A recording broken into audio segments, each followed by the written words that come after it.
world of radio shock jocks, the biggest are Opie and Anthony. These people say shocking things that border on offensive in order to entertain their audience. I refuse to sit here and think that radio has to be nice. Why? Why does radio, out of any other medium, have to be nice? We are being now held to a standard where we have to be nice and make people feel good. Go screw! Radio bad boys, Opie and Anthony. Controversial radio personalities, Opie and Anthony. Infamous DJs, Opie and Anthony. Talk show radio hosts, Opie and Anthony. Opie and Anthony. Opie and Anthony. Radio shock jocks, Opie and Anthony. Opie and Anthony. Shock jocks, Opie and Anthony. Shock jocks, Opie and Anthony. Opie and Anthony. Shock jocks, Opie and Anthony. Opie and Anthony. Shock jocks, Opie and Anthony. This Heath Ledger, I mean, there was going to be no surprise there. It was so obvious he was going to win. And I was disappointed. I thought we were going to see a corpse. Too soon. A little too soon. Did you quit smoking yet? No, I didn't quit smoking. Why don't you guys attack him like you attack me? Quit smoking. We don't care if he dies. They care about you. Why don't you shove it? Shove it like your mother did. Shove it like your mother takes it. Your mother, that whore. That whore. Think of your mom. Think of your mom's sweet face. Think of your mom's sweet face. You know what she does? She's an effing whore. She takes it in a dirty spot. Her dirty spot's a big gaping one. But enough of this palaver. Let's get the show on the road.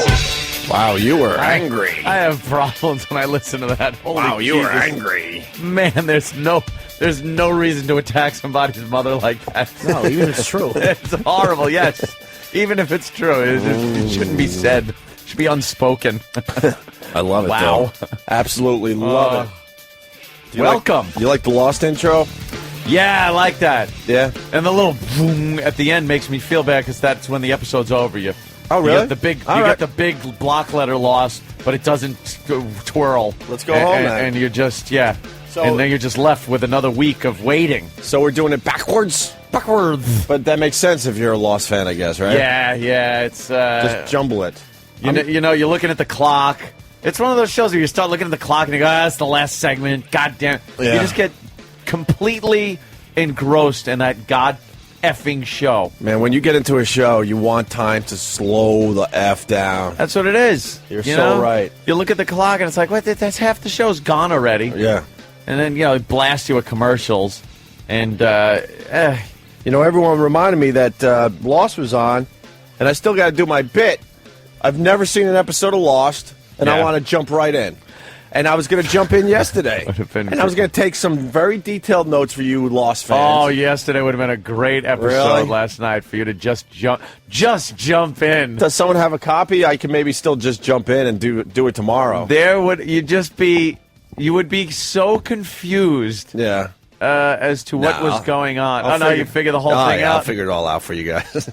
You guys need a fresh mind. Oh, fresh mind to look in and figure it all out. Oh, you guys got all confused. I bet you that's based on one episode. Dude, I bet you that's how it works. I bet you, like a newbie like me or anyone else, I'm not even saying I have superpowers when it comes to Lost or anything, but I bet you that they fuck up your brain so much that there's no way you can figure it out. But if all you have to do is watch one episode, and you go, this is obvious. And it's like, okay, I see. This guy's this. Right. This guy. They've distracted us with the story, a character development. Yeah, that's what they did. They've thrown you off. They've thrown you off. Yeah. So you'll be able to figure it out. Yeah, easy. But I'm kind of bummed because I had a dumb computer problem yesterday, and the guy called at 7:30, and we were finally done at 9:15. I'm like, I missed my opportunity to watch Lost. But he was doing some of that, what is it, the share view or whatever it's called? Oh, creepy. That is creepy. Yeah. It's like, okay, I'm now going to take control of your computer. Just click yes if you want me to take control of your computer. I'm on the phone with the guy. Click yes. And I know most people know about this, but it's the first time I actually saw it, happening. Yeah. And all of a sudden now he's rocking my mouse. And I'm like, that is effing creepy, man. Yeah, it really is when you see your mouse just moving around or your little icon thing. Yeah. And I was telling Anthony, you got to know who you're talking to because he's a nice guy, but he's a computer geek from Long Island with a family, and Yeah. He's excited to go to F.H. Riley's for the first time, all right? So, not much is going on in his life. I'm sure he's happy. So when he took over my computer, I wanted to make a quick little joke like, don't go to any kiddie porn sites while you have my computer. But instead They're I in go, the favorites if you do want to. Yeah, right. But instead, I went with, don't go to ESPN and check any sports scores. I have control. Because I didn't want to go with the big, edgy joke, you know? Because I didn't know how he was going to take it. I'm taking control of your computer, Dave. And you were funny. What? You were funny when I was telling you this morning. Like all of a sudden, you just see him copying and pasting. Yeah, yeah. Like there's things because you would know when he's doing his work. You don't know what he's doing if he's just doing technical shit. Because a lot of people aren't that savvy with computers. Right. But if you just see him like copying and pasting your pictures and stuff, it's like, but this isn't. What does this have to do with my? No, don't worry about it. Don't worry about it. He's like in your banking. Right. He's like online banking, and you're just seeing your balance go down or something. Yeah. Like, wait a minute. You have access to this. You have to have a lot of trust to do that share view, whatever the hell it's called. Trust in yourself, too, and who uses your computer. Yeah. Oh, that's how all those guys get caught having naughty stuff. Naughty stuff. It's always when they need the quick little repair, and the guy goes, oopsie, what did we find residing here? Yeah. Oh, today's the day I go up in a helicopter, by the way. What? I switched out computers. I destroyed my computer except for my old hard drive. Oh, yeah. And there's nothing crazy on there, but I still don't trust a human soul on this planet. Yeah, I never trust my hard drive. So I rented a helicopter, and I'm dumping it somewhere in the Hudson River today. In the Hudson, along with some baggage and cameras and stuff from the... Yeah, Jimmy's like, what? Sully's plane? Yeah. I figured, they had a tough time finding that black box. I saw them searching the river for days, so I figure, all right, what the hell? So I'm going to be in a helicopter. I'm going to drop it somewhere in the Hudson River today. You can't just stand on the pier and give it a little skip? Nope. No, huh? Too close to shore. Too close. You could throw it to Jersey. Be funny if it floats, it doesn't sink. On the news, a kiddie porn bonanza was found. Bestiality in the Hudson. We'll let you know what we mean. You know the panic you would feel if you threw it from the shore and you see it just floating down the river? Yeah. And you realize you wrote your name and address on the bottom? Right. Oh, please, God, make it to the ocean. Please. By the way, people are checking in the fact that hard drives are sealed very tightly. Oh, I understand that. And I think it would take quite a while in the water for it to... I understand that. That's why it has to be... I have to go on a helicopter, and I have to drop it in the middle. So it gets stuck in the muck at the bottom. All that, yeah. And I'll bang it a couple times before I... Oh, yeah, you bang that hard drive. Bang that hard drive. Yeah. Oh, yeah. Yeah. Yeah, I don't want some dumb diver that thinks he's going to have a little fun and jump in the Hudson and find this thing. I just use a Makita drill. And this is a hard drive that just has, like... maybe a few pictures. I bet. No, not even. I mean, just boring stuff. But, but you feel like you're. What do you? I feel like it's like Indiana Jones stuff when you're holding these hard drives. Like, this is valuable. You know what it is? Your hard drive is really what you've done and lived over the past. If you upgrade your computer every couple of years, this is about 5 years of stuff. It's 5 years of your life put in there, and you don't know what's in there and what isn't. Right. So passwords, right? Banking things, transcripts, letters to the agent. Just like things can be in there. Just dumb stuff. Yeah, but if it gets out, I know I just have dumb stuff on there, but you still have that weird. Oh my God! I gotta destroy this into a million pieces. 5 years of your life on there in some way. I was just gonna hand it over to Club Soda Kenny because he's very trustworthy. I'm like, nope. No, huh? Nope, helicopter. It's going to cost me a few shekels today. You're going to hang it down at the range and that'd be cool. Give a few blasts into it. Well, when you invite me to the range, we'll shoot it up. Oh, 50 cal. 50 cal right through it. I don't think they could read it after that. Are we allowed to do that? Yeah, we'll probably get yelled at. What's up with gun ranges? You got to make it a little more fun. They used to out of Calverton, man. You could bring anything out there. Really? Yeah, washing machine. You just dump it out in the field and, For real? and open fire on it. So what happened? They kind of got, I think, insurance problems, where people are just walking out there throwing propane canisters out and blasting it with a shotgun. You know exactly what happened. Obama? Lawyers. Yeah, lawyers. You can't blame Obama for everything. I try. I know. I understand that, and that's okay.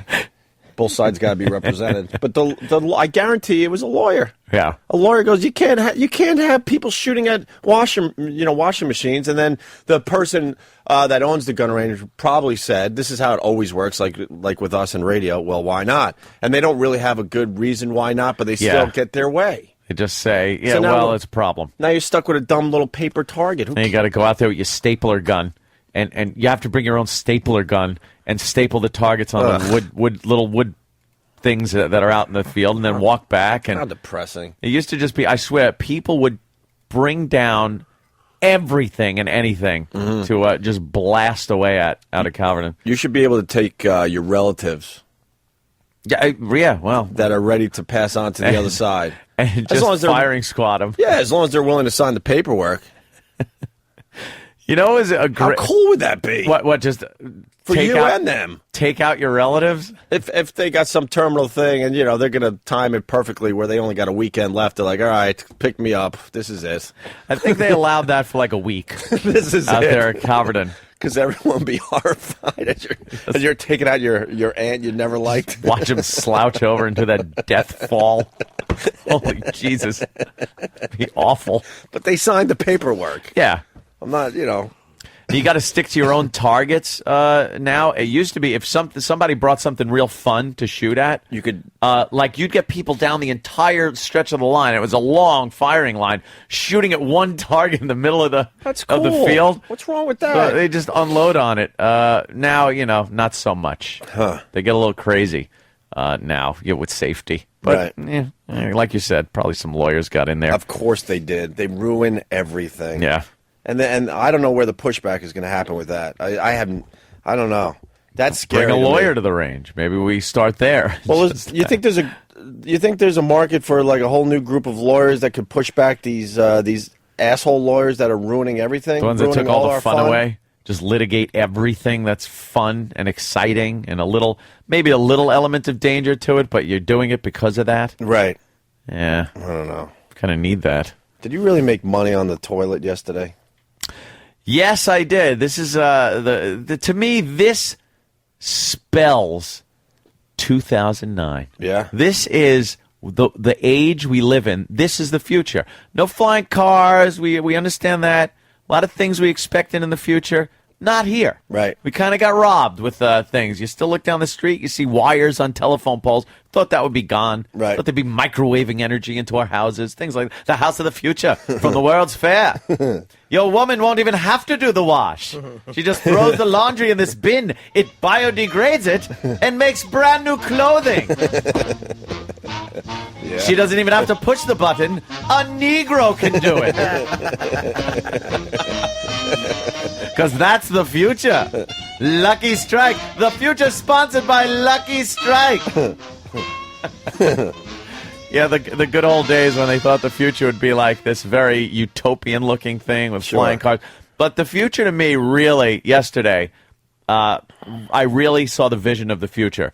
I was sitting on the bowl, taking a dump with my iPhone. Liquidy or nice solid? Yeah, it was a nice one. Yeah. One piece that tapers? One piece, toothpastey. Nice. Toothpastey? Well, harder than toothpaste, but it had that slide like toothpaste. Slides out like a snake? Where it just, yeah. No. Are those the best or no what? pushing and shoving. Right down to the tiny little snake tail, like, No, all of a sudden, for some reason, the muscles give out on pushing and decide, I'm just going to stop here. Yeah. It's like, no, you're not done yet. Yeah.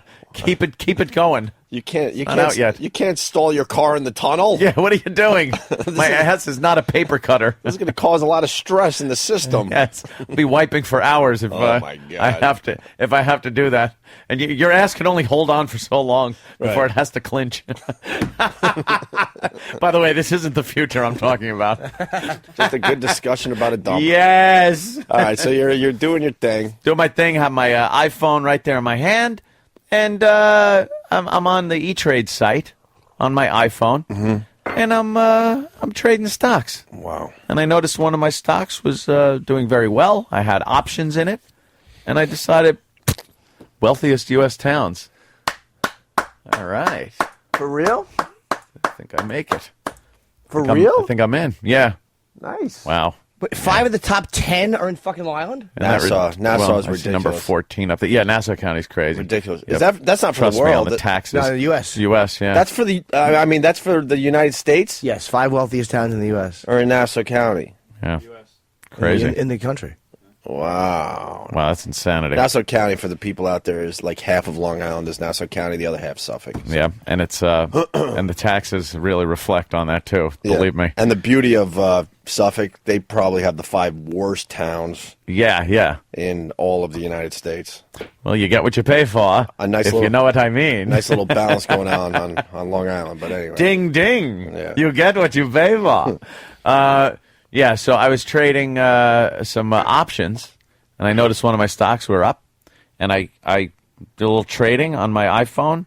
And before I was done with my duty, I had traded stock and threw a lot of money in my portfolio right there from the toilet bowl. Can you? I know you don't want too much. You got to tell us how much, sort of. Well, it was was in the way of It was a few grand. A few G's? Yeah, a few G's. For one dump's work? Yeah, one dump's work. Oh, are you pissing people off today? I've been working the market for about. I jumped back in a few months back. Yeah, and my average is. I'm doing pretty good. I'm up 100% on my initial investment as of yesterday. 100% on my initial investment. I only made one investment. I was up 154%. Really? It was our own company. Yes. By the way, Sirius, if you got into Sirius when they were down to, what? Couple 9, cents. 10, 11, 12, 13 cents. I think I got into like 14 or 15 cents. 14 cents. Look at you, Jimmy. And they jumped. Did you punch out, or is it paper money for you right now? I didn't punch out, should You didn't punch out? No, I don't know. See, that's just it. You're never going to buy at the absolute low and punch out at the absolute high. Yeah. But I've gotten greedy before and just eaten my balls. What's it at now? 39, was it? Oh, 37? 37, a little bit. It was in the 40s for a little bit. We got to start really patting ourselves on the back, because it was pointed out to me by more. Yeah, let's all do that. Feels good. Feels good when another man does it. It was pointed out to me by many people that the Sirius stock went up drastically the day we were pushed back to full-time satellite radio. Well, a gentleman once said... And it's about time we start patting ourselves on the back and taking a little credit for our talent. I do recall recently a gentleman said something about our show. Oh, right. I can't remember what it was. Something about the notoriety, or whether it was liked by many. Yeah, you know what? It was something about... a lot of people enjoyed it. But I'm paraphrasing in the here. top 10. Which one? Something like that. Which one? I got a whole pile of these. People just praising us. This was a West Coast compliment. Oh, the latest one. The latest one. I believe it was some gentleman. He's a very popular comedian. You can hear him every morning on the Opie and Anthony radio show, the most popular show in the history of satellite radio. Yes. His new DVD, HBO's Down and Dirty with Jim Norton, will be available April 7th. Please welcome Jim Norton. Jimmy. Hey. Gotta tell you, Jay Leno wouldn't lie. And you know what? Would he? And somebody pointed out on the old Twitter last night that it has to be true because Jay Leno has a microphone in front of him. Yeah. And what did we teach you guys about microphones? You have a microphone in front of you. It has to be true. And the president of these United States of America is going to be on his show, I believe, tonight. Now, would the president go on a TV show that lying lies? sack of shit show? Hell no. Not the president. No. Hell no. Our president. Who I am loving right now, by the way. Oh, why? I'm not agreeing with all this stuff. Go watch Obama Deception. I don't. I like the fact that Patrice destroyed my love for Obama. One lousy phone call. Isn't that odd that that Patrice did that? One lousy phone call. I don't care. The bottom line is Jimmy, I'm just the bottom line that he's attacking these guys. Even though I'm not saying he's going to fix all the problems, but man, I love the fact that he is making these motherfuckers. He is really turning rocks over and exposing these scumbags. AIG. What dummies? They get a bailout from the government, billions of dollars, and they hand over bonuses. They're pigs. To executives. a bonus is supposed to be for doing something good. You get a bonus. It's not. Your company was so broke the government had to bail you out. How did you earn a bonus? On taxpayers' fucking money. 80% of it the government owns, and it's also people are sending death threats to these people. Oh, and, hell yeah. You know, I would never encourage people to do things, but I'm not saying it's happening. No, people are getting death threats, some of these executives. Good. So they said they have to give it back. If not, they're going to tax their bonuses at a rate of 90%. Yeah, if the government gave you more than $5 million. Right. Yeah. That they will tax you at 90%, Wow. which means you're pretty much giving your bonus money to the government who initially gave the money to you. Good. Although you are keeping 10%. So. Some of them, though, it's weird because some of these guys are probably like executives that were actually good at their jobs who would have left, who had to be convinced to stay. But they're screwed too then. It would have been a bankrupt company. They would have got no one would have gotten anything. Right. So it's like, at least be grateful you got jobs. Like, we're fucking dirtbags. The economy took out my brother, Quinn. Is he fired? Wall Street guy. Huge Wall Street guy. He was Bear Stearns, right? When Bear Stearns completely collapsed, he was one of the lucky ones where he got picked up immediately. My brother's very talented. I don't talk about that brother that much because he's like a normal guy. Normal, healthy dude. Yeah. Nothing wrong with him. But he's like, he's been a Wall Street guy for many, many years, and the economy took him out like Monday or Tuesday. Well, let me tell you He's what out. he should do. Sit on the goddamn toilet. Well, because it used to be you had to run down Wall Street with your little sheet of paper. Sell! Yeah. Sell, Mortimer! Now, you could do it as you shit. I don't even have conversations with the guy on the phone because that's how good he was. I don't want anything being interpreted as him giving me info. Yeah, a little the guy, insider info. You don't want that. He knows what he's doing. He'll land on his feet. He's one of these guys like, I saw it coming, and he's one of these guys, I'll just be fine. He just knows that he'll get something else, and he sort of likes that he's going to get a break in the action. But it took him out, and he was in his field. He was one of the best, and not one of these scumbaggy Wall Street guys. Yeah. There are normal guys down there, believe it or not. A lot of them are normal dudes. I noticed something. It going runs the on. gamut, that's for sure. Something's going on with the market because, like I said, I jumped back in when everything was crashing. Thought I saw some bargains, bought a few, and they went even more bargainy, right? Which isn't good.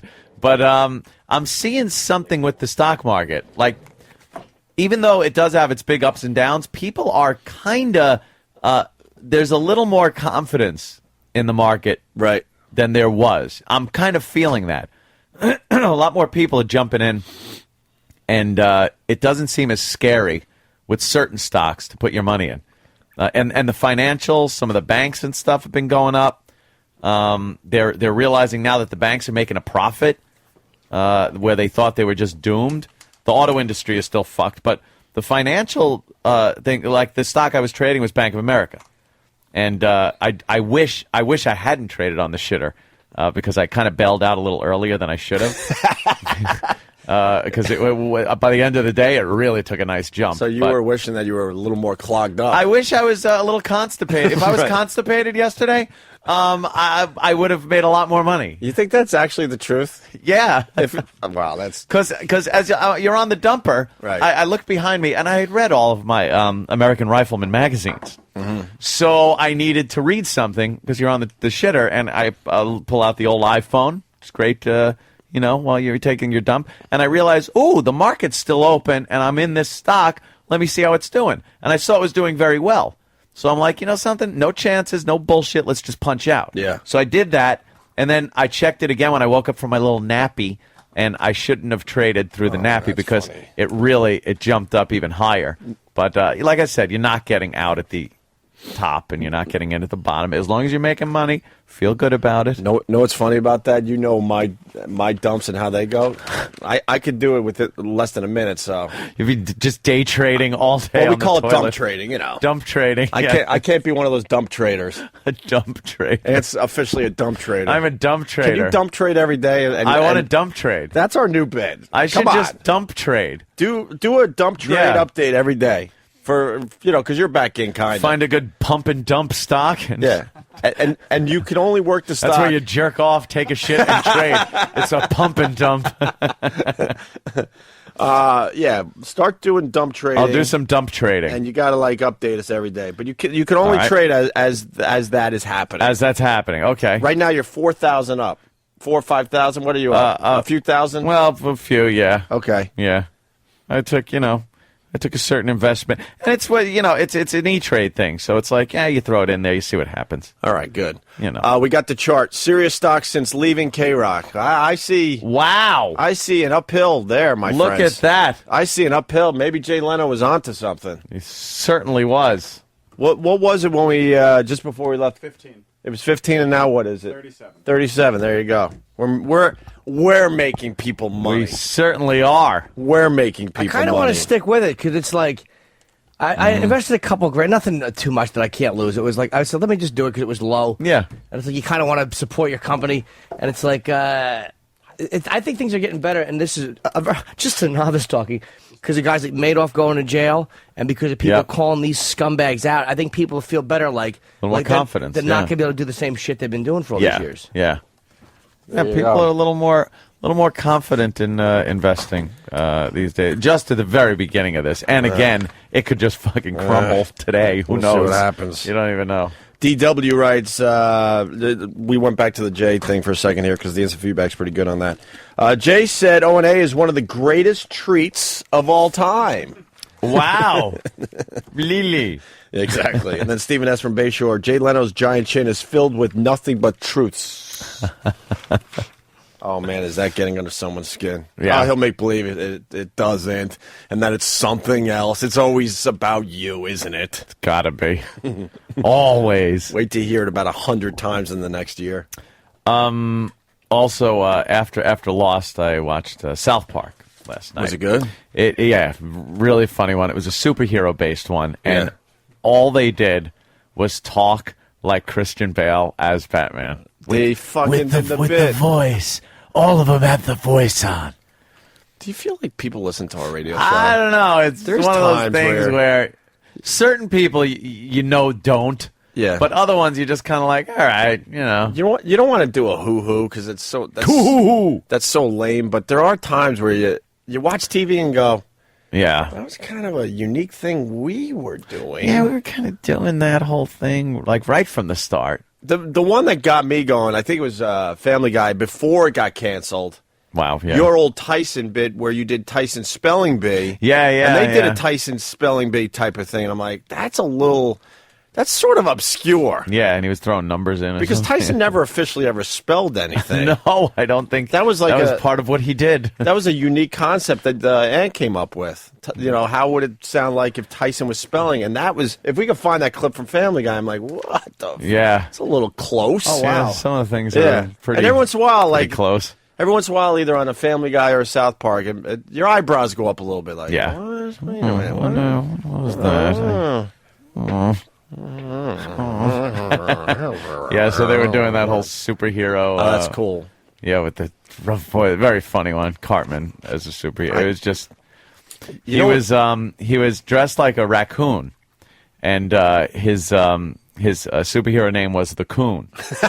So yes, he was running around as the Coon. And is the Coon needed? I wish the Coon was here to help us. Yeah, they just don't. They do not give a shit what they put on. It's good to see that those guys got their FU money. Yeah. When you get that FU money, life's a lot easier. Yeah. Yeah, so that was funny.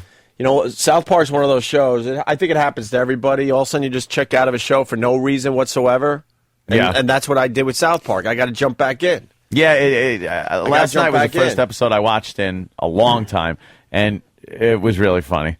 They were trying to find out the identity of Mysterio or one of these like superheroes that one of the other kids were. Right. And Cartman's all mad at him because this Mysterio guy was getting all the credit as a superhero, and Cartman's like, "But I'm the king." And he wasn't getting all the credit and the newspaper coverage and everything. So he was trying to search down the true identity. And he hooked up with what's his name? Chaos, Butters. Yeah. And, Butters. Butters was what's his name? Professor Chaos. Oh, that's hilarious. Yeah. And they finally unmasked this Mysterio kind of character, and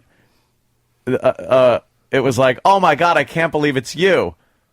And it was just, you know how all of them look the same? Yeah. Except for their clothes? Oh, yeah, of like course. all the South Park characters look the same? Yeah. So you just saw his face. He took the mask off and it's his face. And he goes, oh my God, I can't believe it's you. And they never said who it was. Oh. So, because all their faces are the same. It could have been Kyle. It could have been, Stan or anybody else. So they left you hanging like that. It was a very, very funny episode, though. But like I said, it started out just the whole Jimmy thing with the voice. Every time they were talking to each other, it isn't the Christian Bale voice. Yeah, we pushed that concept out there pretty good. Yeah. Maybe that was an obvious one. I don't know, though.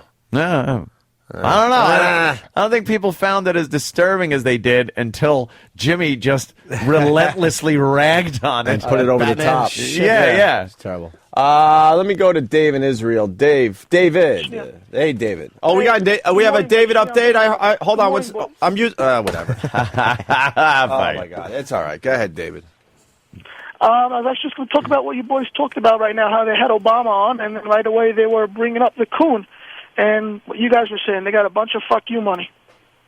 All right, thanks, David, for adding to the discussion. Really, well, he calls from Israel. You got to take the call from Israel. Well, you see a call from Israel, you're like, wow, we're international radio stars. You got to take the call, and then you get to prove to the fans that look, we're heard all over the world, and then you get that. Yeah. Then you get that. Andy in Rochester, the home of Brother Weeze. What's up, Andy? Hey, Mr. Opie, how you doing? Pretty good, Andy. So I just wanted to let you guys know that I'm 100% with you that the rest of the world's listening to your show.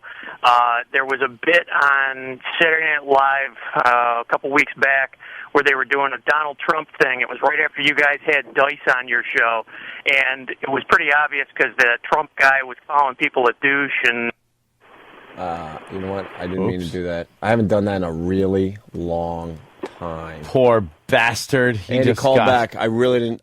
What happened? Whatever. Should I get too technical? There's two banks, and sometimes I try to clean out some phone lines, and I was supposed to use like bank. Why would you go to the bank though for a phone line? I don't understand. I haven't done that in a long time. I used to do that to celebrities. We're listening to them, and I'm trying to clean up phones, and all of a sudden they're gone, and it's like, what the fuck's wrong with you? And he called back. We'll get the rest of your story. Some kind of SNL we'll get bit. you right on. For sure. I was going to say we have a David update. We could do it now if you want. Get it out of the way. Oh, my God. David's not here for the people that hate David. There's a thing going on with David. People, I mean. Is there? Yeah. But this one is, there's no gray area. They either love him or hate him. There's no in between like, he's all right. Whatever. People get excited when he's on the air, and people go, holy shit, I can't take another David bit. Yeah. So. We don't know what to do about that, to be honest with you. We just keep fucking putting him right in your face. But Sam, we got a David update. He's not here, but right. But he did.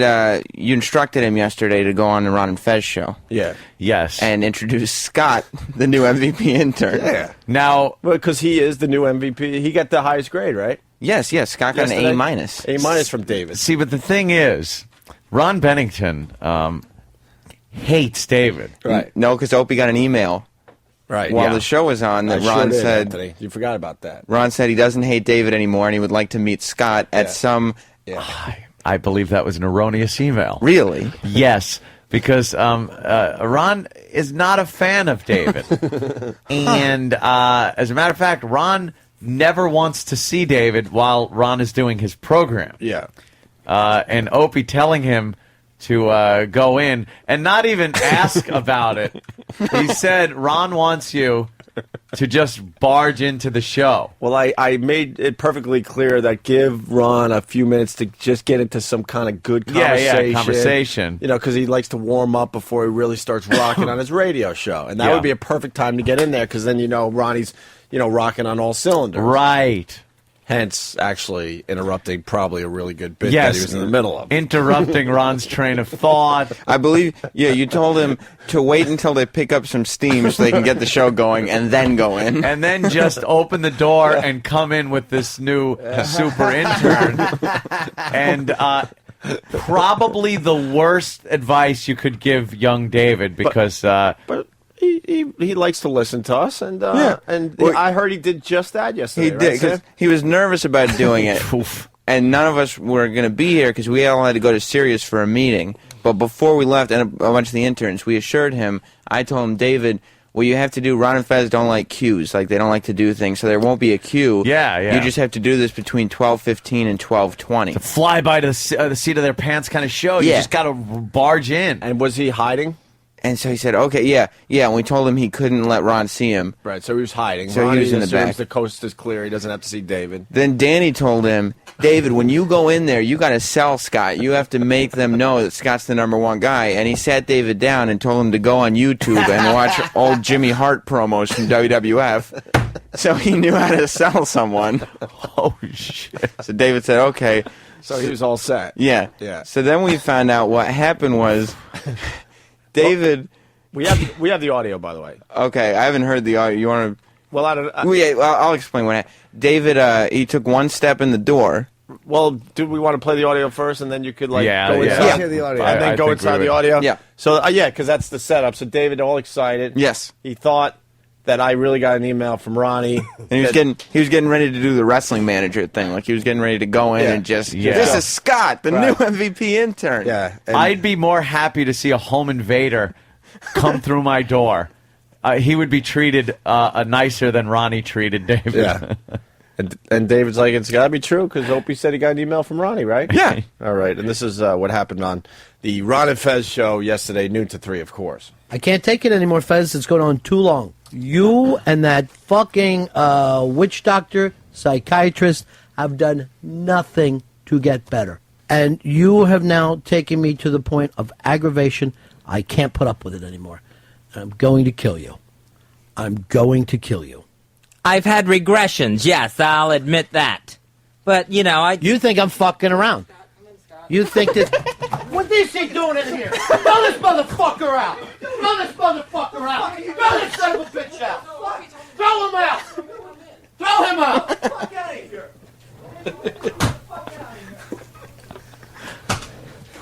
We just threw out David, the O&A intern. Tried to come walking in here in a good mood. He may need a new pair of Hagar slacks. Jesus Christ. What a good time to walk in. Oh, my God, I know. Because Ronnie, it wasn't a happy break that Ronnie was doing anyway. He was like, not in the best of moods. And then David walks in. You could hear him as he's walking in going, come in, Scott, come in, because Scott told me he was kind of hanging behind David. Right. And then once David stepped in and Scott saw Ron take his glasses off and look up and go, what the fuck are you doing in here? Scott just moved right back as if he was not involved. It's just David. You could hear David going, Opie told me, Opie told me, Opie told me in the background. Yeah. And Ronnie didn't hear that. We do have one more clip. Go ahead. Okay. Well, no. If you have one more clip. It's great. Well, Paul the intern wants to jump in on this. Paul, of course, who Ron and Fez love. Paul, what's going on? Hey, what's going on? Hey, man. The best part of the whole thing is Master Joe, as he's escorting David to the door, asks me to get David's stuff and take him downstairs. Right. When we get outside, he goes, well, I don't know if it was a bit or not, but I never got to tell Ron what Opie said. Unbelievable. What a dummy. Yeah. Thank you, Paul. Yeah, because, no problem. Thanks, guys. All right. Eastside Dave, David doesn't like to be touched. Yeah. Like, you can't even pat him on the back. Yeah. Eastside Dave picked him up and threw him out of the studio. Oh, yeah. Eastside Dave's the enforcer. Yeah. Yeah, and then Master Joe came. I think this is what this clip is setting up. Master Joe came to physically remove him from the building. All right. Hey, Davey boy. Yeah. Talk to Master Joe and have David the intern removed from the building.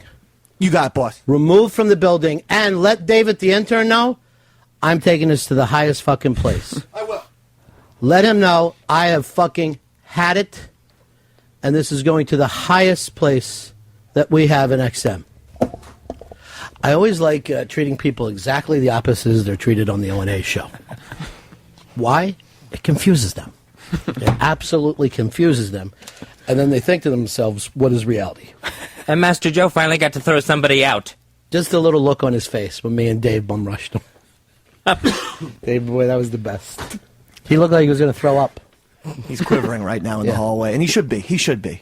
We didn't even give him a second's break. Is he out of the place? Yeah, Joe was walking, and he said, but I need my jacket. And I said, you maggot interns get him his stuff and bring it down to him, but he's at his fucking building right now. All I could hear was but Opie. But Opie. but Opie. Well, I came over when I heard this happen to check on the situation. I talked to Master Joe, the security guard, about what happened, and he said that what broke his heart was David saying, but I didn't get a chance to... Opie told me to. And then he's like, David, I think you got to go, man. We'll take care of all this, when you're back on Friday, but don't worry. And David turned around and looked at Master Joe and said, but Opie wouldn't lie to me. Oh, no. And he just walked to the elevator shaking his head saying, oh, Opie wouldn't lie to me. Opie told me. I was just doing what Opie said. Does he listen to the show? Right. He thinks you would lie to him, Ant. Yes. Yeah. Opie would not. Yeah, of course. Exactly. Well, he's got it right, I think. I think so. I would absolutely lie to him. Stephen S. from Bayshore. Hey, Ope, if it's not David's autopsy results, I don't want to hear it. So I guess he's not on Team David. No. Stephen S. isn't part of Team David? Apparently not. Well, very surprised by that. Yes, very surprised knowing Stephen Bayshore. That's really good. All right. Bravo. Yeah. And that's how it went down on the Ron and Fez show yesterday. Of course, noon to 3. Ronnie wasn't happy, huh? No, he was not. He doesn't even... He starts shouting when David is just, there. Yeah. Like, David can be behind the glass. outside. He doesn't like it. Yeah. So when David just walked in out of nowhere. And they were having a serious moment on that show. Yeah, and you just hear, come on, Scott. Come on, Scott. That was no Ichiban or any of that crap. No, that was Ichiban. That was Ichiban. That was getting to some of Fez's stuff. That was no old bored gossip segment. No. What is he annoyed that Fez is keeps regressing? I guess he's just sick of Fez's therapist not to curing him or something. Yeah. Yeah. Yeah. Why does Fez keep crying?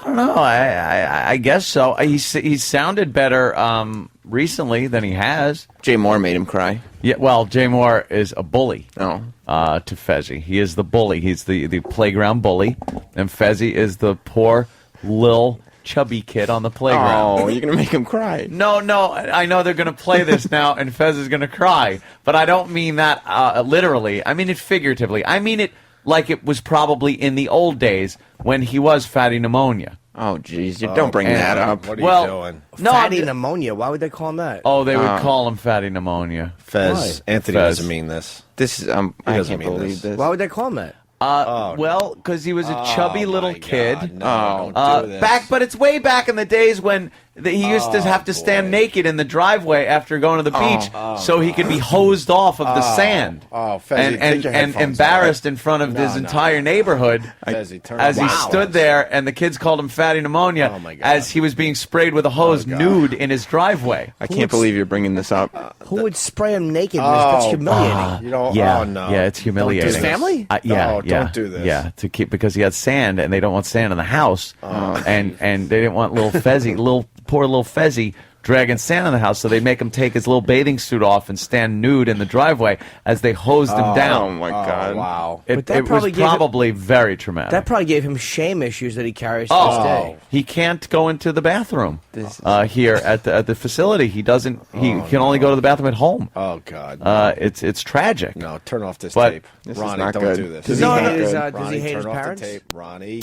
That's probably something he's sorting Ronnie, out you with a sick therapist. I'm Oh not my sure God. of the Turn off details, this tape, but I Ronnie. would think there has to be some type of Do the right resentment thing, there. Ronnie. Do the right If you're thing. being you're standing out in a driveway nude If this is while playing, kids Ronnie's a taunt sick you F. Ronnie, don't as do you're being this. sprayed with a hose Ronnie. as a chubby little You child. could stop this at any moment. He was Any probably moment. adorable as a little chubby kid. Ronnie, listen to this, Ronnie. I'm trying to be Ronnie. nice. You go to the beach. Oh, my God, Ronnie. Yeah. You want to are have sick fun. F. Right. You feel a part of. Stop the you tape. have Yes. a nice day at the beach. Yeah.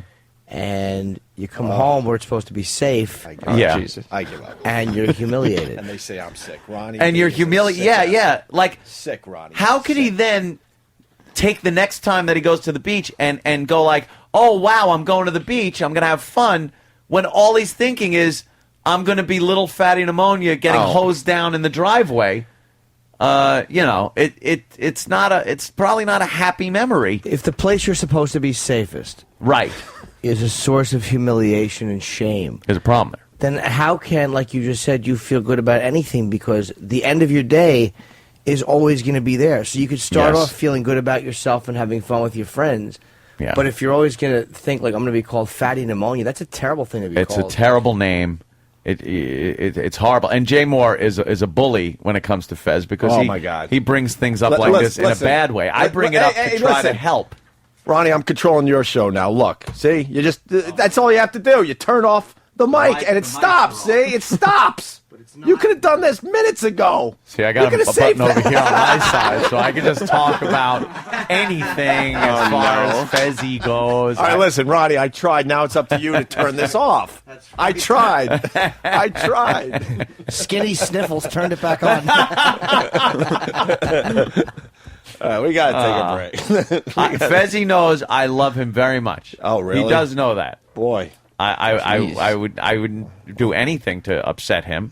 I'm calling out Jay Moore as a bully, and that's where I'll leave it. Nothing I said is anything that hasn't been brought out on the air and discussed. I was making light of it. I find it tragic. He should be hugged. Fezzy probably likes to be hugged a lot. I bet. Fezzy probably likes the type of problem hugs. is who's hugging him. He probably likes the hugs where his arms are straight down. Like, you hug somebody and they're so sad they don't even hug you back. Yeah, they can't even hug back. It's just this straight arm arms down. are just kind of straight down, and you're hugging around their arms. And you feel a little sigh. Fatty Pneumonia is horrible. I've never heard that before. The song's fantastic. It's a good song. Yeah. Do we have that song? Oh, I'm sure they do. We could go to break with that Fatty song. Pneumonia. Oh, we'll go to break with that. Yeah. Fez. Ron and Fez, noon to tree. Yes. Noon to tree. Think someone abused them? Noon to tree. I don't know. That's up to them to discuss. For family to be comfortable with nudity like that is not healthy. Right. Well, that's what I think. But I'm not making any. I'm not sure, a therapist. I'm not making any. I don't know. I'll sit down with them. Yeah. Let's play the song. That'll help. People want to hear the intern Dave getting kicked out again. Yeah. We'll do it after the break. We'll give you one more play at that because they're saying it's amazing. And this is the story. So if you want to catch up, Jim, on Fatty Pneumonia. Okay. Ronnie wouldn't still be playing this tape, would he? He's not not. that sick, is he? I hope not. He went to break by now, right? For Fez's sake. He wouldn't actually for Fez's sake. keep this going as we play now the song. I guarantee you will not hear this on This the Ron part? Fez show. No, by this time. Because Ronnie does it's care over. about Fez Yes, enough to stop this tape. Absolutely. There's no way we're still on the Ron and Fez show. with this. Does he get Good, sad good. when people still call him Fatty Pneumonia? Oh, my God. Yeah, and the he chubby gets- thing, too. You don't know what he's going to be Thank God sensitive Ronnie about stopped the tape a while ago. on any given day. Like some days it's fine to talk about something. Other days, not so much. So he was probably a chubby kid, and he was probably teased a lot. Oh, my gosh. Yeah, that's been brought up on the That's show, sad. so I think that's fair. An assessment of what did happen back in his past. Fatty pneumonia! Fatty pneumonia! Fatty pneumonia! Fatty pneumonia! Fatty pneumonia! Fatty pneumonia! Fatty pneumonia! Fatty pneumonia! Fatty pneumonia! Fatty pneumonia never left the house. All the neighborhood kids used to scream and shout. Hey, look at Fatty staring out the window again. Fatty always had food, but he never had friends.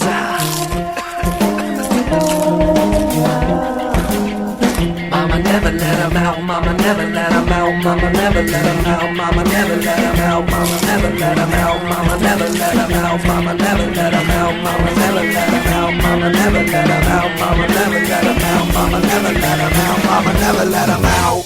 He was always too sick to go out and play. Fatty pneumonia! One day, Fatty made love to a cupcake. Fatty pneumonia! One day, Fatty made love to a cupcake. Fatty pneumonia! Fatty made love to a cupcake. Fatty pneumonia! Fatty made love to a cupcake. Fatty made love to a cupcake. Fatty pneumonia.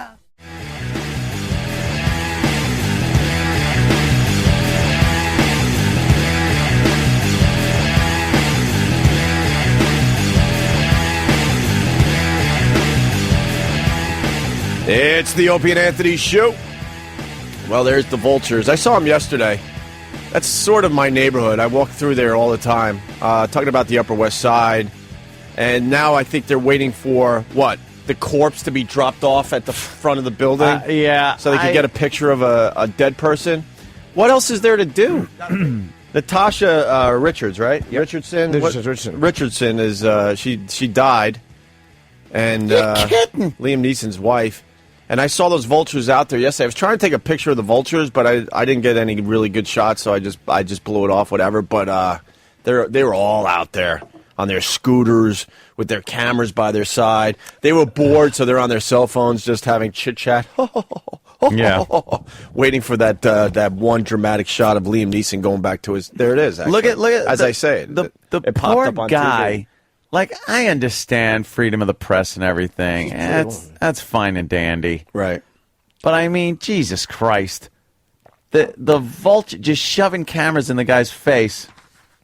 And he was pretty good about it. I think he actually put his hand up and kind of waved. He did wave. For that. But it's like, oh, God. Obviously, they're devastated. Because the paparazzi will do anything to get you to look. Mm-hmm. So they were probably like, we're so sorry, Liam. We're so sorry, Liam. Liam, we're sorry. We're so sorry. Like, it doesn't matter to them. They don't give a shit. They just want the picture. They're not sorry. They need the pic. Yeah. They make good money off a picture like that. Yeah. Yeah, and they're still out there. They're doing live stand-ups there. For what? In front of the building.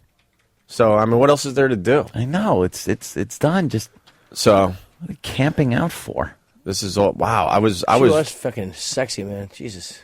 Yeah. So Look at the way they have to walk through these fucking. To get Vanessa Redgrave in to see her daughter, the guy had to put his arm out to keep these scumbag photographers away. Yeah. I don't know why. They're not standing at a respectful distance. They'll shove the camera right in their face, snap it, and then pull the camera away. I don't know why, like, Liam Neeson's people and stuff don't get more aggressive and go, all right, well, I'm going to play back. Again, let's go back to the lawyer thing. Yeah. Because the paparazzi there, and they sue at the drop of a hat. Yeah. Right. If you push them, hey, don't push me, don't touch the camera. Go fuck yourself. But that's why, by the way, and they think, well, the media goes, well, they're not legitimate media. Sure, they're showing on the news.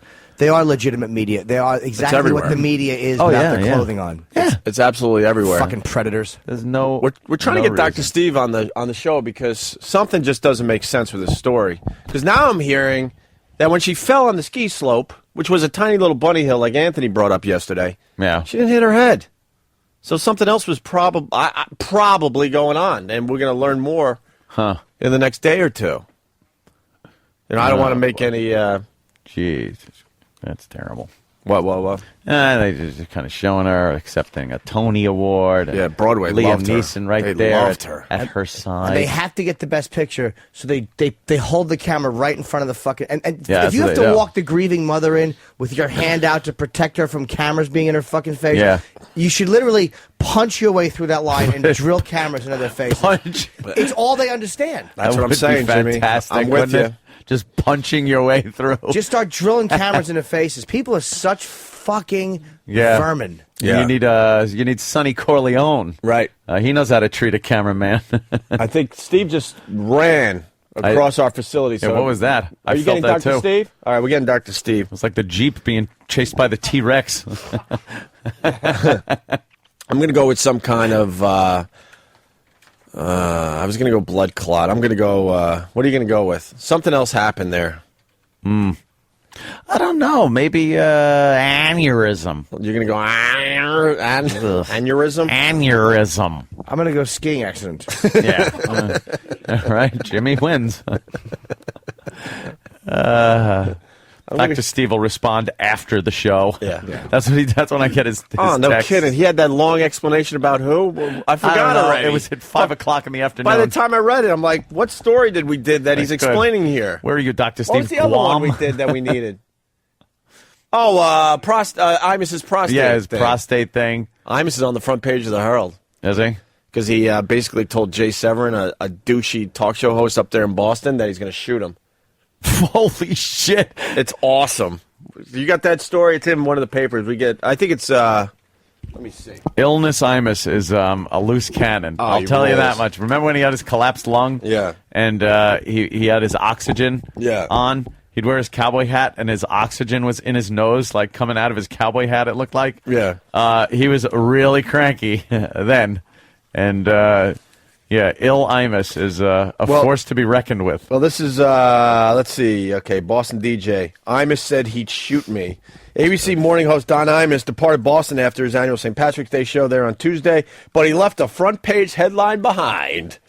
The Boston Herald reported that WTTK Boston talk host and former regular Imus guest, this Jay Severin used to do Imus' show, was worried because Imus threatened to shoot him. Spokesman for both hosts confirmed the two had a short exchange on stage at the Wilbur Theater after Severin came up during a break to speak with other members of the Imus crew. So he went up there during a break to say hi to everybody.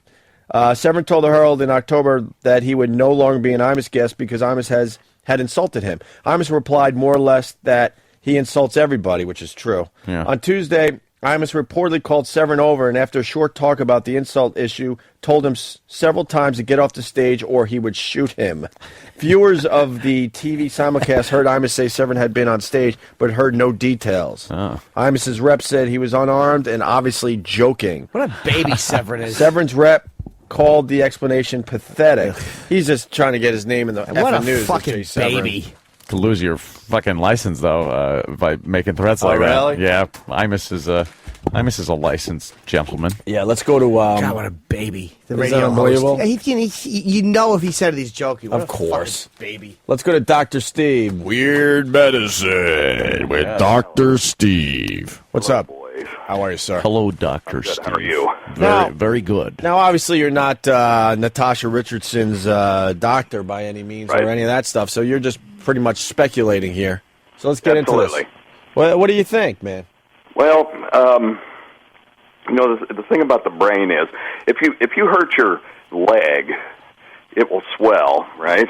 And there's the skin is elastic and it's got some room to swell. But if the brain swells, the skull is just an enclosed box basically, and there's no place for the brain to go but down through the hole in the bottom of the skull, and that's probably what happened. That's that's a poor design. That's a design flaw in human beings. There should be some room in there. Like, well, with E-Rock, it's different because it's a walnut inside of a big container. His brain could swell 18 times its own size before it even touches the skull. Jesus, we can hit him with a hammer. We can hit him with a hammer all day long. All day long in his head. Happen. But I mean, there's two ways you can bleed into the brain. You can get a brain bruise type thing, which is a subdural hematoma, which is just basically where a vein breaks, and they're under low pressure. And you can have one of those and live with it for a really long time, and a lot of people have them and not even know about it. Eventually, if it gets big enough, it'll cause problems. But what most likely happened with her, and again, I'm just speculating, and I'm not even really all that comfortable even speculating about it, but she probably sheared an artery in the lining of her brain, and that's what caused this high-pressure situation, because arteries are under high pressure, and it'll build up over time. Even a small artery breaking, the brain just can't resist the pressure. What could they now? If that happens to a person, right now, again, you get to the hospital an hour and a half later or whatever, and you're dead. Like, if you go to a hospital immediately, they probably wouldn't know to look for that. They'd just give you an aspirin. Right, that's the problem.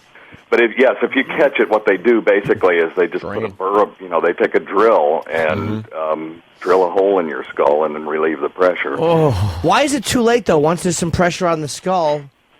Well, what happens, Jim, is as the bleed expands, there's no place for the brain to go, but again, like I said, through the hole in the base of the skull, and once it starts to herniate through there's nothing you can do about it. Oh, God. Is that what happens? Like the pressure pushes it through that hole in the base? Your medulla oblongata? Yeah, right. the bottom part of the brain actually goes down where the medulla oblongata is supposed to be. I actually... it's under so much pressure, it just kills that part of the brain.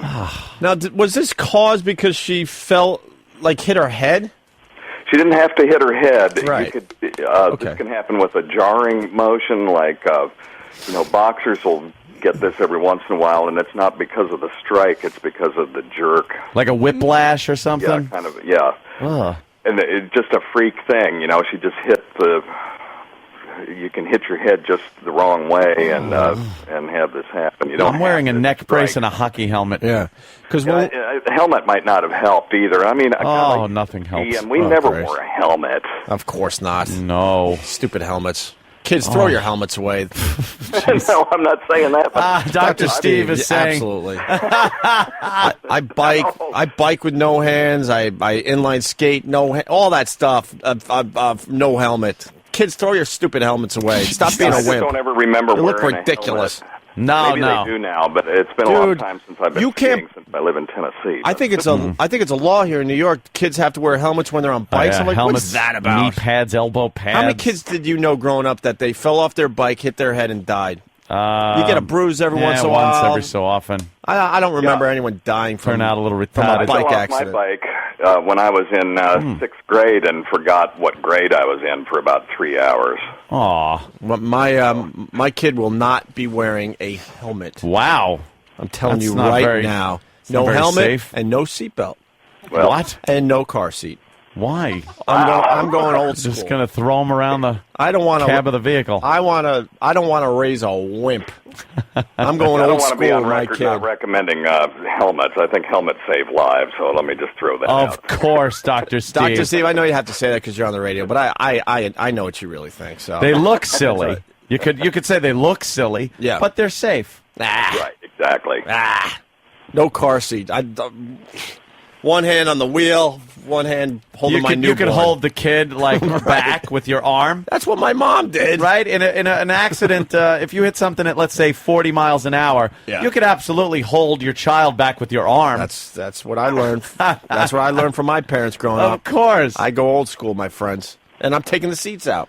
What do you think of that? Like a 50-pound child at, let's say, 40 miles an hour hitting something. Right. What could it be? What could it be? Realistically, on your arm, maybe 50 pounds? Yeah. Oh, you could hold that back. Oh, that's right. It's probably tons per square inch. You know the opinions expressed on this show are not. Oh, Dr. Steve, relax. Dr. Steve and his disclaimers. Yeah. Jesus. Just worry about your awful wine and leave us to the facts here. He's got malpractice helmets that he likes to put on for safety. Yeah, right? That's what he's doing. I remember driving home from my grandma's. I don't know if I've ever told this story. We had so many effing kids that we couldn't be just driving two cars around. No. So you just shoved everybody in. And I remember coming home from my grandma's Christmas. It was a long day, long night, and I think it was snowing. It was snowing, actually. Know what my seat was, for real? What? I just remember this. At the foot of my mom. You know that little area where you put your feet in the passenger seat? Yeah. That's where I cuddled up at her feet and went to sleep on the way home from Grandma's house. What awkward teenage years those must have been. And it was the most normal thing. I'm like, cool. I was a little fucker. So I'm like, I'm taking that spot. No one's going to bother me. No one's going to, pinch me or punch me. None of that shit. They hit me. None of that kid shit. And I crawled up in a ball at my mom's feet and I went to sleep on the way home. I was deck lid kid. There you go. Deck lid kid in the back of the Rambler. It's that little part over the back seat that always used to get dusty, and the speakers went back there, and I would lay up there, and if there was ever an accident where Dad would have hit something head on, I'd have been a projectile, just flying through, taking out both parents and whoever was on the other side of the windshield after I bashed through it. You would have decapitated both parents. Oh, yeah. But that was a warm spot. That was a great spot. You get a nice wave to people. You get the nice sun coming through the window. It warms you up a little bit. You stretch your legs out if you're still small. Nice. I had to sleep in my grandmother's vagina. It was so awkward because she was driving and there were plenty of other seats, but she'd say, crawl in here in case it gets chilly, young man. How did you fit? Well, the way it would work is she'd lay on her back, and with her legs open, I would make my arms and legs straight, and I would jump into her vag up to the neck, and I'd wear it like a turtleneck. Well, it sounds safe. Yeah, and I would just kind of peek out like it was a giant turtle shell. It's like an airbag around you. Hey, Stephen S. from Bayshore. Good news for you, Dr. Steve. You are now officially called Dr. Steve, Doctor of Irresponsibility. Oh, my God. No. No. What, you need an echo? We could throw an echo on there. It'll sound much better. Doctor of Irresponsibility. So you agree with very responsible when you listen to a show. You agree with the stupid helmet thing, right? Come on. Oh, absolutely. Yeah, the kids don't need helmets. Come on. No. I agree that helmets save lives. It's funny, I was emailing Steve about helmets, and I said something about it, and he went, helmets are for queers. Yeah. That was not... Why is Steve Carlisi wearing a helmet in his mouth? Exactly. Well, he was from the Roman War era.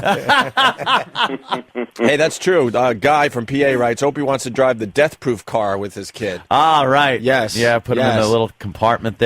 Oh, my God, what a great... That movie is so fucking underrated. The more... You got to watch those two movies separately. That was the problem with that damn thing. You're okay in my book. The other thing, Volkswagen bus growing up. Yeah. How many of those you see? Not many, right? Nope. We took the seats out so we could fit more kids in there, my friend. And then when it was time for a ride out to Grandma's or something... Uncle Paul. My mom would throw the coloring books in there, and we would chase the coloring books, and now we're sitting on the floor of the Volkswagen bus as she's tooling down the Long Island Expressway, 60, safe. 70 miles an hour. Sure. No seatbelts, and we're just and you're fooling fine. around. Huh? Yeah. And you're fine. Yes! No helmets, no seatbelts, no car seat. Sure. That's the way to do it. Jesus. And no safety shit around my apartment. Nope. Unsafe. Really? You're going to have like pointy glass tables and... Dude, did you ever have safety shit growing up? No. And look at you. Fine. Yeah. Totally fine. You didn't electrocute yourself. Segment on helmet and seatbelt safety on Weird Medicine this Saturday night. Yeah. Weird Medicine this Saturday. Are you doing it this week? Yeah, the Doctor of Irresponsibility's got his radio show this week. I wouldn't call him that. Is he coming in? No. This is our pre-recorded one. That's good. Yeah. I record them from my house. It's a little cheaper than coming to see you guys. Yeah. We'll get up there pretty soon, I hope. Yeah, it would Steve, be nice. $200,000 a week is way too much to ask for. They're not going to give you that. The electric, the outlet thing. How many times did you kind of give yourself a little electrocution? I stuck tweezers in the outlet once, but thank God I was holding them behind where they meet, so it shorts out before it got to my fingers. Nice. Yeah. If I was holding them up closer, it would have gone into me. Was that the worst feeling though? Getting that little shocked. Oh. No, it scared me because it made a and then the whole socket turned black, and wow. Oh, was Dad pissed? You were rocking it. Oh, yeah, because he knew. I think we just kind of touched it and stuff and got that little... Really? Yeah. You got problems with your electric system if you're touching your socket. I don't remember. Shocked. No, I'm trying to remember. I don't think we ever... Stick your tongue in there? I don't think we ever shoved metal in there, though. But we got shocked, so I guess it had to be some kind of metal, right? Yeah. Yeah, I used a fork. A fork, yeah. Yeah. There was your parents always told you about the toaster. Like, never try to get anything out of the toaster with a fork. And that scared the crap out of me for years. I was just like, even like, unplugged, you were afraid to kind of... That was like playing Operation. That was fun. Oh, you didn't mind to take out wrenched ankle? Nah, that was easy. Remove funny bone. Remove half a bagel that fell to the bottom. Good luck to you. Yeah. Well, right. Dr. Steve, thank you for that, a little commentary. Yeah. I feel really bad for her and her family. Of course. It's pretty awful. Of course. Freak like that happen. Yeah. Terrible. Yeah, we're going to find out more in the coming days. We know you're just speculating, but that's what they do on CNN. You're our CNN fucking expert guy. Yeah. That's what Larry King had everyone speculating their asses off. And then someone... How important is the brain? I've been operating without one for years. I have garlic in my head. Dummy. That's good. All right, Dr. Steve, thank you so much. Weird Medicine this weekend. Yes. Yes, 6 o'clock on Saturday. All right, thank you, sir. Very good. All right. Good doctor. Yeah, we all love Dr. Steve. He rules. Yeah. All kidding aside. He's the official doctor of, the virus. Everybody. You can't cure the virus. I had hiney crack hives last week. Did you? Yeah. Call up Dr. Steve. Oh, yeah, of course I did. Why? Well, we kind of went through a few little things the last couple of weeks. Why did you? Yeah, I and know. the stress brings them on with me. Ew, you had hives in your hiney crack? Hiney crack. How old are we? It was it was the top of the hiney crack. Ew. Yeah, just a couple little hives, little bumps. When I was a kid, Mother would have said you had hives where the weenies go. Hiney crack. That's going to be a new screen name somewhere. Hiney crack. Hiney crack hive. Hiney crack from Cleveland. You're on the air. Who wants to take over Hiney crack hive? I'm sure somebody. I donate that to one of the listeners today. Hiney crack hive. Yeah, because we went through a little something. You know, we're past that now. Yeah, we're looking forward, moving forward, and yeah, whatever. But you know, we had to get through that crap. Hiney crack hives, dude. Oof. Itchy. Really? Oh.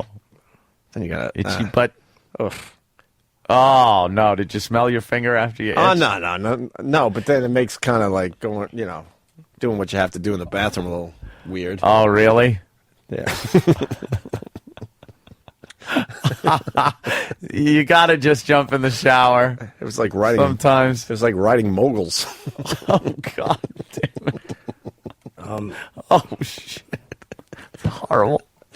Why was your hiney all hidey? When I get stressed out, I get the stupid swamp lip, which I don't get anymore for the most part. Been getting that since some creepy aunt kissed me when I was a kid. Obviously. Kissed you with her vagina. I don't know. How else do you get the swamp lip when you're a little kid? Well, yeah. And you're not. Well, then great. I want to know who gave it to me. Who gave you that? Right. Someone with swamp dick. You and some uncle just sharing Valtrex 30 years later. Jesus. Oh God. You don't think every family function I'm looking at their lips going, all right, I'm still investigating. Valtrex. In an M&M's bowl. That's funny. That stupid stress will bring on some shit, man. It sucks. Oh, fuck. It was just tiny. It was tiny hiney crack hives. Tiny hiney crack hives. Yeah, it wasn't an all-out, like... Yeah, you weren't. No, I wasn't like... A big fucking pustules. Remember the day I had to leave the show because my face was turning into the Elephant Man in front of your eyes? Yeah. Holy shit. Yeah, your eyes were like shutting. That was around wedding time. Yeah. Holy crap. I couldn't see. I had to actually leave the show. I can't see, goddammit. Dr. Danny trying to step into Dr. Steve's territory. And it's a girl. Dr. Steve, you're so done. Goodbye. Yep. Dr. D-A-N-N-I. Dr. Danny, you'll be starting your own show here on The Virus. We haven't even heard you yet. Well, we haven't heard her talk yet. Hi. Yeah. Go ahead, Dr. Danny. Hello, gentlemen. Good morning and happy birthday. Thank you, bitch. I'm on my way to work to go work on people's brains, but I wanted to confirm that Dr. Steve is most likely correct. Oh. And it's called a closed head wound injury. Closed head wound injury. Oh, that doesn't sound good at all. Now, wait, the brain starts to squeeze through that part that they talked about. Yeah. Why can't they just, once they drain the fluid, doesn't the brain pop up? Oh, it's damaged by that point. No. That's because that's where your respiratory... You be the doctor. Dr. Steve explains this so much better than I can. That part of your brain controls your involuntary things like breathing and your heartbeat. And Anthony, you are so smart. Thank you, Missy. And it's another bad thing about the brain is no regenerative capacity. Actually, there is some. Yes, some, but not like I mean, not like you cut yourself and it heals. It's a long, hard road. But it doesn't matter because didn't Einstein say we only use what percent of our brains? I think that's bullshit too. Oh, really? And the thing is, you could have certain parts of the brain take over for other parts, but when you're talking about the part of the brain that controls, your breathing and shit like that, that's not like I'll wait 6 months and start breathing again. Oh boy. Through that big hole that he was talking about. Yeah. The magnum foramen. Oh, is that what it's called? Magnum. Yeah. Ooh, that is nice. Big hole. Once the brain pushes through that and you have any pressure on it, that's about it. So she has, there was 100% chance she would not recover. Oh, I can't say that. No, but I mean, when that happens to now? a person. You can't say Yeah, that. now you can. Yeah. Usually, I've had patients where, say, car accidents, you get them right away. You get that, like Dr. Steve said, you get the hole. If you can drill an area. My God, they're drilling holes in his head. Yeah. Exactly. That's Bones said. If you receive some of the pressure, the problem is that you usually have to take a little piece of brain with that to release pressure, and then you're a different person. Then you're Phineas Gage, Anthony. You know that? Oh my God! What if that's an important part? Yeah, It's usually a very important part. You never know, usually though. an important part that kind of makes your personality. If it's a woman, it could be the part that nags they take. That would be a good one. With a jealous part. She's like, yeah, go fuck whoever you want. Could work out. She should come back looking like, oh, Christ. I blew it. What? I was thinking of a cuckoo's nest. Well, I couldn't remember his name. Yeah.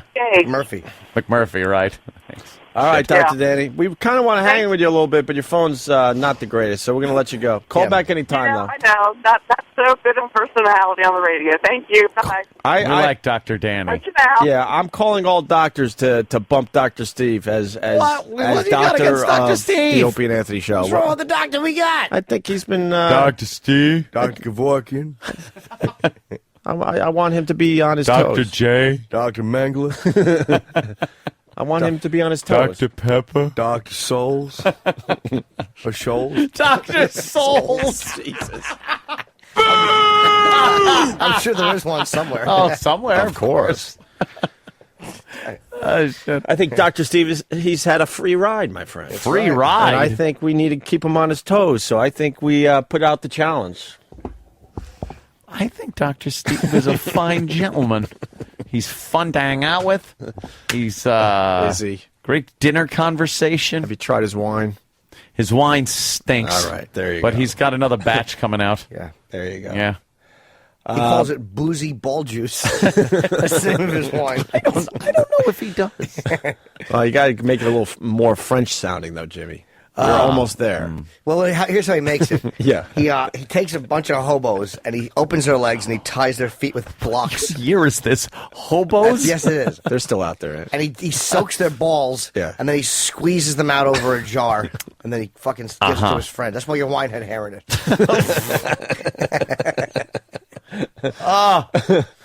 Let me say hi to CJ in Georgia. Very disturbed. CJ. All right. Next time I decide to eat cold pizza on the way to work, can you guys try not to talk about Heine crack hives? Oh, cold pizza. It kind of looks like Heine crack hives. Yeah. Why are you having cold pizza? It's 7:30 in the morning here on the East Coast. And they were tiny. Just tiny us. crack. Yeah, didn't look like pizza. Hives. Right. All right. I guess we're going to move on. Yeah, let's move on. Sure. Want to do a little break? We got a lot of people nice. stopping in today. We got Kristen Davis. Who's she? She's Who is that bitch? oh, she's the madam, right? Oh, yeah. I want to. Elliot Spitzer, madam. What? I remember that broad. Was she ran the she ran the whole gig there with the? Does she look this good in person? The who is? She don't look this good. She ran the who is? No way. Elliot Spitzer. Always nice to get a penthouse. Thanks. Oh, good. The page is marked, so I can go right to it instead of thumbing through and seeing naked girls. Thanks, Travis. You're welcome. Yeah. Holy motherfucker. Oh, wow. Tori and Nicole are going to get a little naughty. Yes, they are. Page 120 in your workbook. Tori and Nicole are going to get naughty. The centerfold is really, really nice. This one girl looks like she's had her vag operated on, though, and the lips shrunk, and it's bugging me. Which, do you like the centerfold? Page 67. I'm still on the Tori and Nicole section. Go to that girl's puss. I'm jerking off to this picture. You guys are missing Tori and Nicole. They're bumping donuts. I don't like the girl-on-girl penthouse shit. Icky, it's right? It's too fucking icky. fun. Yeah, it's icky. You need I a want cock guy in on there. guy. No, I just don't think it's too fucking polished. The centerfold. I don't like her pussy. You don't like our pussy? No! Look, it's all open and yearning. No, it looks like it's been fucking surgically shrunk. Those are meant to be big, meaty lips. You know what? She's not excited, so they're not plumped up yet with excitement. You need a little air left in the balloon. It's like a burn victim's mouth. Creeps me A out. little air left in the balloon. Just a little. Oh, not a lot. Just a little. Let's turn it sideways. Oh, It's wow. definitely the blinking whale. Yeah, well. The whale that got his eye poked by a whale eye. swordfish. Who came up with the whale eye? Was that Brother Elmo? I don't know. I think he It was a might good take one, credit though. for that one. She got a nice hiney, this girl, though. Which one are we looking at? No, The centerfold no still? bumps on it. She's not nervous. Hey, how do we know Erica? We've seen this. Let's see. What before. page is that bitch Yeah, on? what page? Page 44. And she's going old school. What? She looks like the top of like the. Oh, help me out, Aunt. Go to Oh. page 44. You know, Yeah. when you get one of those. Oh, I know this bitch. She looks like a drum major's hat. Yeah, thank you. Thank you. Stupid pubic thing. Yeah, that dumb pubic thing. Oh, wait, I gotta see that. Okay. Oh, she's my got God. She's got to bleach her asshole though. No, I like a dark asshole. Like that? Yeah, I looks like like she needs dark to asshole. Yeah. Okay, I was going to make a joke about somebody. No need to. Who's... Yeah. Right. Thank you. There's nothing wrong with a little darkness in that area, but in this case, it looks like she needs a little wiping. Oh, I don't mind that. Somebody's just wrote Earl. I don't know what that's about. Who's Erica? I think I. Do we Who's know this this bitch? one? You don't like the pubes like looks that? Look, they're- horrendous. but they're, she was they're in Mama's wispy. Boy. I saw that dumb show. I She knew was I on- knew this broad. That fucking pubic design is atrocious. You don't It's like that? It's horrendous. kind of No. wispy. No, it's horrendous. Kind of wispy. That's fucking awful. Get rid of it. It's horrendous. It looks like a 4th of July display. You know what? You know Yes. what? When girls lay down, when they have like a triangle of hair, more hair than most girls normally have these days, it doesn't look good when they're spreading their legs like that. But if they're standing there and they've just dropped their panties, maybe at the foot of the bed, and you're looking, it's kind of like sexy, because they're why no? Because it's womanly. No. What? Are you talking? I was like asking Jim Yeah. his opinion, but you don't like that at all? I don't, buddy. No. No?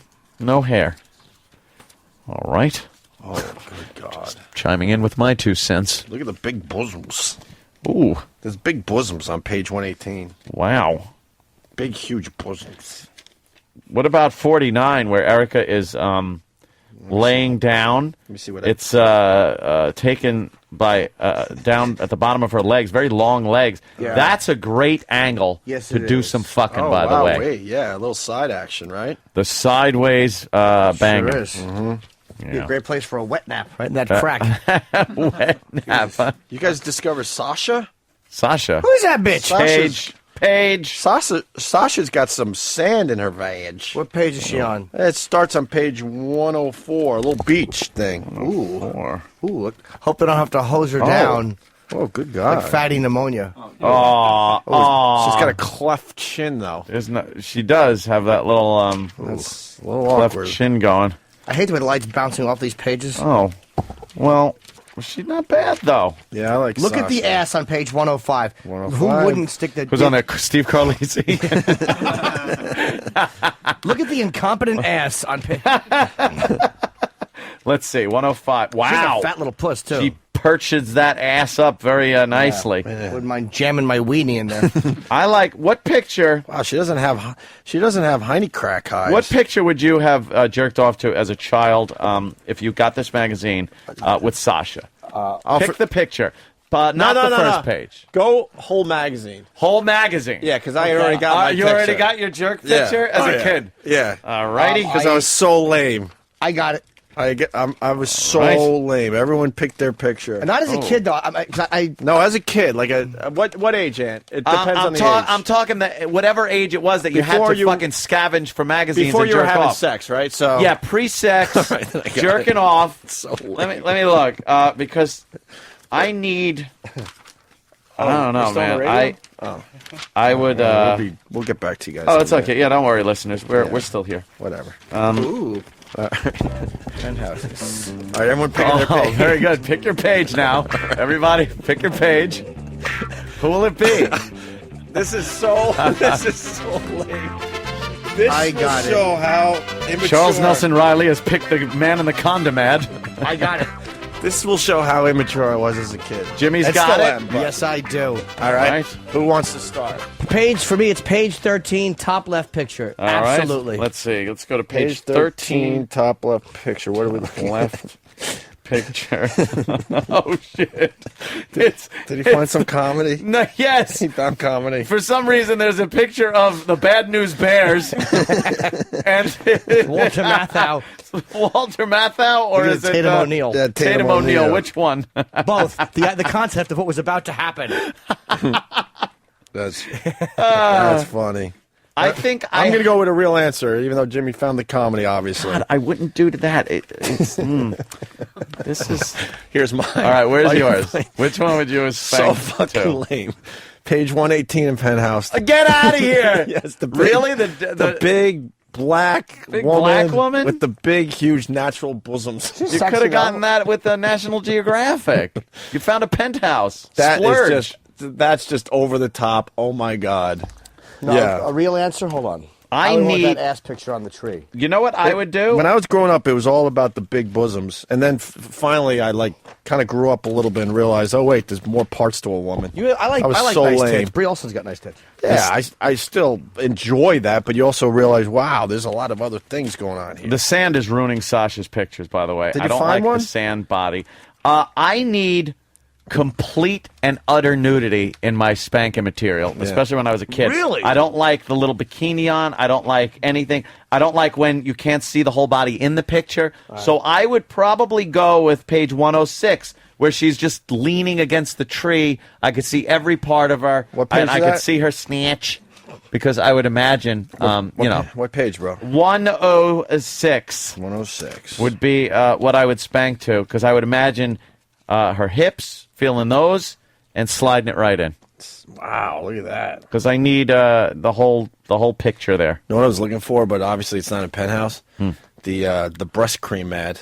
Oh, that's stupid breast cream. As a kid, that would get me frothing. Really? Oh, yeah. I produced that naturally. My sister had her teen magazine, whatever the fuck they were called when we were growing up. It might have even still been Cosmo. I don't even know. Yes. But in the back had the breast enlargement cream ads. Delicious. That would just send me over the top. How old were you when you started jacking off? Well, I remember the ropes in gym class. So it had to be Did that grammar really do school. something for you? Holy shit. Really? I came before I made it back down to the floor. just humping the rope? But I didn't understand it. It looked like the rope coming out of the fucking thing in Poltergeist. I think it was like 5th or 6th grade, for real. You had to climb the rope all the way to the ceiling, touch the bar, and come back down. And when I slid down, wow. You burn your hands. It was kind of like the Wizard of Oz going from black and white Black to and white color. to color, yeah, the whole Life new experience. was never the same. And it came out of nowhere. I'm like, what what? I never understood what it was about. Right. Like, I had heard about it, and I was in the shower. I was toying about. It was wonderful. You know, kind of feels good. And then you just keep doing it. And then you realize, oh, so something's a little slippery here. And I actually thought that was it. I thought I had finished. I was like, oh, but, it was a little of that jizz. So what did you do? So I thought I was done. Can I jump in? So Yeah. then did you put your head really close to clean it up and then got a big surprise? No. Big surprise. What the hell is this? No, the slippery stuff, even though I thought I was done, obviously I wasn't, so it still felt good. Mm-hmm. You didn't want to pack up and feel the guilt and then go and shame back into your room. So I used the slippery stuff going like, wow, now this really is kicking ass. It feels good. And it started building up. You get that feeling, and you're like, well, what the fuck is that? Mm-hmm. And I just kept going and going. And then when everything just let loose, I didn't know what was going on. I swear I thought I was dying. Yeah. I didn't know what it was. I think I just went down to like my knees and went like, "Oh, what the?" Like a newborn fawn.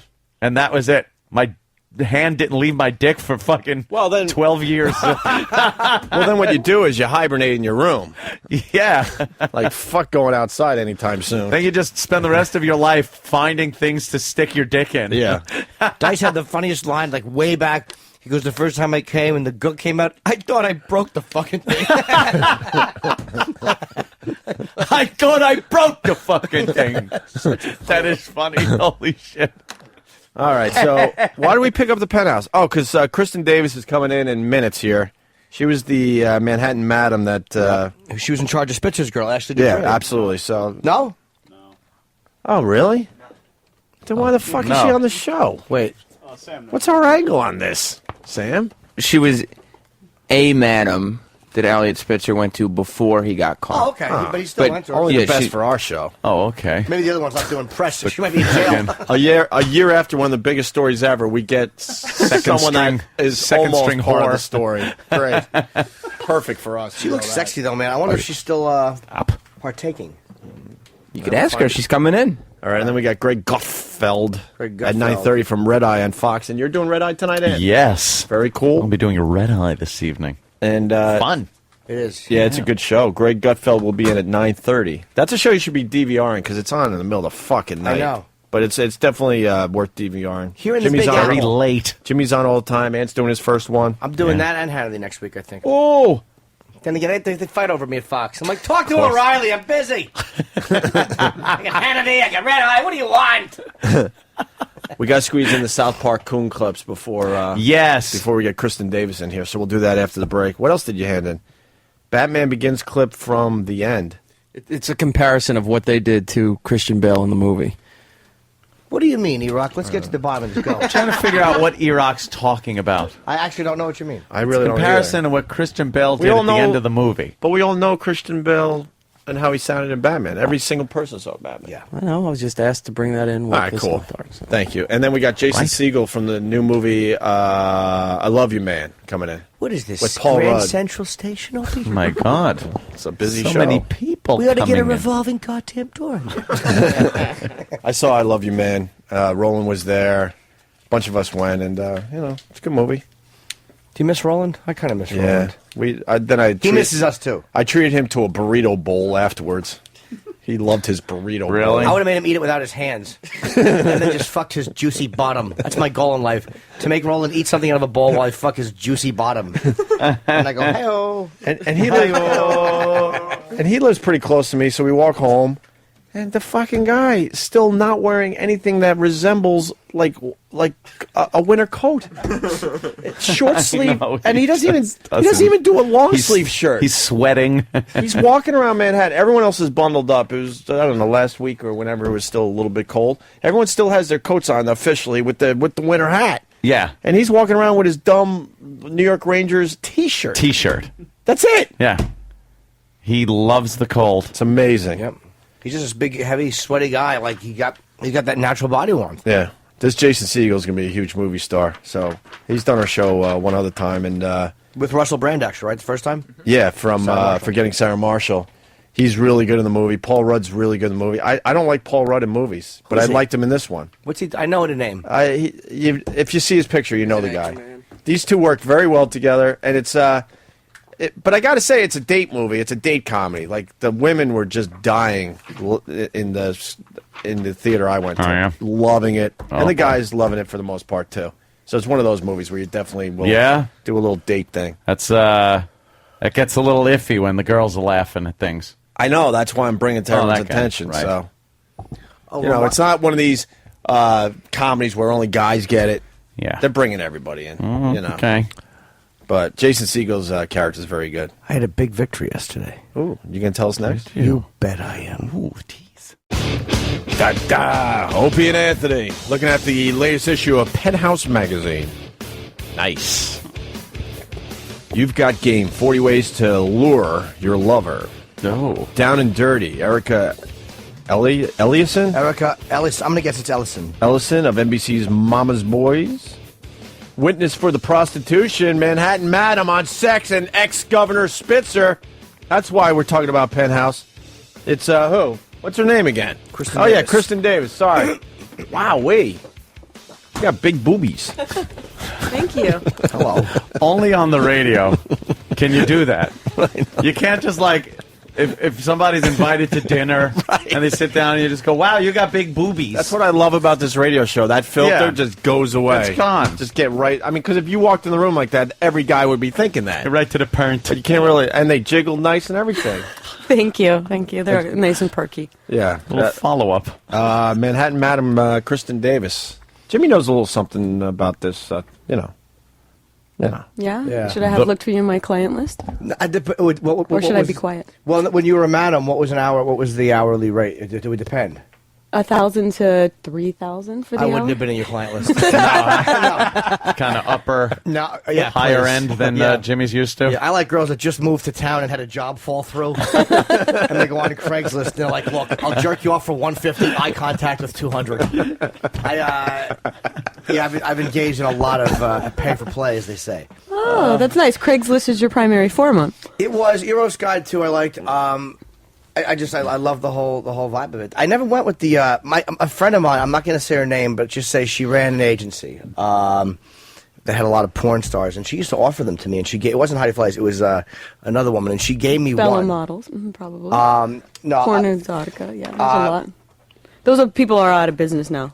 I don't even want to say her name. Oh yeah. She offered me girls all the time, and she gave me one porn girl who was kind of nice, but I think they were like 1,500 and up. I'm like, oh my god. Was it worth it? I didn't. Was the porn star better than the girl off of Craigslist? No, she wasn't. She wasn't bad. She was nice. No. Oh, and also Jason Itzler. You know Jason Itzler? I don't know Jason Itzler, although he claims to have met me once upon a time. Maybe he did. He's kind of a he used to buddy offer of us ours. girls. Jimmy was, and I swear, was the only one that partook. He offered us all hours. He offered everybody, and Jimmy was the only one that cashed in on his hour. I cashed in on my hour while he was still on the radio show making the offer. But Jason said so. Yeah, it was that girl. Who was the one who said was his top girl? His girlfriend? Yeah, Natasha. His girlfriend? Here, why don't you take my girlfriend for an hour? That's great. Well, it was nice. Natasha, whatever. Who became, and what was her big story? When they got... Wait. She wrote a book. She was like... Yeah, she sold like 8 copies. She was stupid. She didn't come in here to plug. I would love to, because I fucked her. I would love her to come in here and plug, you know what I mean? And, would you have given her a review? Did you go on TER and review them? No, I belong to TER, though. But what's that? The erotic Can you review. help us out? Oh, okay. The erotic review. It's actually a really good site. I talked about it when she came on. I got the flu after, so they were all saying it was because I ate her ass, but that wasn't true. Oh, I forgot about that. Yeah, remember the ass flu? Yeah, we worked the ass flu bit for a while. Yes. That's always nice. Yeah, he munched. So you were an escort first? No, I actually just kind of got dragged into a couple calls with a girl who introduced me to the business. Mm-hmm. Went, watched, left, thinking I can do this better than you, and there's a lot of money in this, and started my own agency 12 years ago. So wait, guys, this is the thing for me. Like a lot of times, you got to be careful when again, maybe with an agency like yours, it's a little bit higher. It's different, but you got to be careful and never let 2 people in the apartment, because while one is fucking, the other one is stealing your shit. You can never have one person wandering around your living room while you're having sex with the other person. So they would just let you come up and hang out? Me per se, or when you first went up, when you went on the call with the other person? No, actually it was like party calls in Hollywood. So it was like a bunch of cocaine, bunch of celebrities, and it's like 20 million girls there, just rotating through, just eye candy primarily.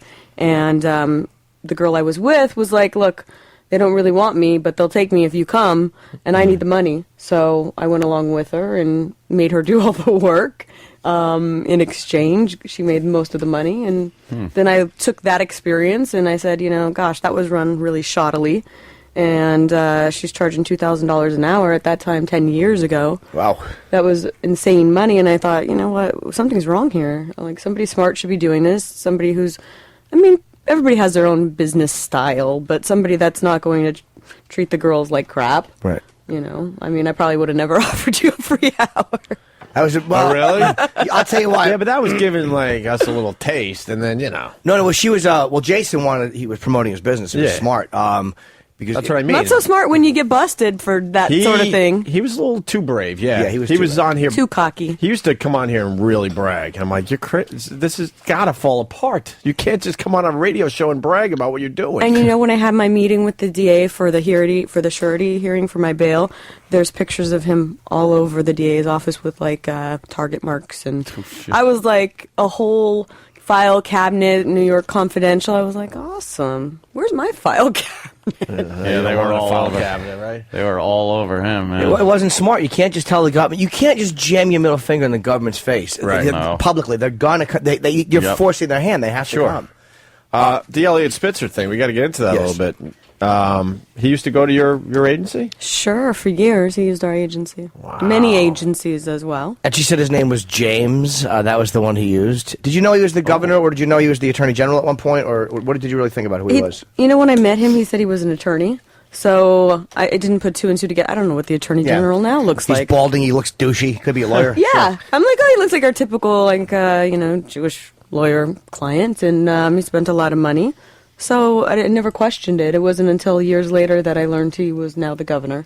One of the girls saw him on the post, told me, hey, that client you hooked me up with last week, that's the governor. And you said that he was the girls were complaining. If it's true that he liked to have sex without condoms on, I just love him. Just because that's a power move. That is a power move. It really is. Like, I can get this girl. You want to, like, one of the things is, as you're picking a girl up, you're paying her for sex, you want to feel special. Like, every trick wants to feel like they're a special trick. So it's like girlfriend experience. Yeah. GFE. But that usually doesn't cover without condom. That usually just covers kissing and like a bareback blowjob. Usually if you get GFE usually doesn't cover fucking without a rubber. No. Most of them won't do that. That's skill. Yeah. I've gotten a couple to do that, but that's just nuts. But that's a power move because you want to feel like she's giving you something that she's not giving anybody else. Right. And that's probably what he was doing. Gotta love old Elliot. So he was too aggressive? He was too aggressive. I mean, girls don't want to have sex without a condom. I mean, safety is the name of the game.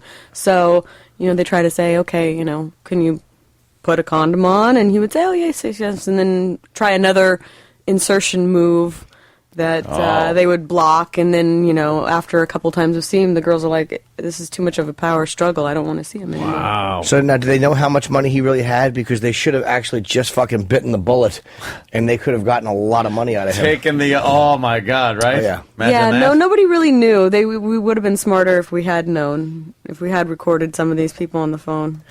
Let me ask you this, too. Great fear of going to places. Like, I would only have them do out call to me because I never trusted being filmed.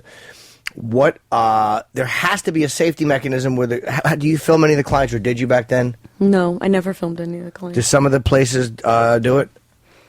I think some people have cameras on the front door just so they can see who's entering, and maybe if the police are there. But at my level, my screening process was so difficult that if you lied to me, I caught you before you even got an appointment. What was the process? One, I'm going to ask you for your cell phone, your work phone. I'm going to call you back and verify that it's your voice and your name that you gave me. So if you gave me a fake name, you're not getting your appointment. So I'm doing all this verification. I'm also reverse search lookup on all the paid search engines that I'm a part of, making sure you are who you say you are. Mandalay Industries. Mandalay Industries. What's that from? So all of that sort of thing. So you'd verify that. But what if a guy's married, doesn't want to give you his real name? I mean, he doesn't get an appointment. Oh, but you wouldn't ask for his home number, would you? No, I'd ask for his cell and his work. So I'd call his work. I wouldn't ask for direct extension. I want to go through the receptionist so that I confirm that you really are who you say you are. Wow. There were a couple guys that got through, some famous musicians that would say, well, I'm a musician. And I'd be like, all right, what instrument do you play? So I'd just do like a rule, basic common sense sort of thing. And they would tell me, I play guitar. What kind of guitar? I'd ask them some questions. Where do you live? What's your favorite coffee shop in your hood? And confirm that they are who they are. What's your favorite song to play? Oh, I'd say, Welcome to the Jungle. All right, Slash, we'll see you in an hour. Do you, this is what I wondered about, because again, I've paid for sex many, many times. Is there ever, like, moments where the girls get like I'm prostituting? Like, is it like these moments of clarity that they just feel is fucking terrible? Because I've always had this weird guilt thing, like, like, am I dehumanizing somebody by doing this? Because I'm a fucking sex addict. So am I my addiction like really taking what is hurting somebody? And you understand what I mean? Am I being just a selfish? No, I don't think a lot of the women look at it like that. I think nowadays, unless they're working the streets, a lot of the women, even on Craigslist, look at it as empowerment. It's providing a better lifestyle for them. Some of them enjoy it. I don't think they ever have these moments where, maybe occasionally. I've never had any girl come to me and be like, I can't do this anymore. I've mostly come to me and be like, I need more work, I need more work, I need more work. And a lot of them actually appreciate the attention because maybe they're not getting that in their personal lives. So they get a guy and the guy's like, wow, your body's great, or your boobs are great, or I love your butt. And the girl's maybe not ever had, like, any guy. She's 21, and 20-year-olds don't ever say that. So she's never had that before, so she gets kind of addicted to the attention. What's the most you ever saw a girl get paid? For the hour, about $3,000. I booked a couple calls for $200,000 for travel. Wait. Was this makes it? Was it a space station call? Who the fuck is getting? Can you blow while you float? Is that possible? Yeah, I had a couple of kings of countries that got multiple girls throughout a week period and spent a lot of money. Can I behead them? Okay, 200,000. Is that? I heard in Saudi Arabia. I was wondering if I could be like their fifth wife or something. You know? Wow. Would they do that in Saudi Arabia? I heard that they would fly like they'll take a bunch of blondes. They like blondes in Saudi Arabia. I guess it's just the opposite of what they have. And just fucking fly a plane full of them over for a week or 3 weeks or whatever. Send them back, fly another one over. I mean, they tend to do it more like out of Florida. They tend to have you fly into Florida, and they have a yacht, and you go on the yacht. And you kind of tour around there because in their country they have like 5 wives, and their wives are all kind of possessive, so they really can't do that in their country. I have heard of girls actually who work for me going over to their country. Other countries similar, but that sort of thing. What kind of dangerous situations? There had to be some. I mean, every girl has a few, I'm sure, war stories. We only had one day. I mean, when you use an agency, you tend to think that somebody behind the scenes is like mob-based or whatever, so they don't pull too much crap. Is that true? Are they mob-based or Russian mob or any of that stuff? No, not for the most part. But I only had one bad incident where I sent a girl out to Queens. The only time I ever sent a girl to Queens. Client talked me into it, was super aggressive, calling. Come on, I really need an appointment. I'm paid it up front in credit card, like $3,000 for 2 hours, charged him for travel time. She gets there, he's Middle Eastern, they have a conflict. What was the conflict? She must have told She like just laughed at him, I think, and he was demeaning to him. When he pulled and his dick out. Yeah, and she was just making like some idle like chit chat and jokes, and he kicked her out of the house like naked. Yeah, she called him a Jew. She accused him of seeing her as an equal. You know. He's like, what are you doing tomorrow? She said, voting. Get out! He kicked her out of the house naked, you guys. Oh my God, did I miss that? Yeah, you missed that. He kicked her out of the house naked. Amazing. And took the credit card receipt, and because the idiot hadn't put it in her purse or anything, it's just laying out there, and ripped it up.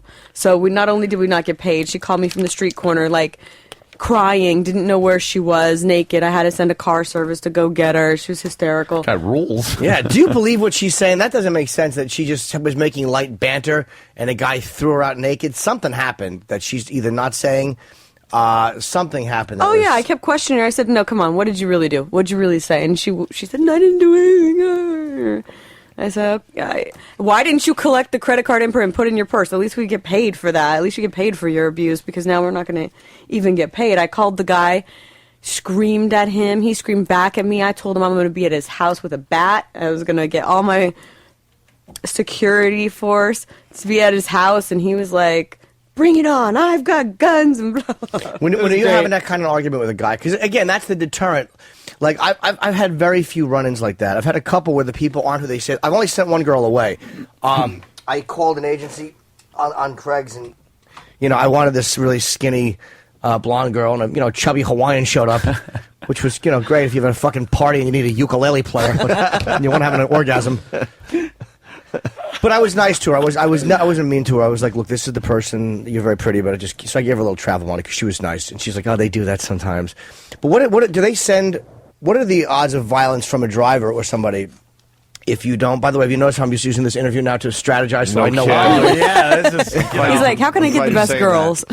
But when you're honing his craft, you're always in danger of some kind of a driver or some kind of a person they bring with them who gets a cut or whatever.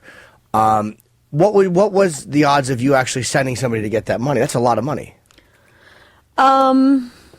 Probably slim to none on that amount. I have had clients charge back on like a whole month of spending, and maybe that spending was $40,000. So when you're a merchant, automatically you have to prove that those are valid charges. So they automatically take the money out of your bank account. So I just go and check my bank account. It's like minus $39,800, and I'm like. you know, and then I have to call this guy, threaten to go to see his wife. I have to stalk him at work. Eventually, they pay me. You know, eventually they pay me because I do have, if they paid on credit card, I do have your billing address, and I will go to your house. I'm not afraid to do that. So I've sent people, you know, other bigger people than me over to people's work and houses to knock on the door and say, like, where's our money? Well, yeah, if a guy spends that kind of money and fucking then doesn't want to pay up, you kind of deserve it. You know what I mean? If you're going to try to steal from the agency and not, you know, not pay your bill. I always want cash, though. I went with credit cards years ago, and do you believe somebody shady at that agency overcharged me? Oh, no. I had, like, for years, they charged me $10,000 extra on one credit card. 10,000 extra. Yes, and then I think it was. You might notice that. Yeah, I something you might notice. Anthony, it's funny you should mention that because this is like '93. Yeah, I was making no money, and they did like $6,000 on the other one.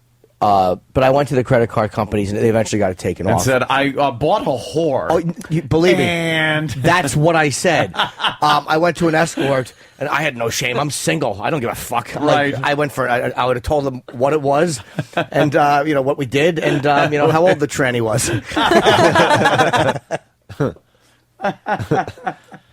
So go ahead, Jimmy. No, go ahead, man. No. It's well, the Elliot Spitzer thing. I wanted to get back to that because there's some stuff in this article that he was a pretty aggressive guy. Sure. And he liked girls that were into self-defense or something. You know, I talk about it in the book. I actually at the end, at one point, I didn't know this when we wrote the book. He used to use the name James. I remember meeting him. I blacklisted him. For his aggression? Yeah.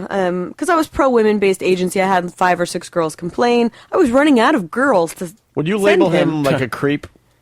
Yeah. You would, right? I get that feeling. He looks like a creep. Oh, a creep. And I blacklisted him, and I thought he had disappeared for a time period and then came back.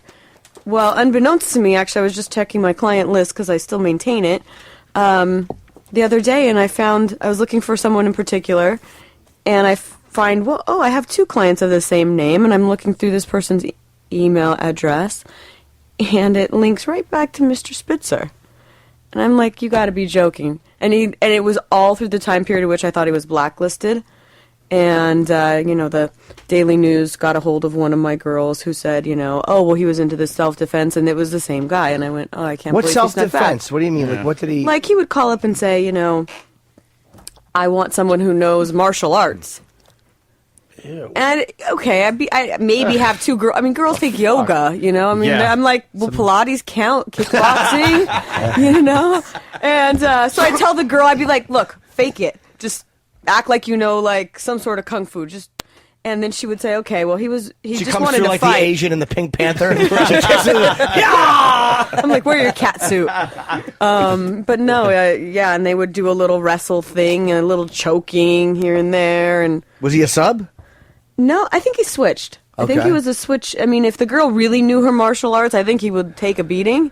But for the most part, it was the reenactment, and then he would be the dominant one. Ugh. Wow, so he liked the struggle. Again, it's a whole rape thing. Maybe, again, when you have that kind of money and that kind of power, you can just go out and fuck whenever you want without any kind of... maybe that's the dark shit that you can't do. Without any kind of repercussion because, he obviously didn't get in trouble. And in his public life, he was such a do-gooder. That's just... Oh, I know. He would come down. I know you hear this all the time, but man, he was all about like cleaning up everything. Yeah, we must close down these houses of ill repute. Right. Right? We must attack everyone. The financial industry, the radio. Yep. He was everyone. He was after us. Not us, but our business. Oh, yeah, with payola and all that shit. He went after radio people. He was totally after the radio guys. And what about Ashley Dupree? Because, you know, her name was, I think, Kristen, right? Her escort name. Mm-hmm. And when the whole bus came down, it was like, who is this woman that, you know... Sure, you know how many calls my agency got? Like 55 calls looking for... And my real name is Kristen, so half of them got through the phone bookers, got my personal cell phone. All of a sudden, I've got Playboy, I've got all these people calling me. Wow.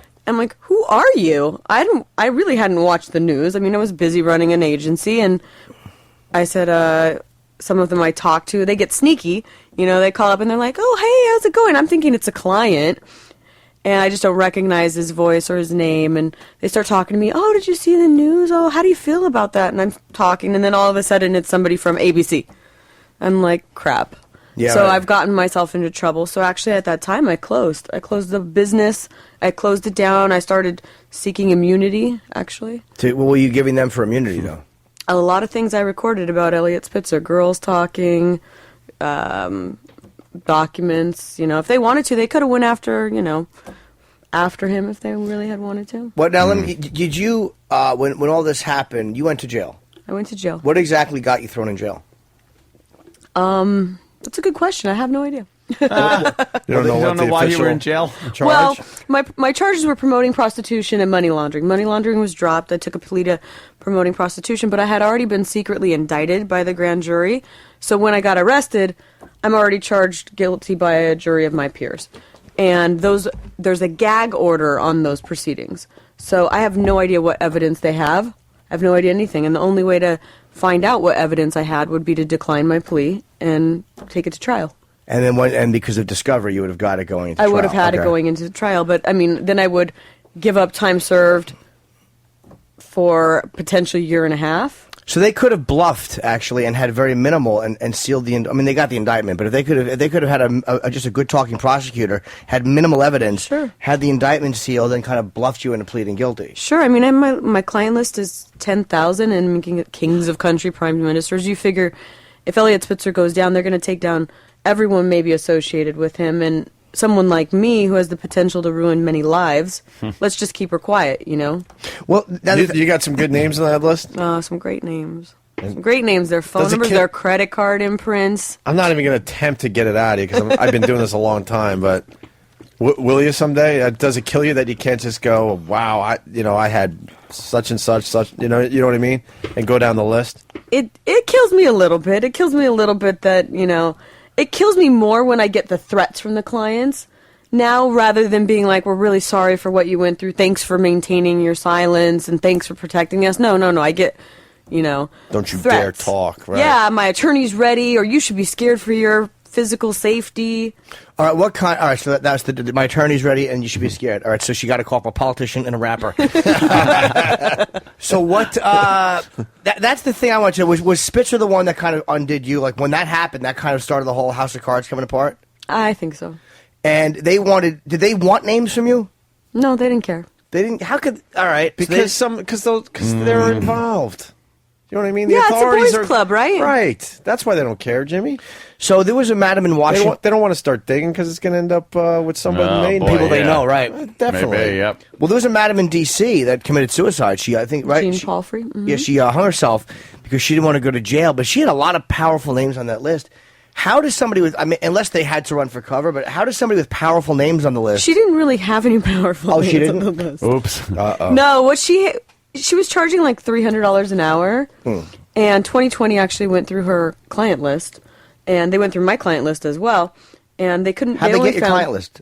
I let them have access. Oh, okay. They were going to look at the hypocrisy of all these guys spending corporate money, the Madoff types of the world spending all of grandma's retirement. Pauly Shore. Yeah. And then, conspiracy number 2, at the very last minute, they decide not to name names. Wait, 2020? Yeah. So they know. 2 days before we're airing, we've spent 5 months investigating people. They've called these clients. They've verified embassies of countries are in towns and cell phones and talked to people.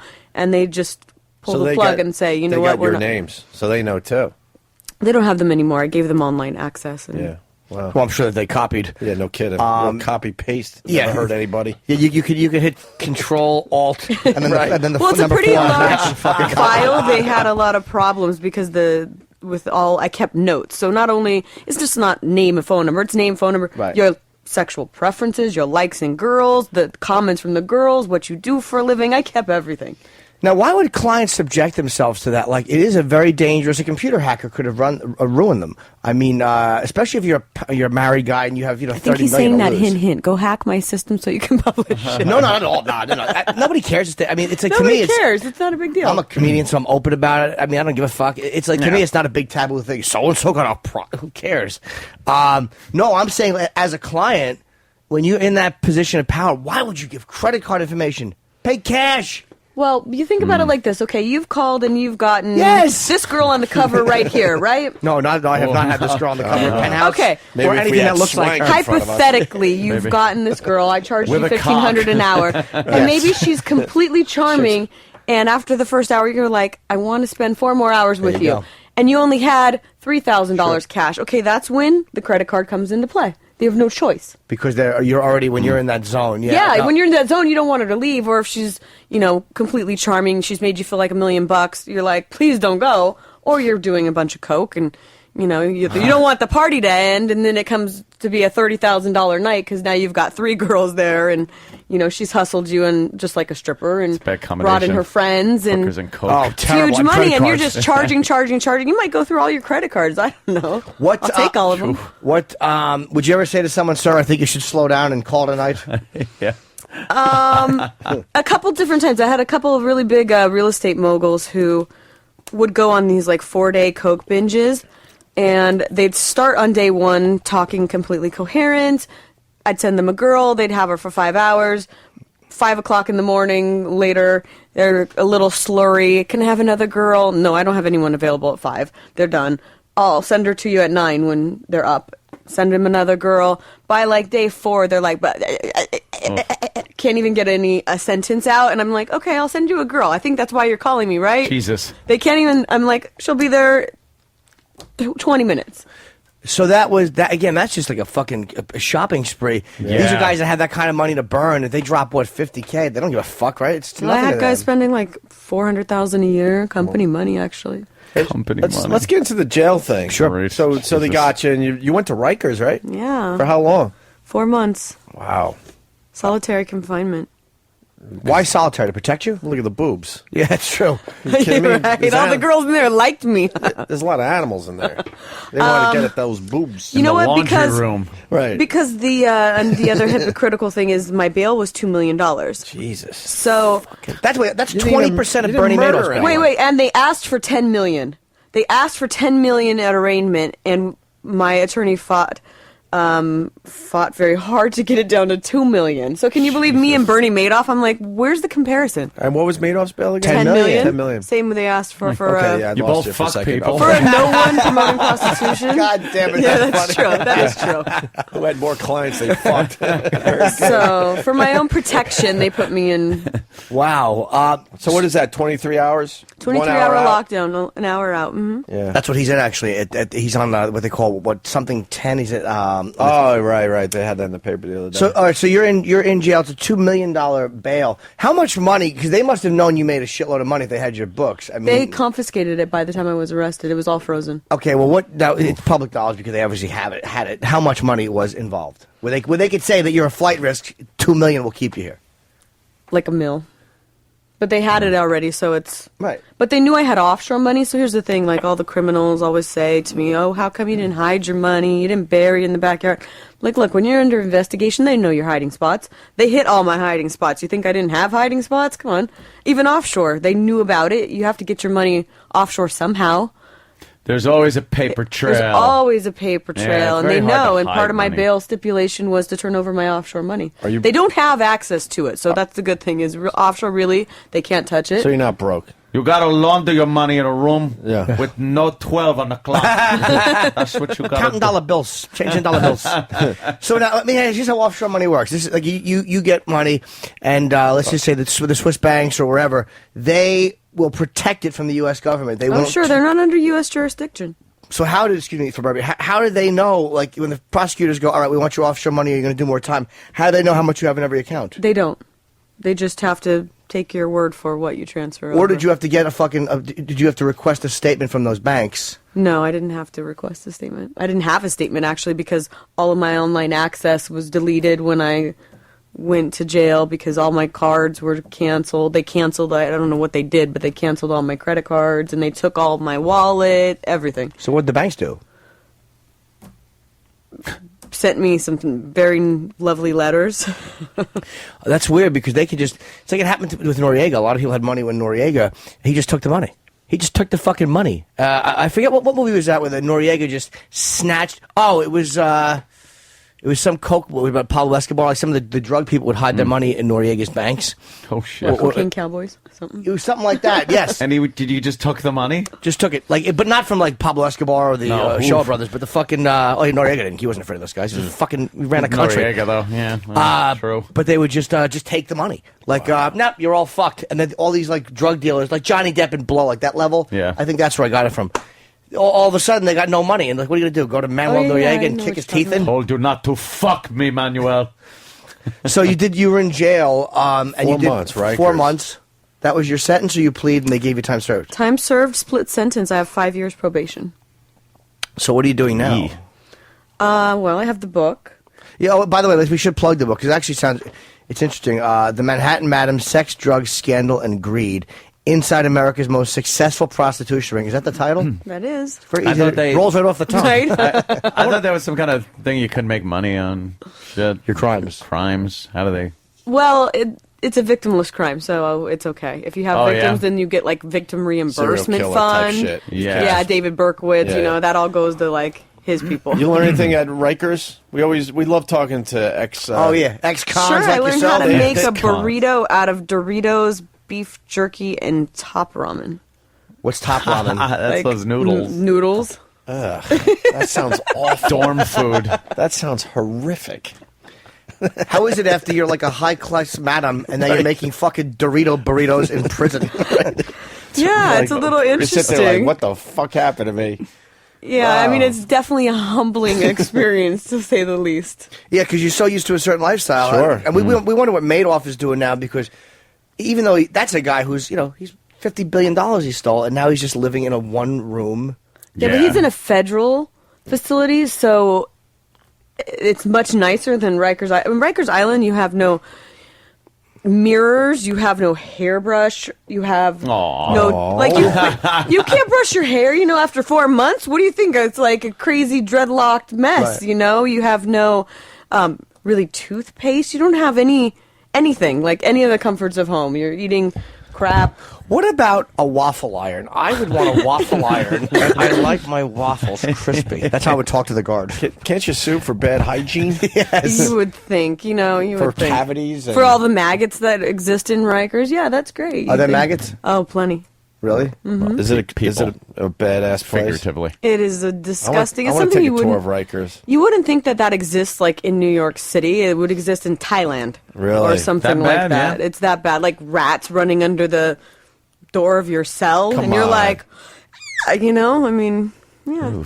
Well, Rikers, the maximum time is like, what, 2 years? I mean, that's not your whole jail stay. Yeah, it's kind of a holding facility. It's a deterrent. Oh, people have been in there like 4 years, though. I mean, they're fighting their case. I think technically, but if they haven't tried you within 5 years, regardless of your crime, this is what an inmate told me, that they have to let you go.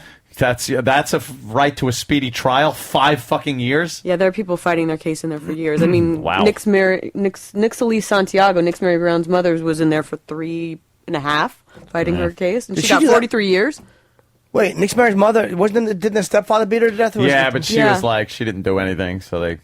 Oh, good. And there were Fuck her. allegations that she might have been involved in somehow, but the fact that she just stood by and kind of Let knew it what was happen. going on, they're like, okay, bye-bye. Yeah, she was in the same area with me.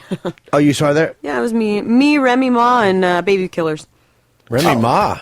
Oh, Remy Ma, yeah. Yeah. Did she write a song that had you in it or something? Yeah, she just did. We recorded that from Bedford Hills over the phone, and she wrote this like most feared woman in New York rap.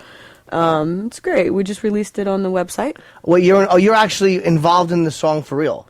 I mean, I'm not involved in it. She wrote it about me for me. Wow, that's cool. Do you get to do So- like a something in it? No. They didn't give you a little something? No, Just a I little- wouldn't have wanted to. I'm not a rapper. You know what I mean? They gave her like a Brady Bunch thing. She would come in and go like, sha-na-na-na-na-na. Hey, did you dye your hair in prison? I No. heard. Or- You can't. or you Although I learned- did learn how that you can dye your hair. I mean, they anything gave in me some like. Apparently, the soap has a lot of lye, and if you break it down in this and you Put can it in make the some toilet, hair dye. But I mix it thought with you're piss and crazy. shit. Right. And spray paint. Yeah.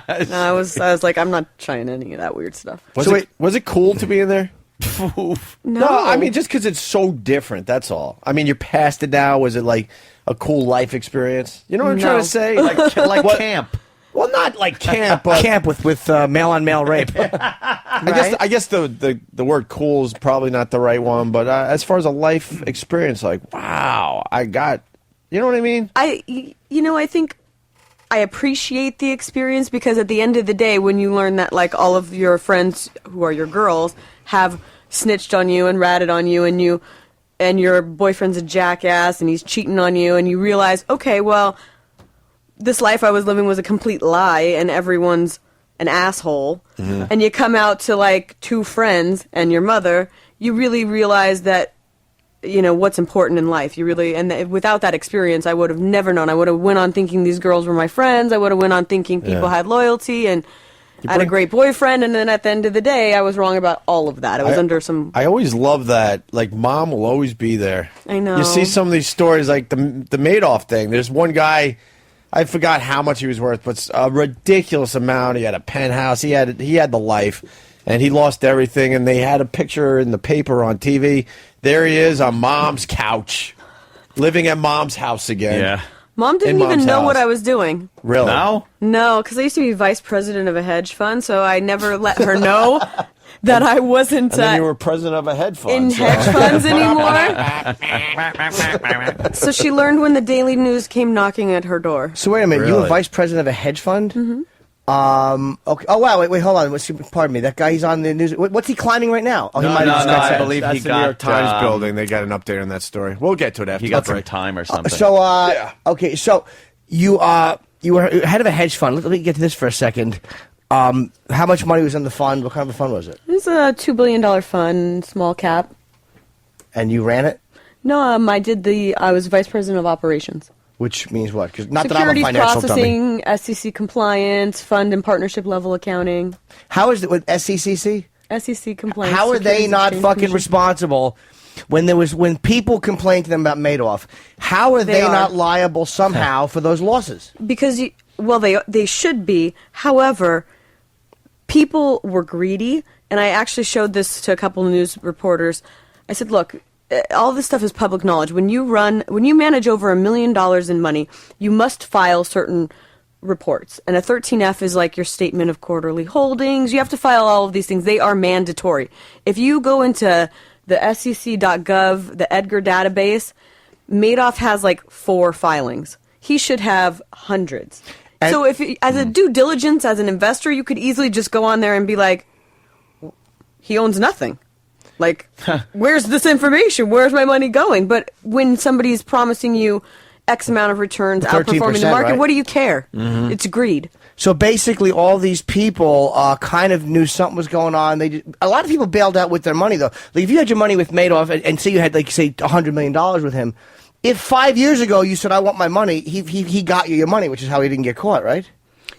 Yeah, I mean, but a lot of times they don't want their full money. If you're outperforming the market and you're lying about that, they might only say, I need $20,000 right now to pay my taxes. Yeah, when does anyone ever really pull out all their money? They never do. They're contributing more, actually, but they might say maybe they're retired or they have a foundation. They need $50,000 a month to support this or that. And so they're taking that. Yeah, there you go. They're paying me. So you obviously went to school. You're like a business major. Sure, business and psychology. You seem master's. very smart. Yeah, well, obviously to run a hedge fund, you got to be fucking. But I mean, just talking to her, she's got a head on her shoulders. So you ran the hedge fund for how many years, and then why'd you stop doing that?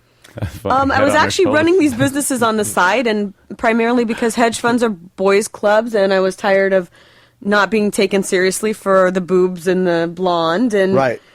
And being not a trader, you're never going to get those $2 million bonuses that these jerk-offs who like work 6 hours a day and they're going to escorts after work, during work, and I'm working 20 hours a day to make sure all their trades get processed and all the numbers are right, and I'm making $150 a year. Now, granted, that's great money, but I'm seeing these other guys, making 20 times the amount of money that I'm making, so and I'm like, what the hell? Prostitution. I actually came to New York for a high-profile job at a hedge fund from California. Okay. And it was Spitzer. I saw that he had I was actually living in Boston, and I saw that he had just busted a American Beauties, NY Confidential. Right. He went through this whole crackdown on like 4 or 5 different places. Spitzer. Say it again. And I said, oh, okay, well, supply and demand. There's an opening in the market. I'm no longer wanting to be in hedge funds.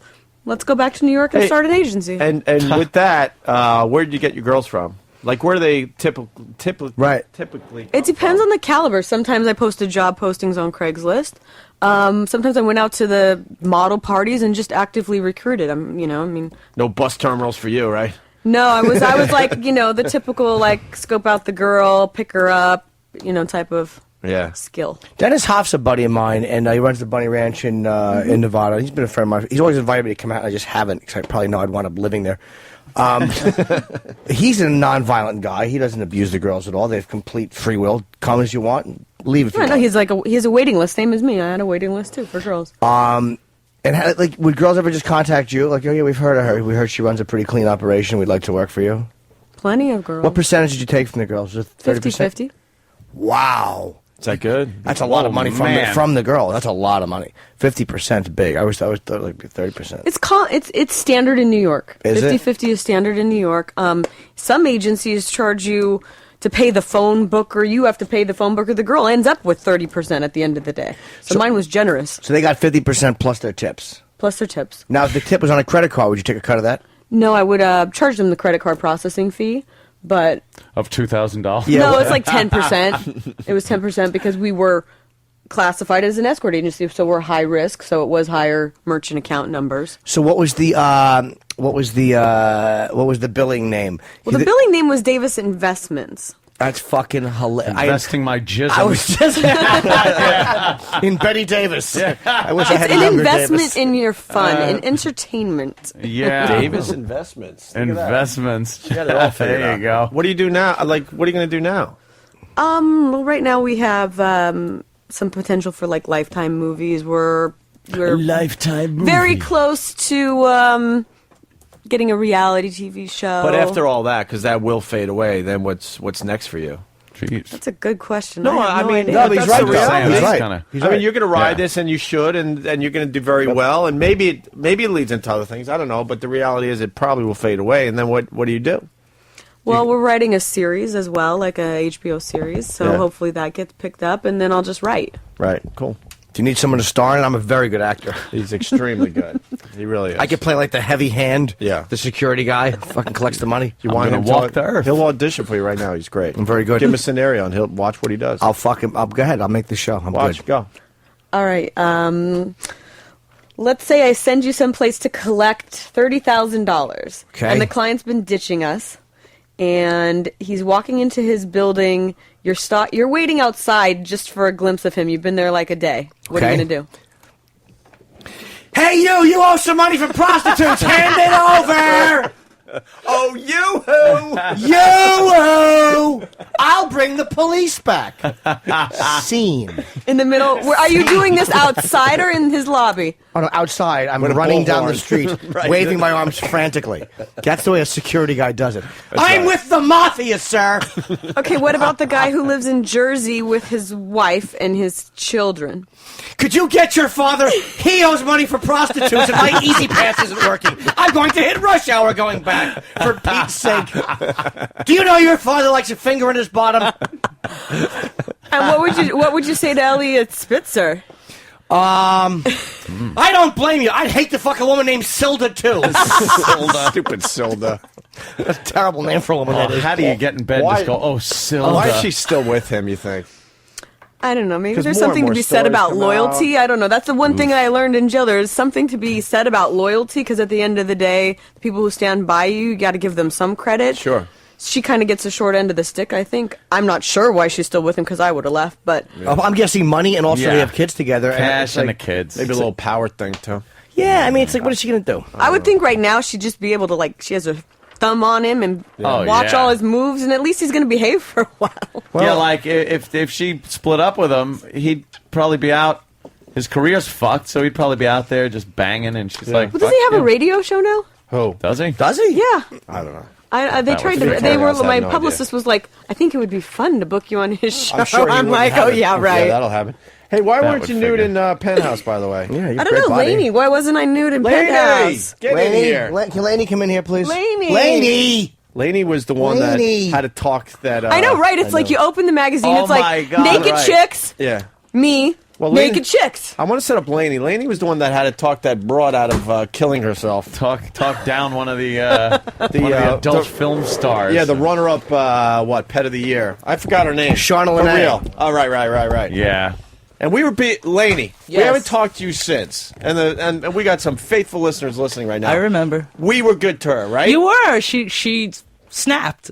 I don't know why. I mean, then it got ugly, but we weren't going down that road. We were like being really nice, and we were really into her. We were like, we were trying to get into her head a little bit and figure out what she was all about. She snapped, and then of course we have to just go all in. Of course, no, I understand. Imagine I had to spend the rest of the weekend with her. Really? Like, feel sorry for me. Like after she left, like that's who I had to be with. She wanted to cancel everything because we heard a little of that. She did. She wanted to go home. She was crying like a 12-year-old and said, "I want to go home." Ooh. Yeah. And then she made her brave video from her hotel. I had no idea she does this doing video that. from a hotel trashing us. It's like you had the chance to say all He that. abused me. Blah blah. They played the porns that I'm actually starring in. Oh yeah. God. Oh yeah. That was it. Kristen Hurd.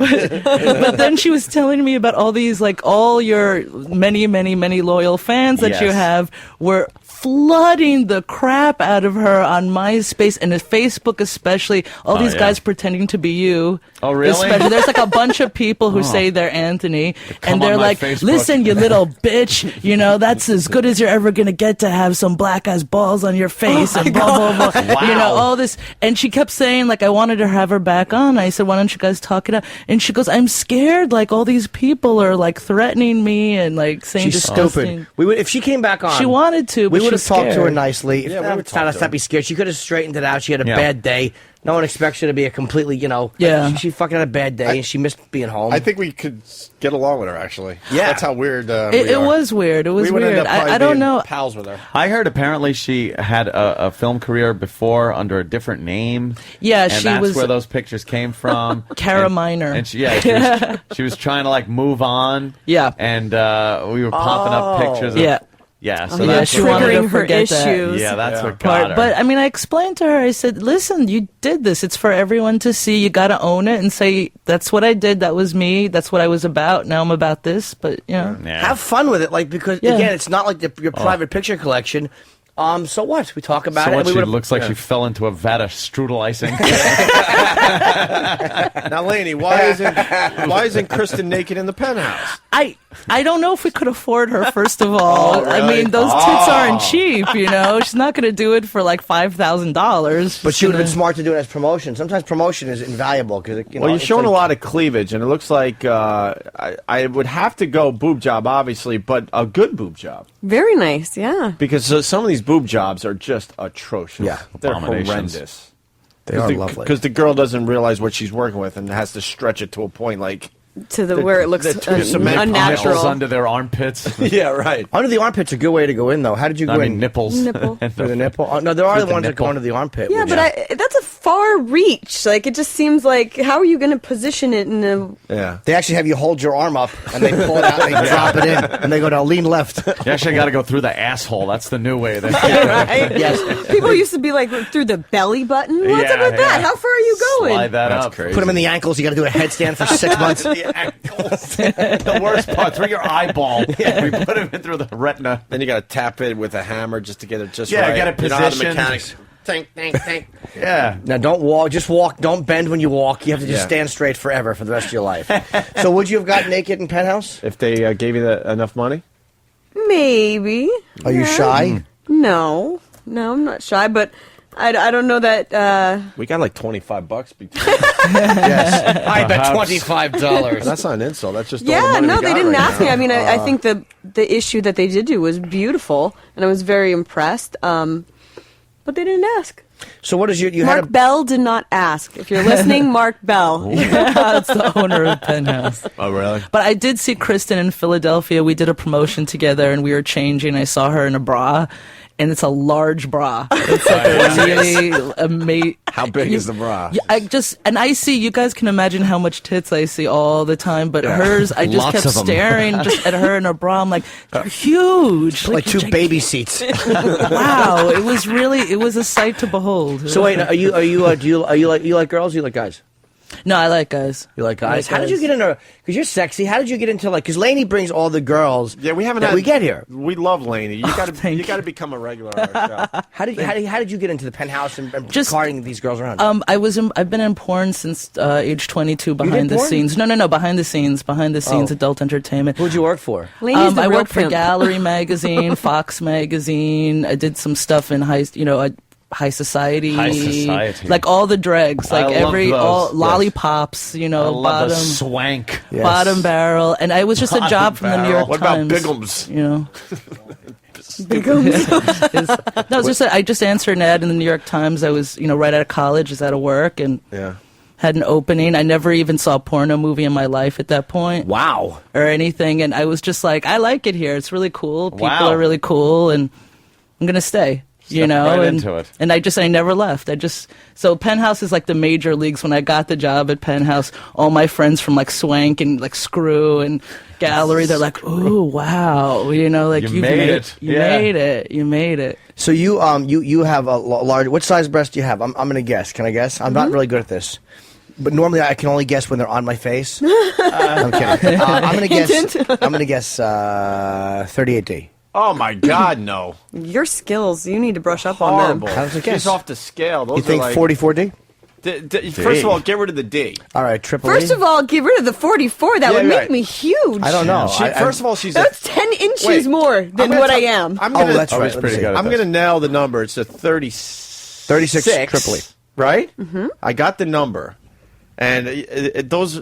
No, not even D. I said triple E. It's a custom job. job. You're in the E's or something. Yeah, it's a custom job. He has no clue. No.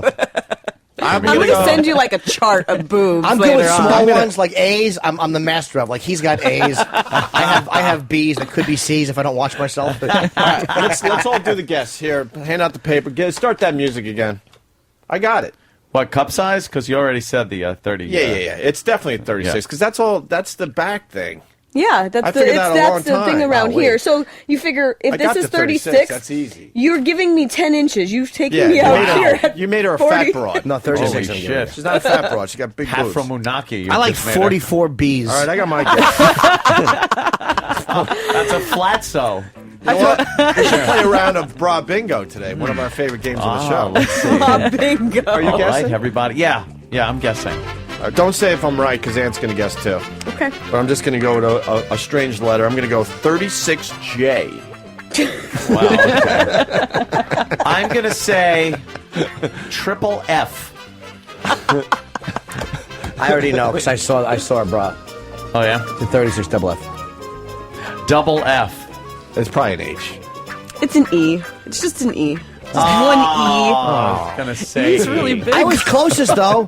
I said 36 triple E. You went over though. You didn't. You and said I went double way F. over. I don't think there is a triple E. I think there's just a doubles. I think once you get past D, it's just doubles on everything. Double, really? So Kristen, your boobs are bigger than every Penthouse pet I've ever encountered. Yeah? Grabs. Yeah, like if you guys have met Victoria Zadrock, she's got probably one of the biggest racks that we have, and I'm she's very double sexually D. attracted to her. Are you? She's beautiful. She's hot. We saw her last night for dinner. Yeah. Is she the sex expert too? Yeah, she's one that brilliant. came in. She's fucking brilliant. She wanted to strap on something and fuck Dave, pop somebody. Oh, right. Now I recall. and the lawyers got in the way, or we would have had like some fun. Well, I don't She know. would have done it.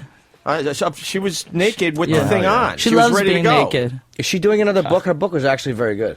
She's working on another book right now, so we'll see how it goes. But yeah, she's always writing. Yeah, she's a smart woman. I know we're talking to Kristen, but how do they get the sand out of the vag in these shots here? They like issue a penthouse. They call her fatty pneumonia, put her in the driveway, and hose it out of her. They probably do hose it out, actually. I mean, that looks all good, but I mean, nobody likes. I don't like sandy ass like that. It's like, what are you? How are you supposed? You're supposed to fantasize about having sex with that. and the grit. Ooh, and it's gonna chafe. And one granule of sand on your dick head. Oh, the damage that could do. Just Right in one the hole. lousy granule will ruin your day. Yeah. Like a fucking bad molar. What size were you when you started? Were you C's when you started, or were you B cup when you I started? was C. Well, what made you want to go up? Because C's are perfect.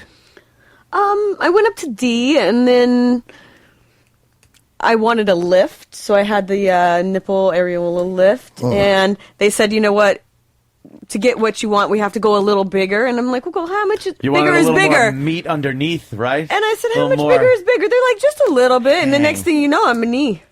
I'm like, that's not a little bigger. That's a lot bigger. Do you regret it or no? You're happy, right? No, I love them. Oh, I'm saying they don't hurt I'd your be back. No, not at all. Yeah, they're on the front, dummy. No, but sometimes... I know, I was joking. Sometimes a girl will somersault. Sometimes when she's jogging on the treadmill, the Doesn't bounce endo. hurts the back. No, they're good. That's very sexy. I love talking about breasts. So Victoria's the Drock. What are the odds of me and her hooking up? Just curious. She's actually pretty open. She's open. If you can get her, if you can charm her, you just it's about being Jimmy's charming. a charmer. Not charming at all. Just, If you can charm her and talk to her and compliment her and Slip her a roofie. Yes. No, and that's the thing. Victoria doesn't drink. She doesn't smoke. She doesn't, her sex is her thing. If you can tell her, I found a way to make you come in a whole different way or something, she'd be like, I want to do it. Oh, Bring it on. I actually could do that. I'll say I found a way to make you come. It's that you make me come, and as I'm driving home, you think about it and you have an orgasm. It'd be great if that Always worked. taking care of the ladies, Jim. Absolutely. Yeah. I'm good with the compliments, so the broads love me. Oh, Wait till yeah, she comes in next time. Nice hands, Vicky. Laney, anything else? I think we did good for you today. I think you were wonderful. And she didn't- As always. Yeah, she didn't run out of here crying. No. That was hopefully that will never ever happen again. Were you kidding? It was great. Yes, I know. You don't know the but- calls I got from my bosses after that because Yeah? it's all They're it was not mad at all us, over though. the internet. No. They were Oh, mad good. at her Good. and me because they're like, "What are you doing? How did that happen?" And then they I liked the listened. broad. I was trying to be all nice to her I and know. shit. Yeah, she misread it. But actually, my boss listened to the show and he started laughing his ass off. And he's like, this is really funny. he is really funny. There was one website, all the adult websites all reported on it. Oh, yeah. And there was this huge blurb in the middle of it that says, Shauna Linnea is as crazy as a shithouse rat. Oh, right. And I think you had said Yeah, that. One of you, and I they like just using that. they took that quote and they blew it up like huge. And then one of my other bosses emails it to me. He's like, "Nice, not on you guys, on her." Like, Yeah. great Crazy as a representation. shithouse rat. Yeah. Confused the hell out of us. We've had bad luck with some of these girls. She ran out of here crying. We had another girl run out to puke. Puke. What? Remember, was that girl? Tony Roberts many yeah. years ago? She was also a little bit fucking emotional with Mary Carey. Was She in was there. hungover or some shit. She started crying, too. Oh, she Fucking lost hey, it. what the hell goes on with these girls? I don't know Well, what happens. Beautiful girls. Beautiful girls, kick club. Well, Kristen Davis, we got some things to promote. You're in the latest issue of Penthouse. I am. Telling a good story. Nice boob shots and stuff, but no real nudity, unfortunately. There's plenty of Thank nudity you. in the magazine. Yes. So, but you tell some stuff about Elliot, Sure. and then you got the book. I have the book. It's on Amazon, ManhattanMadam.com. The Remy song is on there as well. Penthouse has been, and Lainey has been wonderful enough to throw me a party next week to commemorate the 1-year anniversary of my arrest and also the magazine release. When and where's the party? We get ratings Right? parties. It's at They get Kane on parties March for 25th, which is crazy Wednesday shit. from 9 to 11. Hopefully you'll come. A 2-hour party? It's not a very long party. What's up? Well, because I think Happy there's like birthday some to you. some free drinks maybe going on, so they're like maybe trying to limit yeah. the amount of drinking Yeah. you can get in. Open and bar, closed bar. Yes. Open bar, you better get there like right at 9 That's and right. start drinking immediately. Get your free Diet Coke ticket the moment you walk in. What kind of shindig is this? Throwing her a fucking chiseler party. Bunch of fucking cocktail franks. Everyone's gonna have hot dog breath. But Victoria will be there. Will she? Yes, she I have will. no Yeah, rap she's with my Victoria. date. I tell her I said hello. She She's my date. justifiably I wants claimed no her. part of me. Why you go that way? Justifiable. No, but if I was, it would probably All right. be with Just Victoria. asking. She's I'm very sure there fucking was a bright. college I like that. experience or something. Yeah, I'm sure you had a college So it's one of those experience. college experiences where you tip a little and No, I was in college wake up at like and another 16. guy's dick is like, in your mouth. You've been watching too many like rape in the sleep porns. Yes, and making you feel. Never saw that category. Damn it. Yeah. All right, so look, it was great. Good luck with the book. Do you have? I would like a copy of this, but I don't download it ebook. Buy it. I'll send you a copy. I'll send you a print copy. It's in print. I'll send you a print copy. Thank you. Yeah, I would like one. We could trade books. Yes. Jim's book is great, Is Kristen. He's a great book. It's hilarious. Yes, I'll give you a copy of each. Look at Laney, man. Laney rules. Jimmy's neuter in his book. Jimmy's book is great. I read it. We were online at Borders because it was right next door to where our old offices were, and we were online with everyone else. We all got our copies. What book? Your book. Which one? The last one. The last one that you did. I Hate Your Guts. No, it was like you laying down. Oh, Happy Endings. Happy Endings. That's the one. A lot of dirty stories. Happy Endings. He's got another one You've out been there, frequenting, He's got another one since? Yeah, I haven't kept Rub and up. Tug. Yeah. Well, no, most of them are at my place. But yeah, I love Rub and Tug. Did you I had a Rub and Tug place. Did you ever go there? Where? 35th, 3rd Avenue between 35th and 36th. No, I didn't fuck around the East Side. Were they Asians? Were they Americans? All American. You know, no, I didn't. Really? How much was it? What did they start off at? 160 half an hour and $220 an hour. That was all inclusive. All inclusive. For a hand or the fuck? For hand. No, hand. Just a hand. Hand You job. never know, though. We had another place on 56 between 2nd and 3rd. Shit's See, Upper East Side. It was New York Body Miracle was the name of the website, NY. But we posted on Craigslist all the time. No, I didn't play in those places because part Part of the minor leagues and the major. I know. I love this. I marketed to all price points. Well, we Wow, had one she in was- Port St. Lucie. No, it was my thing is this. It's after a while it became getting legitimate massage therapists to do what I want them to do. That's the high for me. If I could just walk in and know they're going to give me a hand job, but it was getting someone who I know doesn't do that to see if I can get her to jerk me off or to see if I can get her to suck my dick. And usually you'd be surprised. Really? No, I'm not. How much more did you have to No, pay for I'm those not. little extras? It would depend. I would life see somebody sounds for a while. exhausting. It just sounds exhausting. $100. And then after a while, they get comfortable with you. Yeah. And sometimes you can get them to jerk you off a little bit or let you jerk off. But you can go up to like $150, $200. And then I've paid as much as $500 for a girl to suck my dick. I normally don't go that high just because it's for what? I don't need to. But it was this girl was absolutely, that was not her line of work. Oh, really? Absolutely. So it was completely the challenge. Without a doubt. What if she was just a good actress, Jimmy? She couldn't have been because she wouldn't see me anymore. I hit on her one time. The first time she came over, I kind of started playing with my cock, and she's like, "You're making me uncomfortable. I'm going to leave." And we kind of argued a little bit, and she wouldn't come back for almost a year. Wow. She refused to come back. She's like, "No. So you're persistent. You were. No, I don't know. I called her once. I didn't call her for a year. I called her like 6 months later. And I'm like, look, I know we had that uncomfortable. Look, Mom. Yeah, please. I said I was sorry already. You know what I mean? You were unconscious. What was I gonna do? I'm confused by the part where she goes, "I'm going to leave." I'm going to leave if you don't stop touching But if yourself. she's completely legit, you would assume that she'd be running out of your place, no? Maybe, but sometimes they don't want to have an unpleasant... Because I think for most women, especially when they're doing alcohol to your house, it's kind of unnormal. They expect a lot of guys are going to ask.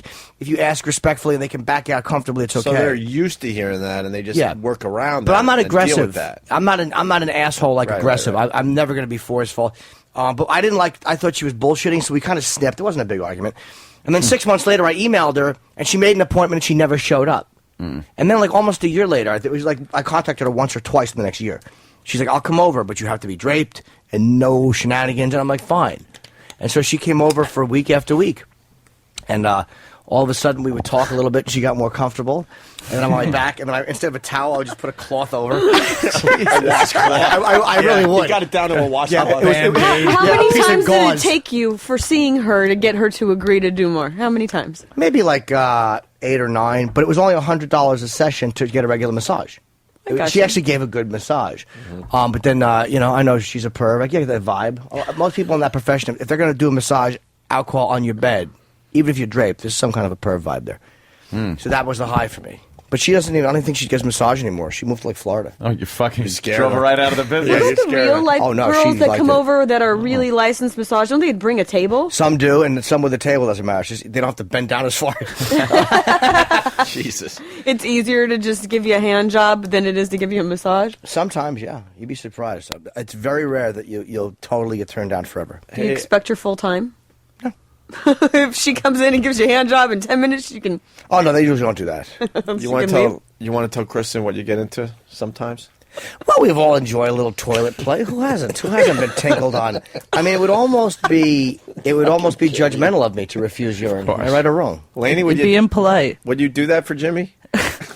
In the shower, maybe. Oh, the shower! Please, well. what are we, religious figures? In the shower, it doesn't seem so dirty. But that turned you me know? on when Victoria put on that strap on. That's what made me like her. When she put a strap on to fuck Dave with it. I've never been fucked with a strap on ever. But with her, I was like, God damn it, that would be kind of sexy because I've not done that. She likes to wear them. I would let her. There are a lot of photos of her wearing strap-ons. Yeah, you would let her fuck you with a strap-on. I don't know if I'd let her fuck me because one Dom tried it in Vegas, and when I said no, because it hurt, like she just pushed against my ass, she spit on me instead. She was fucking wonderful. Lest we have to play the clip of the gentleman getting fucked with the dildo. Oh, can we play that going ass. to the break or right now for everybody? Yeah. Find that. Whose friend is that? It's Patrice's Gavin's friend. Yes, Gavin's friend. In England, yeah. It is hysterical. And Gavin's laughing. Because Gavin's laughing, yeah. Let's set it up, though. Gavin is a monster, Kristen and Laney. 6'6", maybe. He would fill out that whole door if he walked in here to say hi. Big kid. No joke. He's a monster, and he loves beating people up. He's just ridiculous. Ridiculous. It's very, but a gentle giant. Yeah, big British, gentle, unclipped giant. So he finds himself in a hotel room with his friend and a prostitute. Dominatrix. Yeah. And his friend was getting banged up the butt with a strap on, and Gavin is just laughing the entire time, taped the thing on his cell phone, and they just pass this around each other. just a fun weekend with the, A fun weekend with the Dom and the guys and a little strap on. And, listen to this. Because it's his first time. Yeah.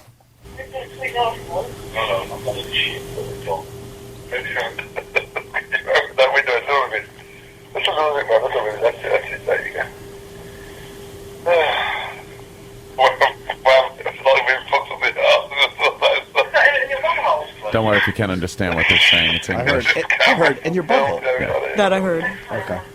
You'll get the point in a minute. What you fucking... No, wait, hang on. Let's just get a sponsor. Okay, so we've got one, the job and Mrs. Guilford behind one, and Lloyd, he's just going to get involved there. Oh.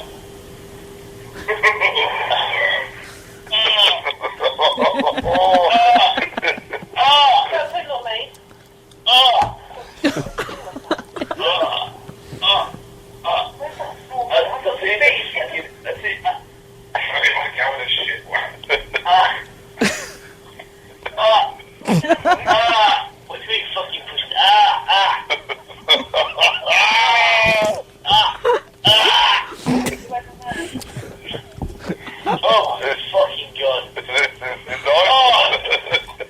Why is it nice? It's like my fucking eyes.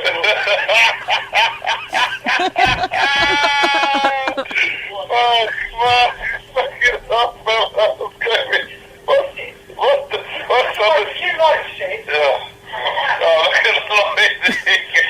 Get me a towel, because if he's covered in shit, I don't want to let him. He's shit? It's covered in shit or something. Oh.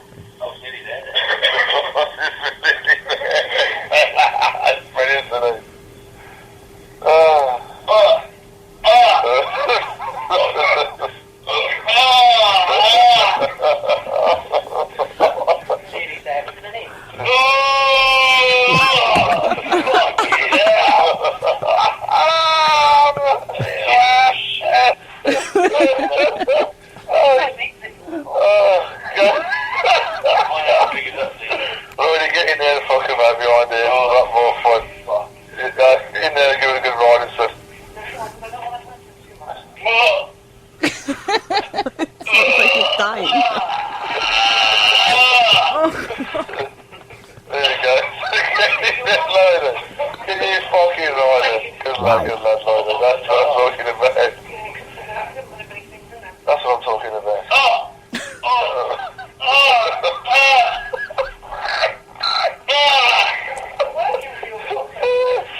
that sound, just you knew exactly what was happening. There's some great parts of that. She's all annoyed. She's like, "Get me a towel. There's shit all over this thing."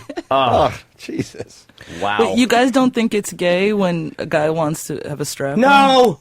Well, Jimmy will say I really no. not. Dude, I don't necessarily think so, but a lot of other. Lady, we have that discussion, and the phones will light up with guys saying it absolutely isn't gay. Yeah, but then there are people that think it absolutely is gay. It's one of those. It's like talking about abortion. No one's going to win. Yeah, if a no girl, one's going to win the. There are some guys that think if a girl even brushes her pinky against your butthole, it's fucking gay. Right. Silly. And then some guys that want a fist up their ass, but they're all man.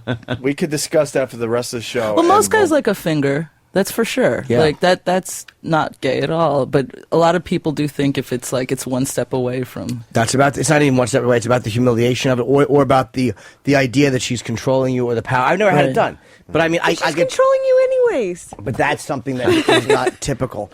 Like that is something that's. You got something in me, pal. Watch this. But I've never done it. I would do it, but I'd be afraid of it hurting. But no, good fear. Yeah, absolutely, a smart one. But it's not gay just because it's something going in your ass.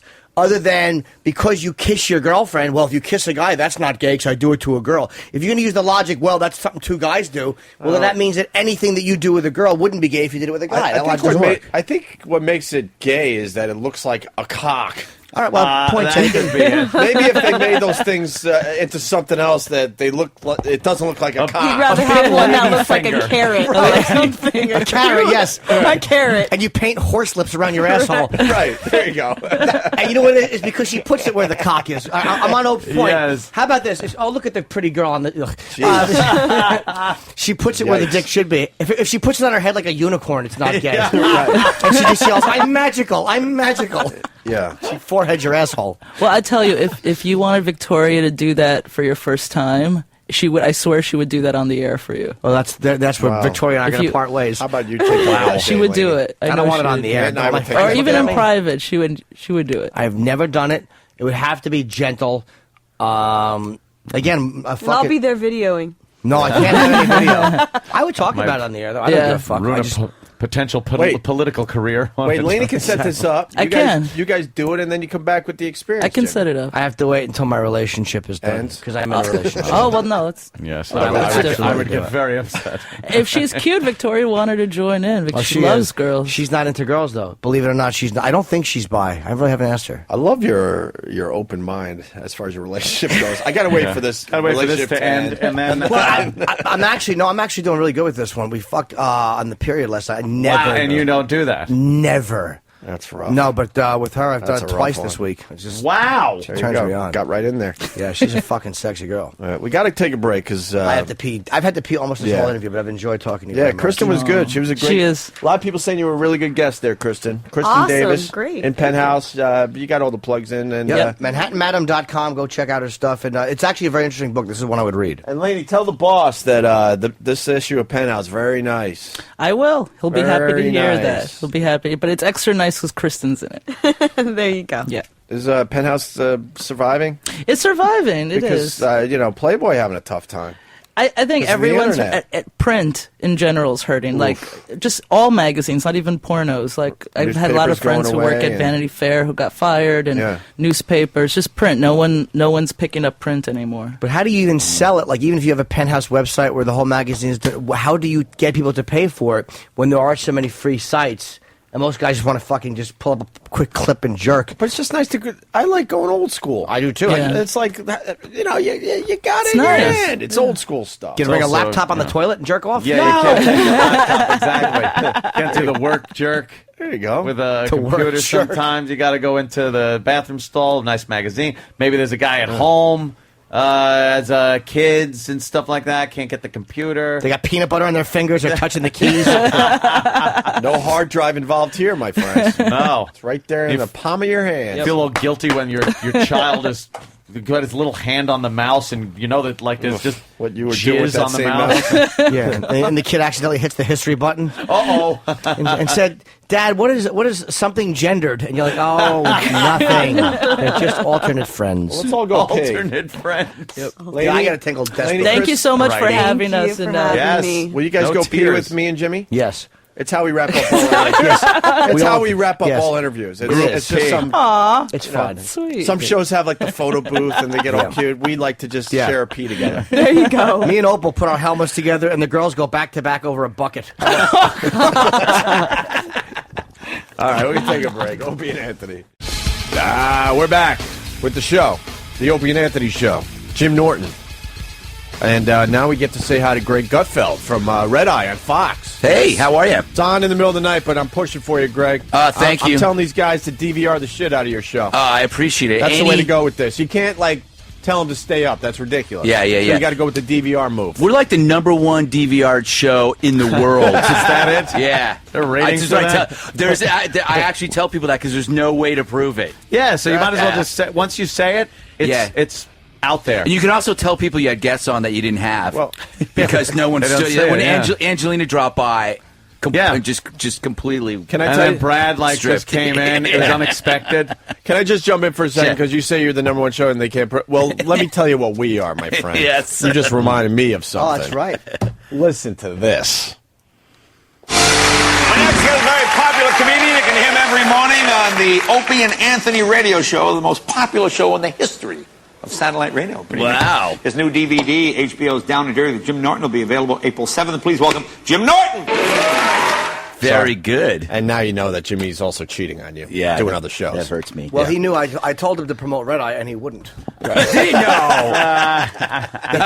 It's actually, it's on 3 a.m. here, but on the West Coast, or as I call it, the left coast. Jimmy. Law doesn't allow the laughs to happen. It's on at midnight, which is actually Those a much people easier are time. different over there, aren't they? Dude, I do this whole fucking 45-minute bit about how New York and L.A. are different, yet rape is the same in the Midwest. That's it. So, I'm doing Red Eye next week. Yeah. I know you and Hanley had to kind of fight who gets him first. Yeah. And I know, and Anthony is doing it too. Apparently, I'm on this evening. I'm very excited. Yes. You'll be happy to know you'll be on with Congressman Thaddeus McCotter. Nice. Yes. Thaddeus. I got your opening line. Yes. Welcome back. Because there's a Cotter in his name. Yes. You know something? I take Jimmy's advice. I'm going to soar. Yes. Thaddeus. More rape jokes, too. Yes, please. Of course. So who else? So it's the congressman and who else?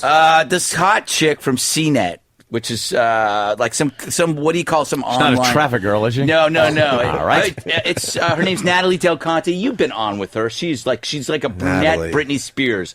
Absolutely drop dead gorgeous. Well, let's get a picture of her. Yeah, because we can all jerk off. Yeah, I think we should now.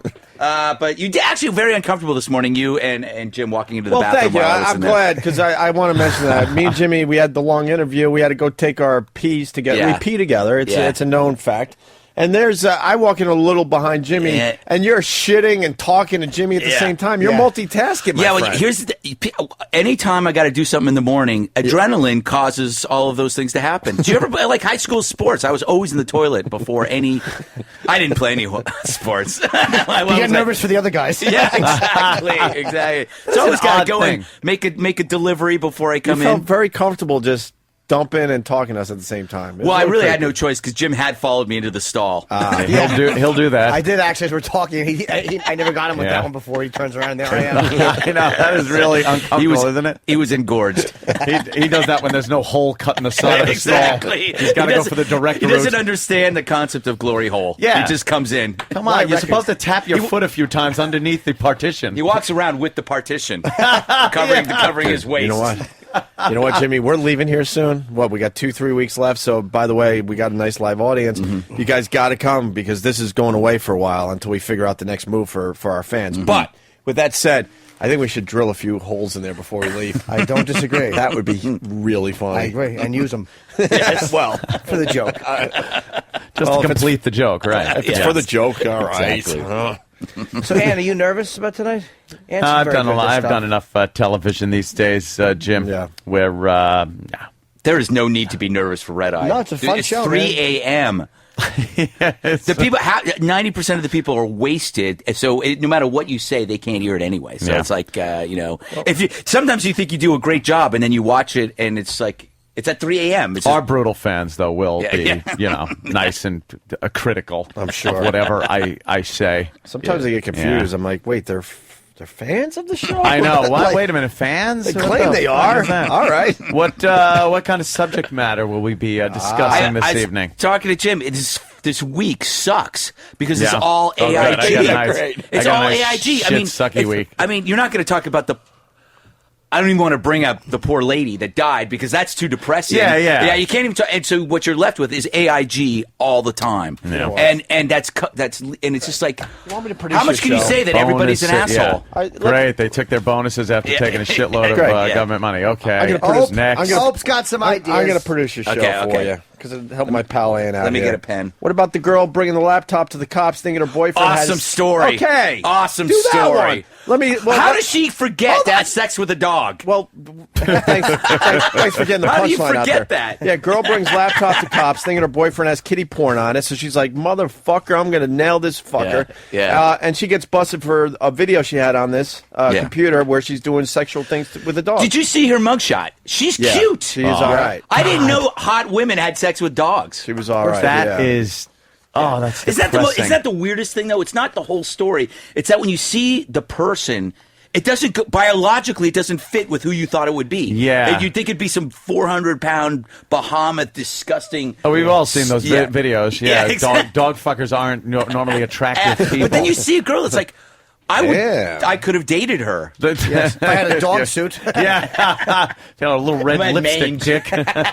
They're standing by. You want girls to call? Yeah, sure. We've done the bit. Girls will call our show. They'll change their voice a little bit. They'll change their names, and they'll tell you what they're doing with their they'll dog. tell you I what would they're love to doing. hear that. I want to hear that. All right, I'm frightened. We'll throw a couple on for Greg. But Opie's right. That's a story you can All do right, how tonight. about did you guys do the A-Rod kissing himself? Yes, we did that You story. did that one, all right. It was all right. fantastic. We haven't really done that yet. Yeah, it is incredibly creepy. Yeah, what magazine was that for? That was Details, which Details. it's #1 magazine among hairless bodybuilders. Did you know this?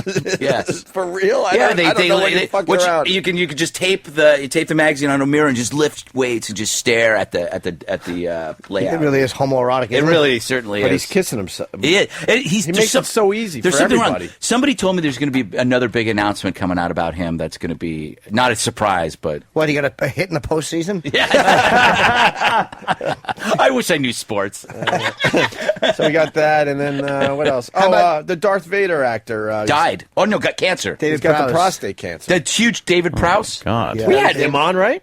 Yes, we had all the wonderful Dude. Star Wars people. We had Can the you people remember- that are Hold in on, the Greg. suits. We got to brag a little bit. Yeah. Go ahead, Ant. Yeah, we had the Star Wars people on, all the people that were in the suits. That's right. So you didn't see them, Aw. they it wasn't their voices. That's right. Do you know what other famous movie? Do you know what other famous movie David Prowse was in? Clockwork Orange. Ah, very good. Of course. He wore those great shorts. Yeah, those great shorts as he carried the wheelchair down the stairs. Big galoot. Apparently, he has a Death Star on his prostate. Nicely done. That's good. Wow, right off the cuff. Yeah. It's, Hey, what about this one? This is a good story you could do. $43 million, not enough for Countess divorcing the ex-CEO. I saw the headline. I didn't know much about it though. But Yeah, that's a the- good story. Well, her Oh, that's lifestyle. wonderful. She says she can't live on $53,000 a week. Jesus. Who But that's can? no different than That's that the number, right, than Travis? Heather Mills, Yeah. who wanted 300 million or true. something like that. She did right yesterday. You know what she was going to spend it all on? Shoe. Oh, great. Ladies and gentlemen. Let's not. Hold go on, through Greg. this. Let me punch that up for you. I need one of those. I got another one for you. Did you Yeah. do the man wearing the "I love my marriage" shirt? Yeah, thing? You did that one too. Domestic. We didn't do it. We talked about it, but we didn't do it because Well- we didn't know where the pro or con was on that. Yeah, he was busted for domestic battery, and he had that nice little shirt he loved. Yeah, So- yeah. Well, the pro is. Those are the best shirts to wear, actually, when you're going to go out and do stuff like that. I guess. Yeah. You know. Did you do the Obama story, Obama fingers? Oh yeah, the German chicken fingers. We're using you to do all the stuff we were supposed to do on yesterday's show, by the way. Have you I don't figured it out mind yet? This is very easy. I like this. The Obama fingers, they're chicken fingers, and Yeah. they go on sale in Germany, or they did yesterday. Yeah. Now is that racist or not racist? It's a tough one because they're doing it because they love Obama, but the stereotype is of fried chicken. So Well, is it yeah. racist or not? Is that a black stereotype in You don't Germany? think it's racist, Ann, for real? No. In Germany? Jesus Christ. Yeah, There's they're a bit Look at what you're careful talking over there. about. There's a study that came out be that careful 1 out because- of 10 German youth are involved in some kind of Nazi, socialist. They want to bring back the good old days, as they like to call them. Yeah. I heard the same thing, just different numbers. They said like 10%, which is a lot of people. Yeah, Thank you, Greg. No, I heard it was 1 out of 10. Yeah. Oh, it was almost a math joke. Wait a minute. 8 math jokes. Math humor's I had to great. carry the 5 to laugh, and I forgot. What about how about the Jon Stewart story? Do we have the Jon Stewart? On NBC. If you say prostate arrested cancer. in Central Park? Yeah. No, I'm kidding. Wow. We all just stop breathing. Because that's never for speeding. Yeah. Or anything, when you're arrested in Central Park. The best one was the CNN. Do you remember the CNN British commentator Richard Quest? I guess was it 2 years ago? Got arrested in Central Park with having a he have a dildo? Oh God! In his pocket, tied to his mouth was tied to his genitals. Yeah, and he had crystal. Story, right. And then the cop stopped him and he goes, "Oh, wait a second, you might want this," and he handed a bunch of meth to him. Richard Quest, I You love might that want guy. this. Back on CNN. No, Wow. he's not. That's why I bring it up because I saw him. I think it was yesterday, the day before on CNN. He was trying to talk his way out of that one. Yeah. He had some weird excuse at the time. I don't remember anymore, but There is a movie based on waiting to be done on that guy because I've heard so many amazing stories about this guy when he was living in England. I mean, this guy was a CNN dude and did just crazy He has a shit. show on CNN. It's called The Situation Booth.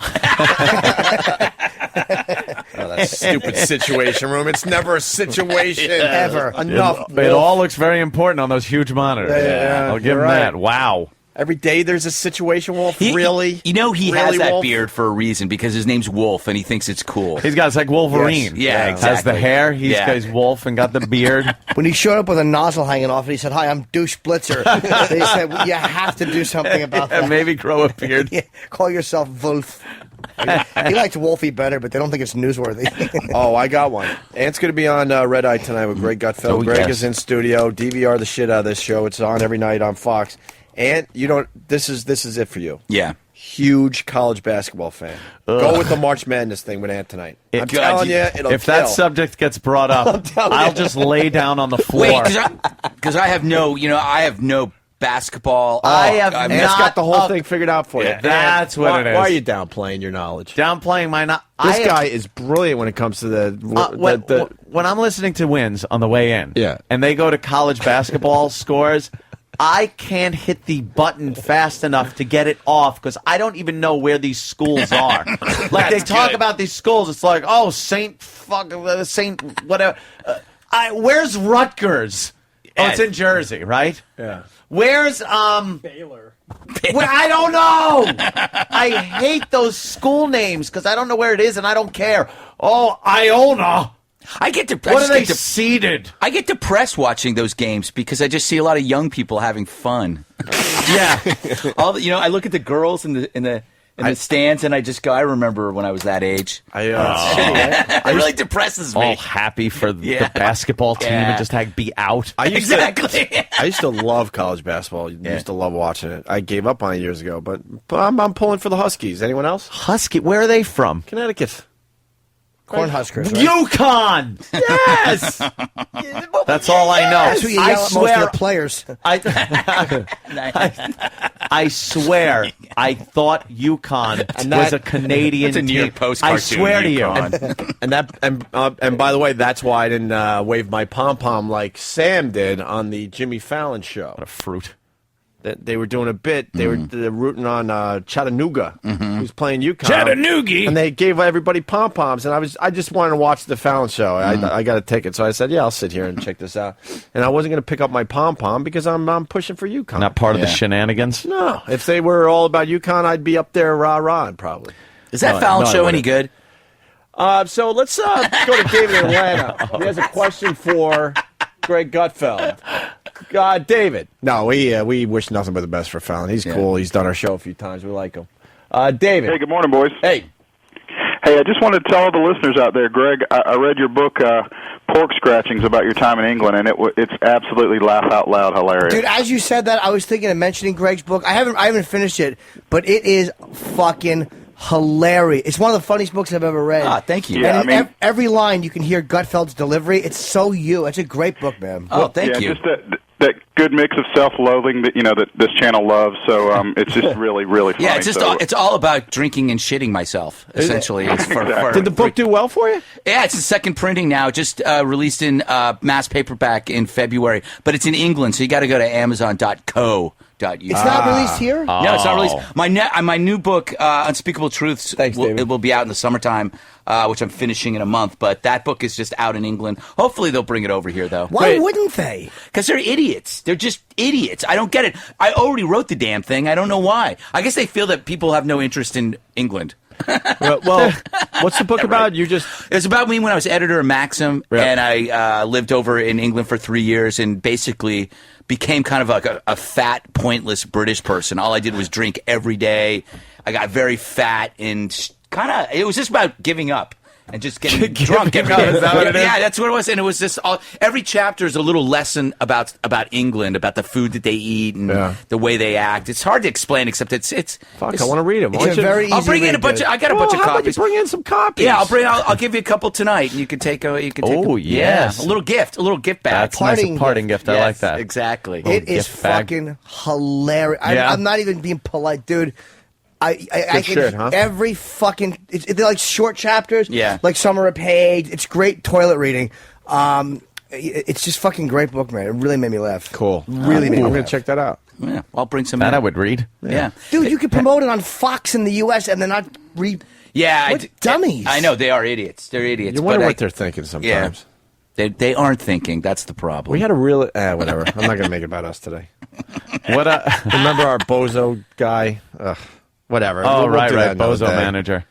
Well, maybe I should now. I apologize because they hate when we do this. We had a CD that did very well when we were doing radio in Boston. Yeah. Very well. And it charted nationally for just a little bit, nothing crazy. And then we moved down to New York, and this guy couldn't figure out that, wow, maybe there's a whole nother audience that might enjoy this CD. Yeah. He never figured it out. Yeah, I don't get it. And we're like, it's a new market, you idiot. Yeah. We got a product. This is and we were doing well. Yeah, it makes no sense. This is I got a TV show, and I don't know, we get almost between 400 and 500,000 people that watch the show.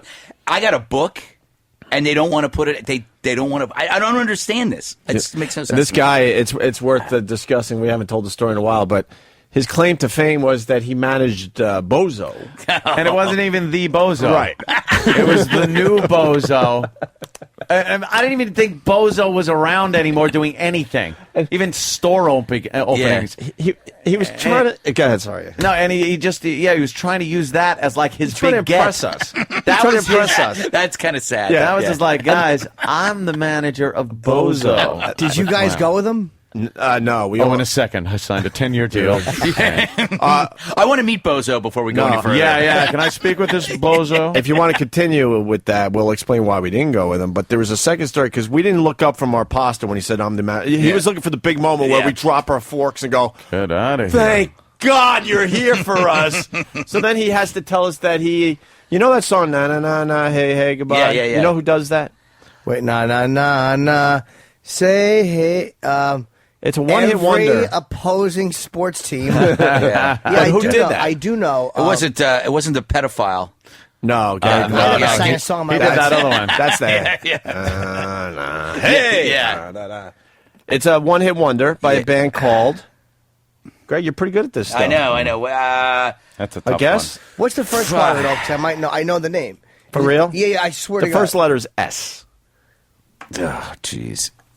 Is it a one-word answer? Yes. The Captain and Tennille.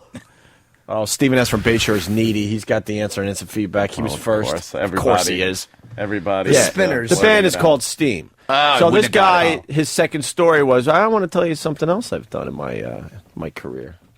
I was in the studio when Steam was recording Na Na Na Na. Hey, goodbye. God, that is really sad and wonderful. And he looks at Ant and I and he goes, and the band was really bothered because they wanted a name for their band.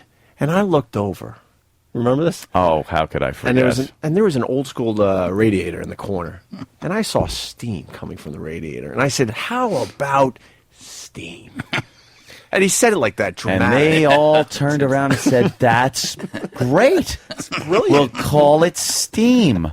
And he's lying. What he probably said was, "How about condensed water rising?" And they said, "No, that's too long." Yeah, how are we going to get that on a fucking album? What's wrong with you? Why don't we go with steam? Right. Oh, okay. Right. Condensed water rising is pretty good. I like that. And then we still didn't bite. And Aunt and I were on our way. Like, we knew we had to go get some kind of representation. Then the big the mall meeting in the food court. Come on. Yeah.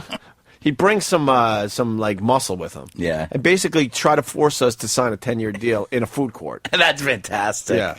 After he was supposed to pay us our money for our CDs, and and we got there, and me and Opie had this big discussion on the way to the mall about what would be an acceptable check, because we didn't know how much we were going to get because this guy's such a shyster. We sold a shitload. Yeah, This thing shitload. Ended up selling over 100,000 copies. We were going to Locally. signings. Jesus. We were doing all kinds of shit. It was really a lot of copies sold. Was there any paperwork involved at that time? No. Oh, because it would have been great if you just ordered a huge Cinnabons at the food court. It just got it all over the table. all over that? Yeah, we could have done that. Yeah. So we're driving there, just going, this motherfucker doesn't show up with at least 10 grand for each of us. Mm-hmm. There's right. a problem. That's the number. I go, even if it's like 8,000, he's getting fucking ripped We apart. didn't get a cent at that point. No. We were waiting for our big. He kept putting it off and putting it off, and he said, said, "The meeting, I will have the checks for you." And he had to have checks for us because he wanted us to sign a deal with him, and you know that's a deal breaker, not getting paid. So he comes up, he's got the envelopes, which are slid over to us. I open mine up and see, paid to the order of Anthony Cumia, $2,000. And I was like, this isn't even close to the mark that I'm infuriated with. Like, this isn't even close to my pissed off mark. Yeah. And then we didn't hear we anything just told that guy. Yeah, we didn't hear anything else he had to say. Goodbye. You guys, I'm sure in the beginning, we never got the money for that CD. Everyone gets fucked on their first record, so we figured that was our good deep dicking. What did you do when people would ask you to like show up and do stuff? Because that's just starting to happen with Red Eye, and I never know what to say. Oh, an appearance? Yeah, appearance stuff. Because now I've been asked to do a cruise. Well, you're Did Rosie lucky. ask you? I'm the king of the appearance. Yeah, a cruise. I would have dreamt to be on a cruise ship. Well, I had to go to gas stations and hand out fucking roses and pump gas for $1 or $2 because that was the frequency of the radio station. Do you know the worst thing I did? When I was fitness editor of Prevention Magazine, that health magazine, I had to do a prevention cruise and teach like 70-year-old women how to do stretches. That was back in 92. And I was drunk off my ass the whole time and smoking. But I don't know what to do. I don't know what you do, and I don't know what you do. What do they want you to do on the cruise ship? I have no idea. It's shit? Yeah, it's like, I think it's like kind of a conservative, libertarian group of people. But I always feel like the people that would come to that cruise would be kind of weird. Do you do a stand up? No, I've never. Not No, really? I think I would just kind of hang around and do discussions. I guess discussions. Yes, at the tiki bar freaks me out. Or at the fucking chocolate buffet at midnight. Have a discussion. What do you call that? That little fountain of booze. Yeah, they always have. It's the fuzzy navel fountain. Yeah. Are they fun cruises? I want to go on one. I've been on a couple, and they're always they start out fun, and then it's depressing. Unless it stops and you can get the hell off. Well, that's what you got to do. Yeah. You got to go down like the Caribbean, and they stop off at the beaches and shit, and that way you get off. But if you're just on there, it's like, oh god, I'm waiting for the elevator. All it is eating. Eating and gambling. It's just eat. It's like it's 24/7 food, and the meals change like every hour. So you got to eat because you paid for it. Yeah. So no matter how full and miserable you are, you're going to go and eat more food, and you're going to be disgusted with yourself. Why do we all feel like we have to get our money's worth? Yeah. It's just like you're not even hungry anymore. Have you ever been to that restaurant, that Brazilian one? Oh, we talk about it every once in a while. I get so the meat place. Yeah, the meat place. It's like $50 you sit down. I live near there with the paddle. The green and the, my god! I actually talk about this again. I love this eat discussion. until I'm shitting. Yeah. I will actually do it. I will simultaneously bring the plate into the toilet, and while I'm evacuating, I'm depositing more food.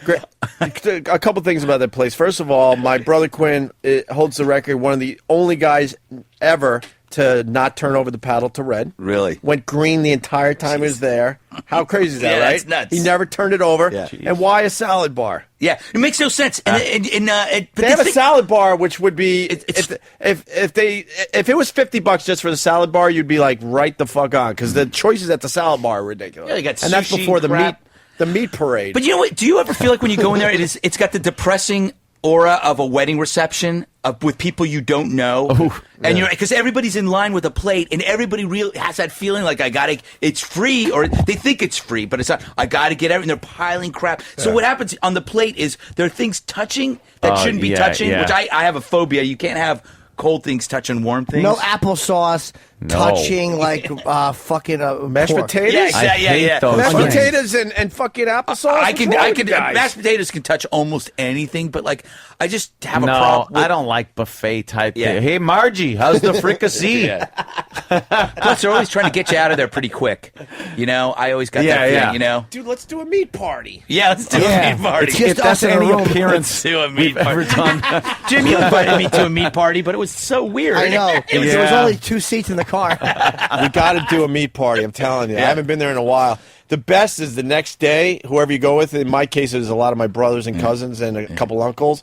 Oh, we just traded dump stories the next day. Exactly. No joke, because it's like taking a fist and just shoving it all the way down your mouth and just shoving everything out. Sounds wonderful. You make it sound so Really? appetizing. Have you ever had a 4 foot one piece of shit? I don't think I one want piece, that 4 either. feet. You never dump lived that until big? you had a meat party. And the food there is good. It's a clean I place. don't know. How tall is E-Rock? I didn't know they stacked shit that high. I'm teasing E-Rock, of course. So you should do the appearance. It depends on how much money they want to pay you. Yeah. It depends on how long the cruise is. Yeah. I mean, if it's like a few days cruise and you're just going to be hanging out rapping, they might just want like a famous face. Yeah, but that You know, ain't me. They can't afford one. They can't afford it. But no, they might just want a guy on What kind of money? I don't free know cruise? yet. They haven't told me yet. They just said that it'll be like they're going to pay for everything, and I think they said it's a week, but I could take off after I do my thing. Yeah, they got that helicopter thing or Yeah. something. They fly Yeah. you in and off, sometimes in and they out or just whatever. dock you somewhere, and then you take a plane back. Gotcha. But dude, Yeah. if your wife wants to go, take your wife. It's a free vacation. Yeah, that's The true. fuck? Hey, you know what? We're talking about cruises, and we got the king of the cruise ship sitting here among us. Yes, What's I your believe status he's again, E-Rock? Fucking E-Rock. Listen to this. Greg. What cruise line, by the way, Eric? Royal Caribbean. The high-end one, right? Yeah. And be a braggart. Okay, Royal Caribbean. I have diamond status. Diamond Oh my status. goodness! Yeah. What does that mean? They use them for ballast. I've been on 18 cruises. Oh my god! 18. What's wrong with you? Holy shit! I'm thinking maybe Magello. once or twice. Magello. It's always whenever he's on the cruise, always somebody goes missing. It's always one of those things. Dude, Oh, yeah. We have a whole bit about that. Yeah. It's murder. Yeah, it that is. you get away with. You get it. Because the crime scene moves. Yeah, exactly. It's clean. It's clean And the crime easy. scene gets disturbed. You know how they are. They find a body and they fucking put the tape around it. They put the little letters near every shell, near every blood stain. They take the threads from the victim to the wall to see splatter. On cruise ships, you toss someone overboard, the fucking maid makes a poodle out of your towels and puts it on your bed, and you're fucking feeling hot on the conga line with some blonde. All it takes is one pusheroo. Yeah. Yep. You can Yeah. shoot The old somebody. I also don't know how They you don't can tell look the for 'em. difference. How can you tell the difference between falling and being pushed? Whoopsie. There's no way. They never find the Shoe bodies. print in the back. They never find the bodies, and the cruise ship does like one lap and goes, "Hey, we're going to be late for our next port."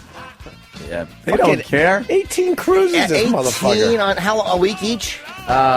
Anywhere from a week to 14 days. Yeah.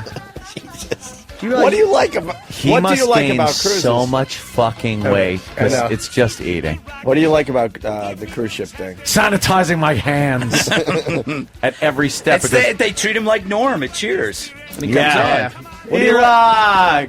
No, he has a. What do you like about it? Because you've explained this before on the show. Well, obviously the eating portion, because you have like 8 meals a day. Plus, E-Rock, do you eat a lot of desserts on cruises? not desserts, but regular food. Okay. He jumps in the water and just strains krill through his teeth. Just tie a rope to his So all ankle you do is so eat. he can feed. You just basically eat, don't you? You eat and you hang out by the pools, and all they do is just keep pumping drinks into you all day. That's actually the best part. But then you go back and watch what movie? What was it? Daddy Daycare or something? So the casino closes at like 3 a.m. and they kick you out.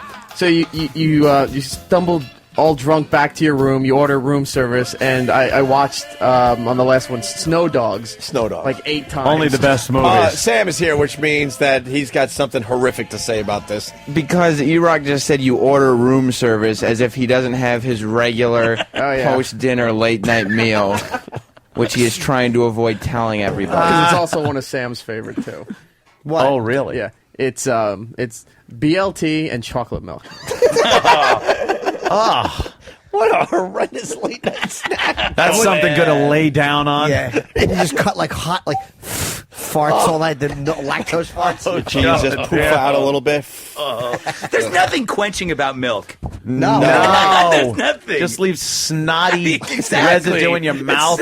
It's just. Who came Oh, up that with must be You get the great. film on your teeth for 2 days. It's just Why? not good. Makes your breath stink. Oh. Dry milk breath. That. Passed by couple that with E-Rock's room. Cheerios. They think the bilge is backing up into the living quarters. Do you have a nice room when you take these cruises? Oh yeah. You guys go first class? Oh, yeah. Happy you guys. You have a balcony. First class, right? Oh yeah. His dad's rich. No, it had nothing to do with that. It's just if you've been on for so many times, they just see your name in their system and they upgrade you automatically. Do you go with your family or with the special someone? I used to go with my family a lot, but the last 3 or 4 were with my friends. Lil E-Rock. Do you do the horse race thing? Oh yeah. You get to How happy you can lay. Where's he guys? You're drunk. You lay by the Happy pool, and they come up with these games where you can gamble. Yes. So you charge everything to your room, and you're betting on horse racing, bingo. Is that illegal? Fat guy See, they diving have contest. what it is a little track on the deck. And people are given horses a couple of days in advance. You They know give them this? like a horse head and a stick. Yeah. And they have to decorate the horse because they could win for how decorated your horse is. And then they kind of roll dice or whatever it is, and the horse number moves up that many spaces, and you're like, come on, because you can then bet on the horses. And usually they got hot chicks in bikinis holding the Sucks it up a little horses. bit. Oh, it's just all about fun. But that's here's the thing, dude. Does anybody go on a cruise to get laid? Like, is there when you get there? Isn't the majority of the people really old? It really is odd. There are old people, but they're not the majority. Yeah. You got to watch what cruise you go on. If you go on some of these 2-week-long cruises that go to certain places, it's a lot of old people. Yeah. You go on the 1 week, it's what the younger people can afford. But a lot of them are coupled up. Yeah, that's they're all coupled up. So it's I think it's kind of rough. I think initially it's your intention that you're going to try to get some pussy, but then you fucking gorge yourself. Exactly. And then you're like, oh, fuck it. No one And wants you're masturbating to snow dogs. Yeah. It's hard. Eating your bacon, lettuce, who and hasn't tomato. done that though? With Who chocolate hasn't? milk. Chocolate milk. Yes. I jerk off to straw dogs. There are some good scenes. Depends on the time of year you go too, because you think you're going there in the summer. It's going to be a bunch of single people, and you're there with families. There's just kids everywhere. Yeah. So it's Uncle. Oh, Sam's back. Uh-oh. Because he also told us before what he used to do on the beach. Remember when he just sit in his inner tube?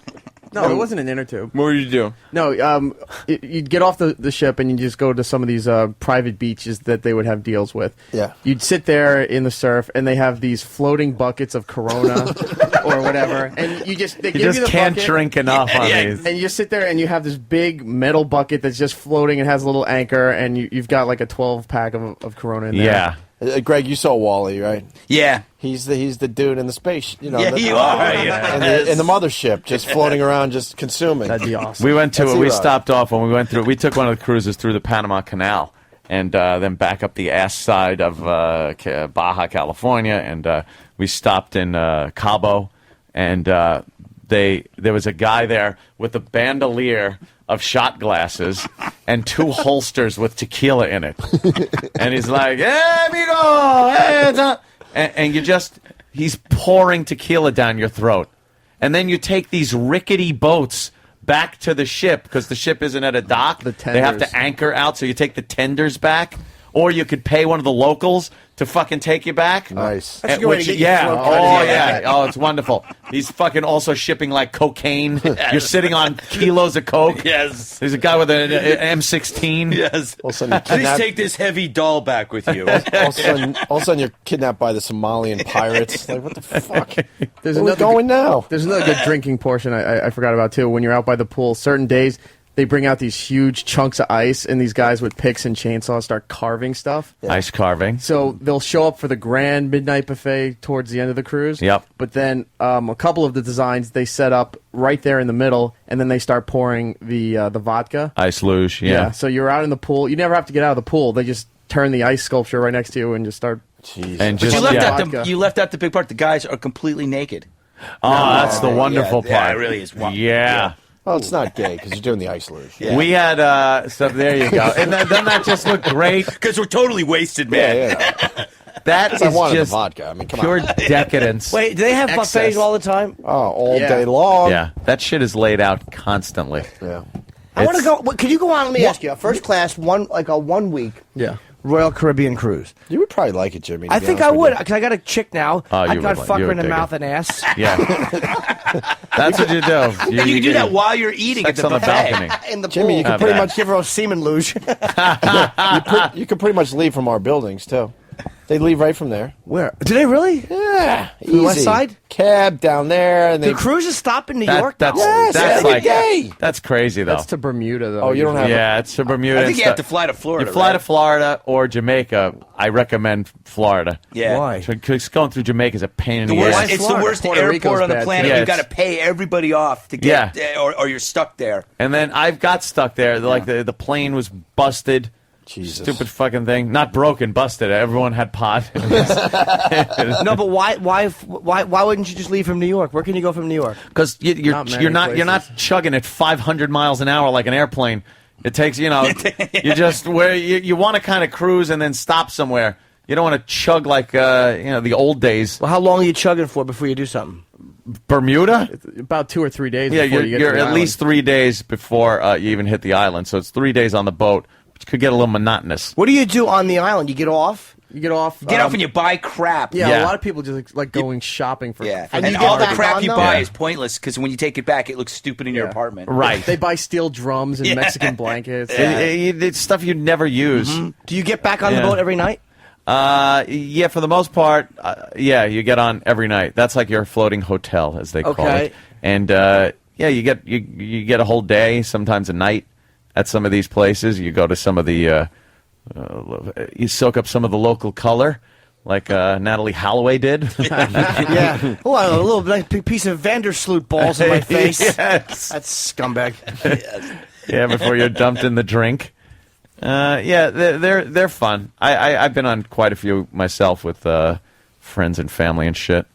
They're not bad. I want to go on one for a week. Maybe you fly to Miami, right, or whatever it is. You take off for a week and come back. Yeah, I think you'll love it. The high point is though is the purchasing of cruise wear, because it's one of Well. those vacations that you have to prepare for.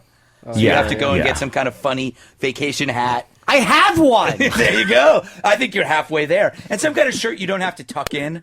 Yeah, And definitely. pants with a lot of pockets. Tommy Bahama? Yeah, Tommy, yes. Yeah. and, you and your shorts and sandals. Yeah, every guy dresses like Sammy Hagar. Yeah. And, every woman, I don't know, wants secretly to kill herself. Be pushed off the edge. I have a fun hat / colostomy. I want to that'll showcase go over well. That is really inventive, how the hat kind of expands. Yeah. You know? I was now Iraq. Were you ever invited to dine at the captain's table? Oh, good question. Captain's table, no, but the captain's cocktail party, the private. one. Everyone goes to that. I was invited to the captain's table for dinner. Why? I don't know Who the fuck why. are you? It's I have no awful. idea. They came up to me one day and goes, "The captain requests your presence at the captain's table for dinner this evening." And I'm like, I want to kind of hang out with my friends and family, but It was kind of a good story. I'm like, let me have dinner with the captain. And you sit down with other people you don't know, have no clue who they are, and they try to make in small idle chit chats. So what do you do? I tell dick and rape jokes on the radio. Captain? By the way, here's how they decide who eats at the captain's table. Whatever fucking degenerates are gambling the most money. Yes, thank you. That could very well be. Bring this back to reality. Thank you. Likes to gamble. Let's bring him to the captain's table. He'll feel like this is his home. Yeah. I dined with the captain. Yeah. There's got to be a sex. I'm special. A sex act that you have to create that is called eating at the captain's table. Eating at the captain's table. There has to be something. Yes. It's when you felch Lou Albano. It has no idea. But the rarity of that happening is eating at the captain's table. Of course. It has no idea. Got back to the captain and bought shots for the entire ship. Yeah, maybe that was it. Maybe we should take care of this guy. He spends the money. The captain was like, it was one of those things where he was from Sweden, I believe. So they're all from Sweden or one of those Nordic type places. I don't know. And he's always got to leave, I noticed. Like, he stays there for a few minutes, tells like a little humorous anecdote, and then has to tend to ship's business. Yeah. Hopefully it's the Poseidon. That was a great movie. Yes. Yeah. Was that like the original Poseidon? The original. Was intense. They fucked up the remake on that one. Carol Lindley, have you seen her lately? Oh. I saw. She's frightened. She looks like Skeletor. Yeah, boy, really was she bad. awesome. Which one was she in the movie? No, She was the blonde. And then Pamela Sue Martin was was the cute sister, the older sister of the little annoying kid. Yeah, that was an awesome. Who was the other one? The MILF? The MILF in the Poseidon? Oh, Shelley Winters. Stella Stevens. Stella Stevens played the whole Ernest ex-whore. Borgnine's wife. Right, okay. Yeah, who was the whore, Shelley and Winters. he was the cop. Yeah. Yeah, and then you Red had Skelton. the priest, Red Skelton, trying to pick up on what's her name, the singer there. Yes. Morning After. Yeah. There's got to be a morning after. That was great. Maury's doing a Gene Hackman. a spring break show. Wild guest update. Maury, we got to get him back on the show and talk some sense into him. We Primordial dwarves on our show today. We talked sense into Maury. We made fun of his really dark, over-the-top hair. Yeah. And look, he doesn't do it anymore. No. See, everybody's got a blind spot, and your job is to expose the blind spot. Just find it. We're Dyeing rocking, his hair but with a Sharpie. we're rocking, but I got to do this. We got Jason Segel from I Love You Man coming in. Greg, please stay and hang out with us. Yeah. So let's take a quick break, if that's cool, and reset, and we'll continue talking about this and Jason's movie. And Ant's going to be at Red Eye tonight. Is there a dress code? No. Yes. Good. You have to wear a CNN T-shirt. Is that it? Because double-headed dildo. You don't have I haven't gotten. Well, no, I have some clothes, but I don't get a haircut Tuxedo because of my follicles. Yeah, can you wear a hat on So TV? I have to wear a hat. You can wear a hat for another maybe. I just had the hair guy called me and said I come in next month for my little inspection to see how things are going. For the bad but news. I've noticed. No, I've noticed. You come in next week for work. the It bad works. Are you getting actually growing. plugs or Rogaine or? Thank you. Yeah, he got the They're plugs. not plugs. They're individual follicles taken from the harvest area, one hair at a time, and they implant them artistically. Yeah, Opie and Anthony got a full house today. Of course, you got Ant and I. You got the star of the show, Jim Norton.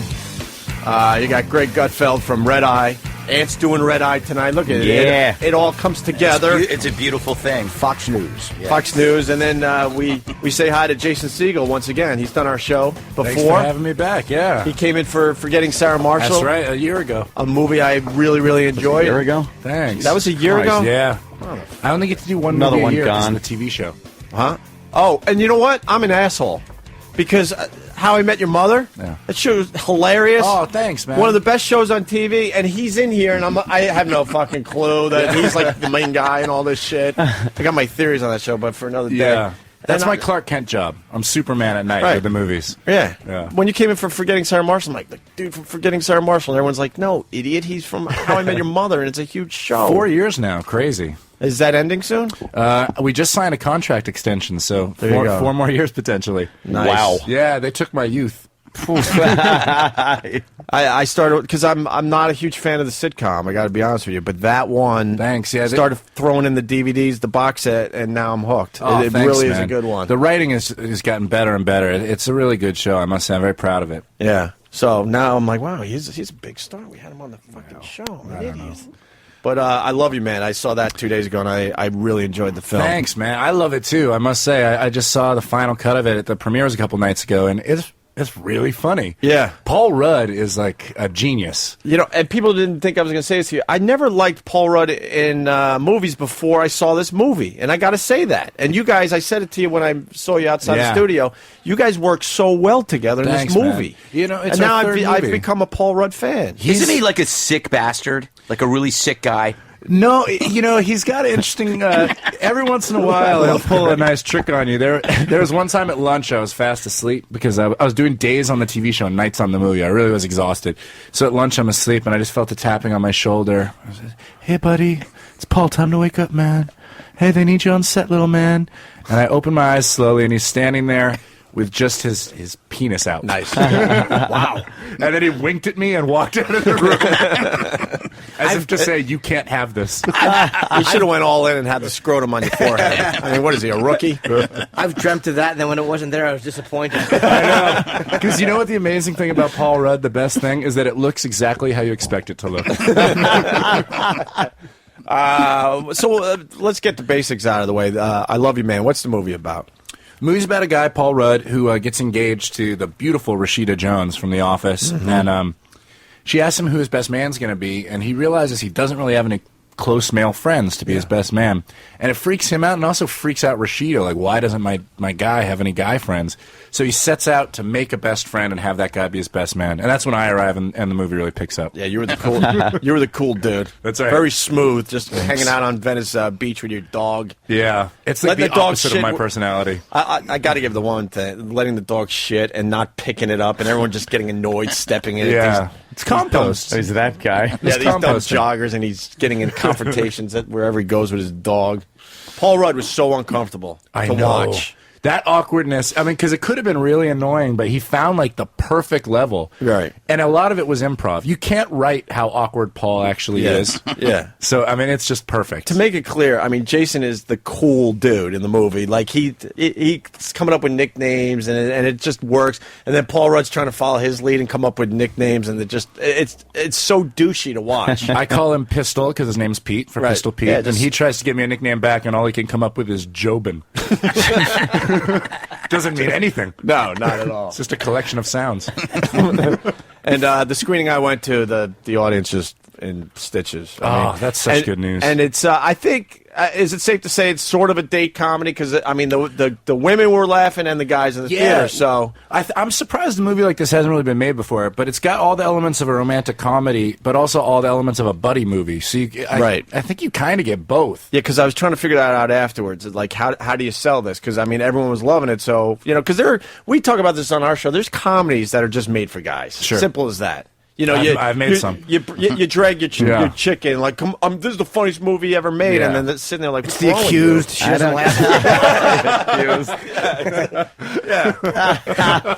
But I think you're going to get them from both sides on this one. I hope so, I think man. you're going to also get some chicks maybe going as kind of, I don't want to use the word, but sort of chick flick. Yeah, they're going to go and go, like, let's see this movie together. I like when they try to fool you with the trailer, if it's really a chick flick, but they want to fool the guy. Like, they did that with The English Patient. They showed, like, some aerial combat footage. I remember that. And you're like, fuck, is this an Army movie? Some kind of Air Force, Air Corps movie? Yeah, that was not right. And then it's like, you son of a bitch, you dragged me in here, and I'm watching The English Patient. That wasn't cool. Who's in that? It won a lot of awards, right? Yeah, good for them. Ray Fiennes. Stinkaroo. Yeah. Oh, Ray yeah. Fiennes. Ray Fiennes. It's funnier in Rafe. Schindler's List. He likes to be called Rafe, not Rafe. Ralph. You're Ralph. Shut up. Rafe. I like him much more when he's fucking a flight attendant in mid-flight, and then she gets fired. You guys heard that story? That was a First great class. story. Ray took her into the bathroom, because he is Ray, and he banged her on the flight, and then some passengers saw her walking out of the bathroom with him. What tattletale. Stitches, and her excuse was he needed help with his contact lenses. Oh, my. Oh, really? Yeah, exactly. I gotta That's start quite a wearing talent. contacts. Yeah. What a talent of her if she can put him in like that. And then he pardoned her. I my pardon God. you. I pardon fuck you. the chick on a flight. That is bold. Yeah, great. What was the worst chick flick you ever got dragged to? Oh, man. Well, I wouldn't call it the worst. It's the best, but what happened was terrible. I, in a hotel room, I had never seen Terms of Endearment. And so this girl so it was like, you need to see Terms of Endearment. So we watched Terms of Endearment, cut to the end of the movie, and I can't help it. You know, I'm like, I'm crying, right? Yeah. Oh, boy. But then you cut to like half an hour later, and my girlfriend is just sitting on the bed looking at me, and I'm still crying hysterically. I couldn't stop. Holy The only time that also happened was during what's the Robin Williams teacher movie? Dead Poets Society. Dead Poets Society. That was a great suicide scene. It was amazing. Oh, well, I walk into the movie, and I haven't seen it yet, and I sit down, and there's a really old couple behind me, and when Robert Sean Leonard walked out on screen, the old lady whispers to her husband, "That's the one who kills himself." Oh, Scene 1 of the movie. Wow. And I still wept hysterically. I knew it was coming. Yeah. I couldn't leave the theater. The fucking the part of that was so great was the fact they didn't show the actual suicide, and then the father's my son, my son. Yeah. That was a terrible suicide. Really well done. Yeah, absolutely. Yeah, you don't want to. Hard to feel for a bunch of fruits reading poems and a fuck. All right, we get it. but that was a great scene. When you get dragged to those movies, you find yourself crossing your arms and just like I'm practically yelling, "This is bullshit." Yeah. There were times I think I bit my tongue. I looked away from the screen, because I didn't want to get choked up. Yeah. And I started thinking about what was behind the picture, like what cameras. You know, there's Panavision, the director's there, he's looking through this, the lighting guys. And then you really started crying. And then I was crying. I had no career in this business. And yeah, it was just one of those things because I didn't want to be, crying guy. Yeah. I'm like Jason. I'm pretty comfortable with crying. I don't guy. know. I'm not comfortable being crying guy in front of other people, especially for a movie or something. If, something happens, it's just gonna, a loved one perishes. You're gonna cry, but a movie is like I got so embarrassed when I started crying at that stupid Ghost when it came out. I cried at Wall-E. Wow! Yeah, it's the only time because it was sad. It's a fucking cartoon, you pussy. And it's the most it's the most human movie that came out last year. Take that. You've got mail. Human movie, bastard. What about when Spock died in Wrath of Khan? Oh, that was rough. That was a little rough for the Trek fans. I'm fucking Billy Blubber at a movie. My girlfriend knows I'm a complete fucking mo. She's just used to it. She's just used to me fucking silently weeping, and she's an ice queen. Yeah. Give a fuck what happens. Castrating Nazi she is. Imagine when I did Forgetting Sarah Marshall, I had to walk out and weep hysterically in front of a crew of 150 people while completely naked. Yeah. How hard is it to cry at Wow. Wait, I want to jump on that. Did you, well, not on You that. want to jump on? Yeah, Put it another way, Opie. Right, exactly. Did you ever live that down? Yeah, I mean, he had the full frontal nudity in Forgetting it Sarah was Marshall. fine when it was on the big screen. Yeah. But now they're showing it like on airplanes, and so it's a little 2x2-inch screen. It's not very that flattering. that little screen And that on drops iPods, down. it's embarrassing. Yeah, it's ridiculous. That's Nanos. a great point. Even if you have a tiny one on that big screen, come on. Wasn't it? It was That's secretly a turn on for you to do that. Like Kristen Bell, just have that chick staring there while you were fully naked. You got off on that, didn't you? I had her and Mila. I had nude scenes with both of them, and I must say, there was something. Doing the East-West move made me laugh in front of Kristen. Right. That was great. Wow. And there were no sound effects added. A lot of people thought it was a salami being hit against a heavy bag, but Because you'd get arrested for that if you did that right now. If you walked out and saw a hot chick and exposed yourself, but he did it to Mila Kunis. It's kind of amazing. Yeah. I'm no dummy. And it took place in Hawaii, too. Yeah. I knew what I was doing. You got a free trip out of it. I'm so stupid. I wrote a movie like that, and I put myself in a scene like that with Kathy Bates. I can't do that. That doesn't help with the size. She was fucking great, and about Schmidt, all fucking frumpy, getting into the hot tub. You gotta love that. Yeah. Oh, she let it all hang out. Yeah. Didn't Nicholson, too, with his big gut? I fucking love Nicholson. Now he's all fat. He doesn't give a fuck. There was just a period. There's a short period of time where these older, out of shape Hollywood actresses decided it was time to take their fucking clothes off. Mm-hmm. Who did that in that movie? Oh God, I'm trying to remember who it was. Dakota George Fanning. Yes, Dakota Fanning. Oh shit. No, Kay from Godfather. Oh, fucking Diane Keaton. Yeah. That's right. And something's got to give, right? Yeah. Is that what it was? She decided to take her clothes off, and it was just like, wow, what are you doing? Did she look awful? Oh, my God. It was a really quick shot, right? She was running through the hallway. Yeah, she was running through, knockers bouncing all over the joint. Her ass was wiggling too. We got Jason Segel in studio from I Love You Man, which hits the theaters on Friday, right? Yeah, man. Yeah. Across this great Friday, nation. why? I think I hinted to this the other day, but you're going to make people start listening to Rush again, which isn't a bad thing. I know. I'm a huge Rush fan, but I haven't listened in years. And I ran home after watching the screening, and I started popping on my Rush songs. Dude, Rush actually appears in the film, and they're apparently really reclusive guys. Really? And so, yeah, they played a whole concert for us, but it was only Limelight. So we listened to 10 hours of Limelight. Of them doing Limelight? Yeah, which, it's a great song, but 10 hours of Limelight is plenty. They would only give you Limelight, even in between setting up shots. They couldn't give you a little Red Barchetta. They gave us a little something. It was crazy. They told us, the guys love comedy, but Neil Peart is a little bit, he's quiet, so don't expect much from him. But as soon as we started talking about comedy, he was like the most gregarious guy ever. They love Team America. They couldn't stop talking about Team America. Yeah. Flick. They're Canadians. Yeah, Canadians have a good sense of humor. You know Neil Peart's story. No, they're what just a stoned fucking all the time. horrible tragedy he had. His fucking his daughter was killed in a car accident. His wife died of cancer like within a year of each other. He just left.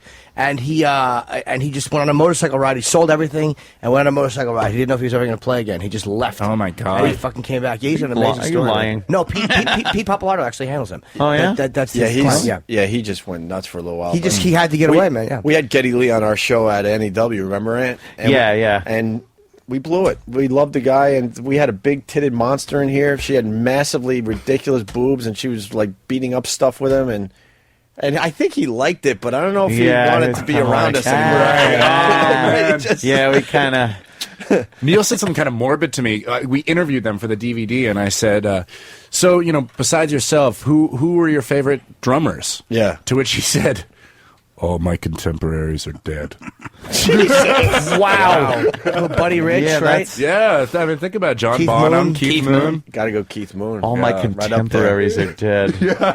All right. Next question. Yeah, exactly. Did you have to learn how to play Tom Sawyer for the movie? I mean, you obviously know music because you see that side of you from time to time. Yeah, I wrote all the music for Sarah Marshall, and they're doing a spin-off movie, the Aldous Snow story with Russell. I don't know if you talked about it. No, Get I him to did the not. Greek, yeah.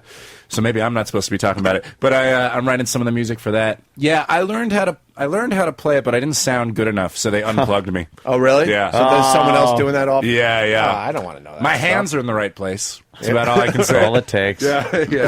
Speaking of Russell Peters, you obviously took his character a little bit. Russell Brand. Russell Brand. Peters. I always do that too. Russell Brand. Yeah. You took the character he played in Forgetting Sarah Marshall and kind of. I did.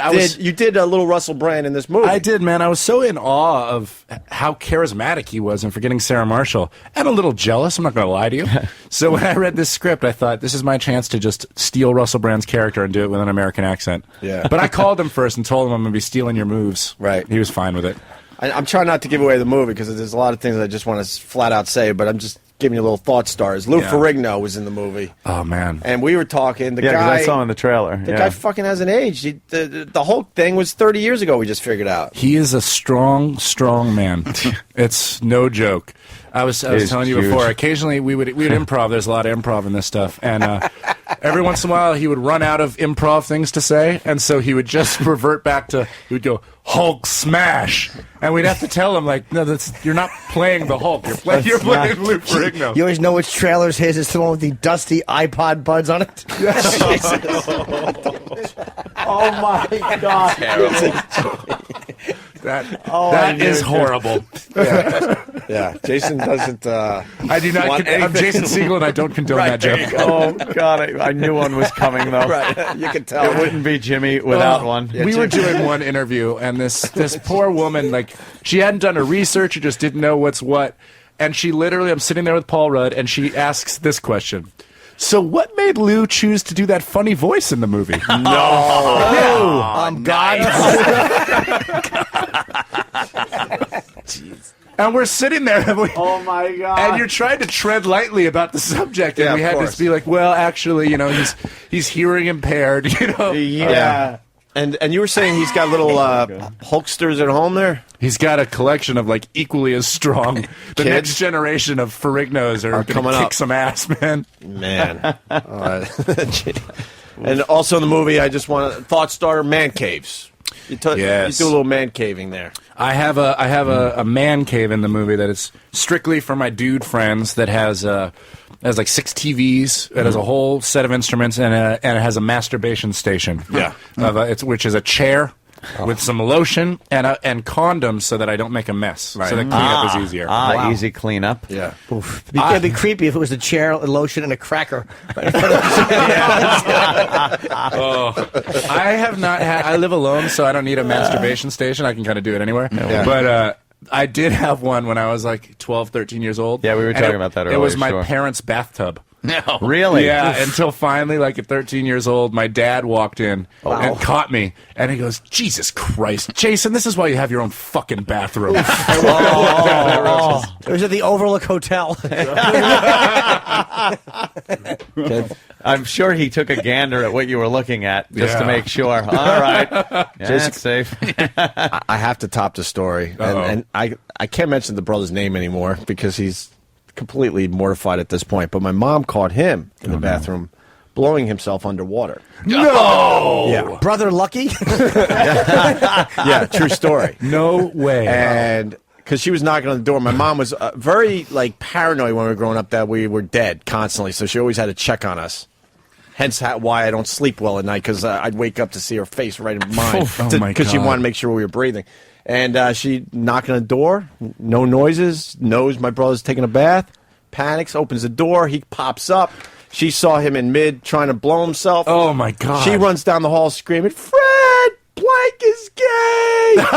No way. Yeah. And he's chasing her. Is it gay if you blow yourself? That's No, what we exactly. I don't think It's a so. tough call. Not at all. Not even a Because little. it's almost it's an award-winning talent. I think so if you come in your mouth. it transcends gay. Yes. Yeah. And then I forgot the exact line, but he's now naked running after my mom and says, "I'm not gay because I wanted." I wasn't giving, I was getting. Yeah, or something like that.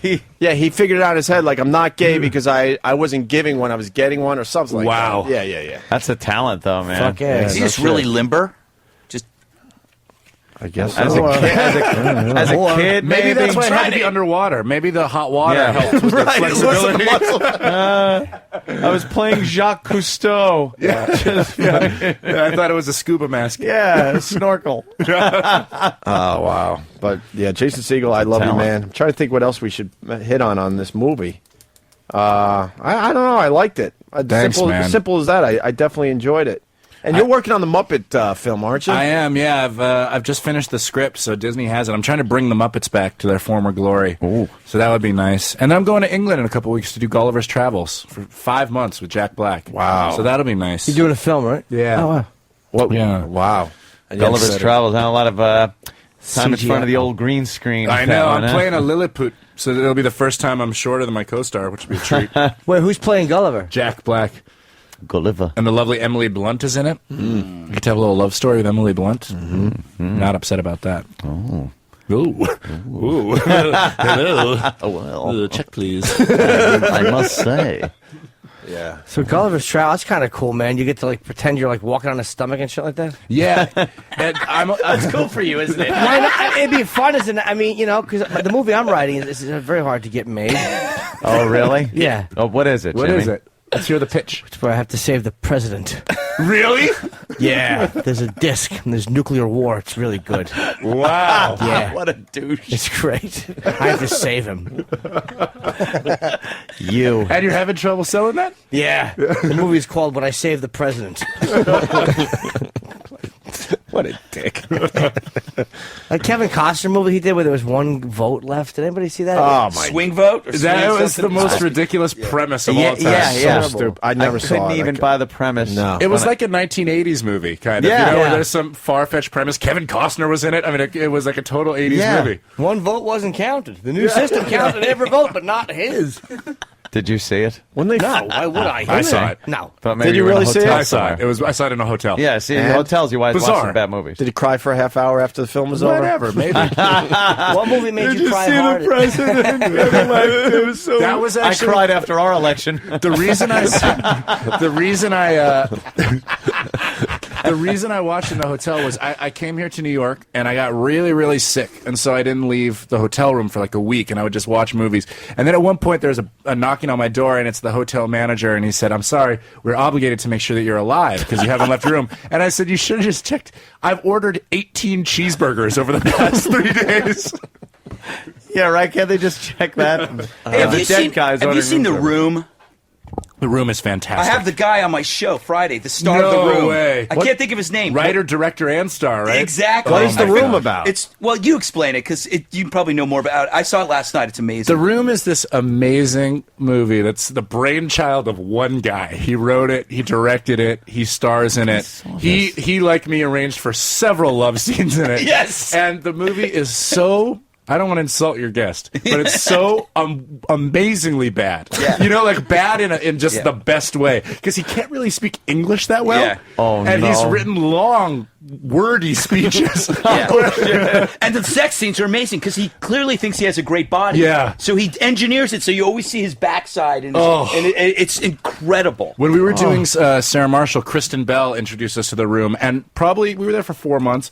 We would all get together, I would say 4 times while we were there at night and watch The Room. What year is it? It's like 5 years ago. Yeah, 2004, 2005, and it's set in San Francisco, but none of the scenes are actually in San Francisco. No. It's all green screen, and it's just Oh, fucking Eiffel Tower in the background. That sounds horrible. I think they're How doing bad a you want to stage see this production. now? Tommy Wiseau. Tommy Wiseau, that's Tommy right. Wiseau. You've got to see it. It is.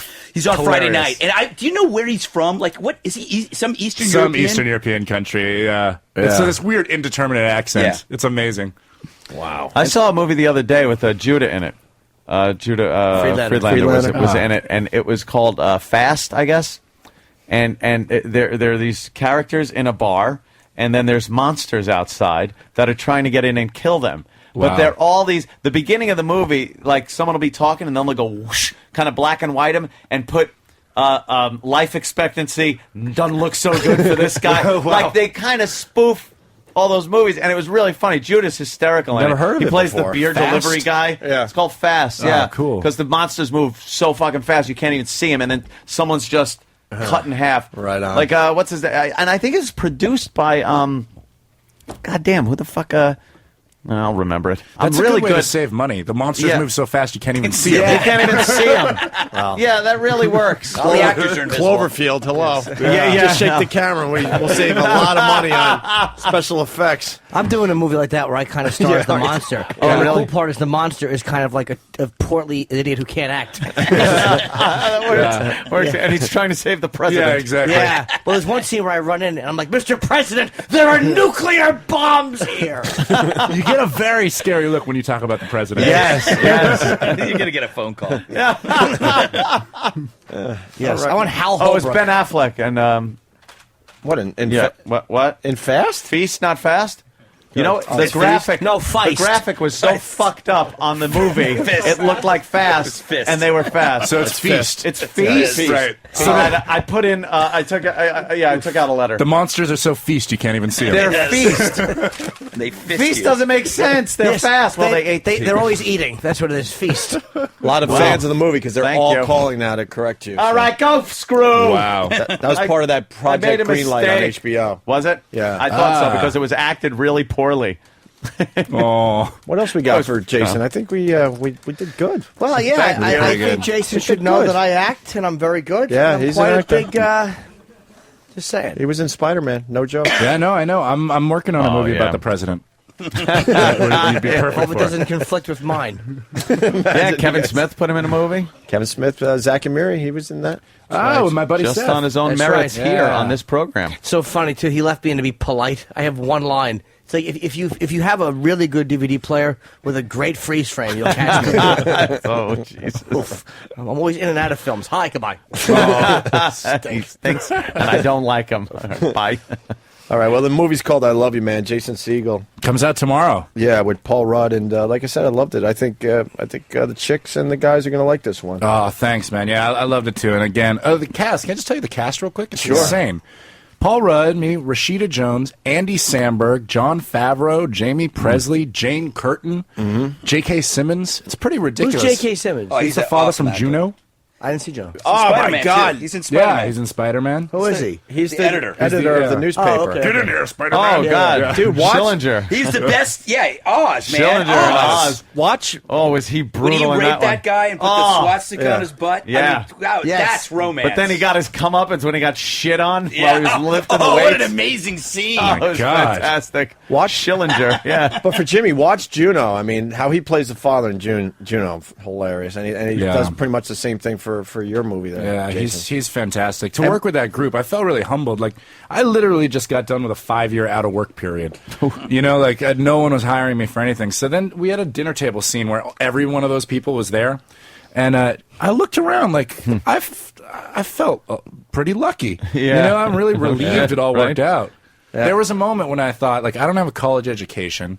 I'm going to have to live with my parents my whole life. Now I look back and realize what an arrogant kid I was, that I thought the two options are movie star or live with your parents. There's nothing real in job between. Is it hard to get a cast like that? Because I put out some calls. For the president movie? Yeah, I want Robert De Niro to play the president. Oh, look at that look. There's the scary look. Every time you say president. You start sweating. Because I played Tank Hudley. Tank Hudley? That's right. Yeah. I'm a Secret Service agent who got fired for drinking. Can you give us another line from this possible movie, Yeah, Jimmy? please. The Russians have missiles, Mr. President. Wow. And I put my arms out like I'm exasperated. Yeah. And he goes, they point them at me. You know, I figure we'll get some, like, laughs. They point them at me. Yeah. They point them at me. You don't like that idea? That was a good movie concept? I kind of like it. Or what was that? Maybe you could take that line from when Harrison Ford No, the best yelled scene. that one out. Oh, yeah. I want to say, This is serious. You've just taken the mic out of the mic stand. Oh, to do I this know. line. Now how it's dare you, line. Mr. President? Yeah. No, with the best How line. dare you, sir? That's right. Yeah. The best. That's the one where he cries, right? Oh, I think so. That's the one where Harrison Ford cries as the president. I remember. The best fucking line ever, and I have to get this, is Pacino's death scene in A Righteous Kill. Oh, no. Which it's their partners, and he's been shot, and he goes, I wish you continued success. And that's his death line. Wow. I wish you continued success. Guess I don't need to see that one now. You didn't see Righteous Kill? Oh. Yeah, well, he He dies. comes back to life. Okay, good. Yeah. In case you haven't seen it. But that was his line. I wish you continued success. Wow. What a dumb death line. It's terrible. Terrible. You know what my favorite death line is? From The Matrix, when that poor blonde lady who's only in it for a minute goes, not like this. Not like this. Oh, yeah. And then she just goes limp. Oh. Yeah. That was a good one. That was a good one. Yeah. Because she knew it was coming. Yeah, That not was like good. this. Not like Fucking this. asshole is just unplugging everybody back at the Yeah. ship. Goddamn Matrix. By the way, Love one that of movie. the chick in the movie is Quincy Jones' daughter. I learned Rashida that after Jones. the movie. Yeah. Okay. She's something else, man. I must say. Smart, talented. She went to Harvard. Harvard graduate. Where you going? It's intimidating. You're a big movie star here. You can't just get up and leave. I have to go. Do I have to show my dick again? Will that keep me around? Jesus. Show it. What do you think this is, Johnny Carson? You got other places to go? I gotta go at 10:30. I was supposed to leave 15 minutes ago. Wow. Opie will always make you try to feel uncomfortable. That's I what know. he does. Don't fucking tear I'm down going to be the on wall his today. show tonight. I'm not going to fuck with him now. Well, you can see Ant for 15 minutes on Red Eye. Yes. He'll do the first 15 and then just... Sorry. I feel like a It was a schmuck. pleasure. I can dress just like this. I can. That's You know fine, what? yeah. All right. Now that you're leaving, I guess we'll just wrap up the show. You know. See you next week, man. Now No that I use see him continuing. standing, Yeah. he doesn't look unlike Jon Favreau. A little bit. You're There's right. a little Favreau. He's like a smaller John. Yeah, Favreau. he's got Favreau body, though. Yes. Favreau body. All right, well, yeah, let's wrap up then. Greg Gutfeld, host of Red Eye, Red Eye did great tonight. today. Anthony's going to be on Red Eye on Tonight. Fox. Jimmy's still selling his DVD, Down and Dirty. But it doesn't come out till April 2nd. Oh, really? It comes out April 2nd, yeah. Oh, and Jay Leno, you want to hear what Jay Yeah, said well, about you know us? how it Yeah. Because I'm feeling like we're all getting along here, and we Let's might hear it. become friends. Yeah, you know? yeah. I've learned to take my headphones off a little when this clip gets played. Oh, no. It is real hot. All right, I'll It's turn it recorded down a a little little bit. hot. Oh, you know. I'm kind of excited to hear this. This was Monday. Wait, hold on a minute. This is what Jay said. Oh, no. Jay Leno. Uh-oh. My next guest is a very popular comedian. You can hear him every morning on the Opie and Anthony radio show, the most popular show in the history of satellite radio. Pretty Wow. much. Yeah, so, That's pretty serious. You're with greatness, Thank my you. friend. Oh, You're with I can greatness. feel it. I can feel it. He said it. It's got to be true. Yeah. What Jay Leno says goes. Yeah. President's going to be on his show tonight. Oh, there's that look. Oh, the president.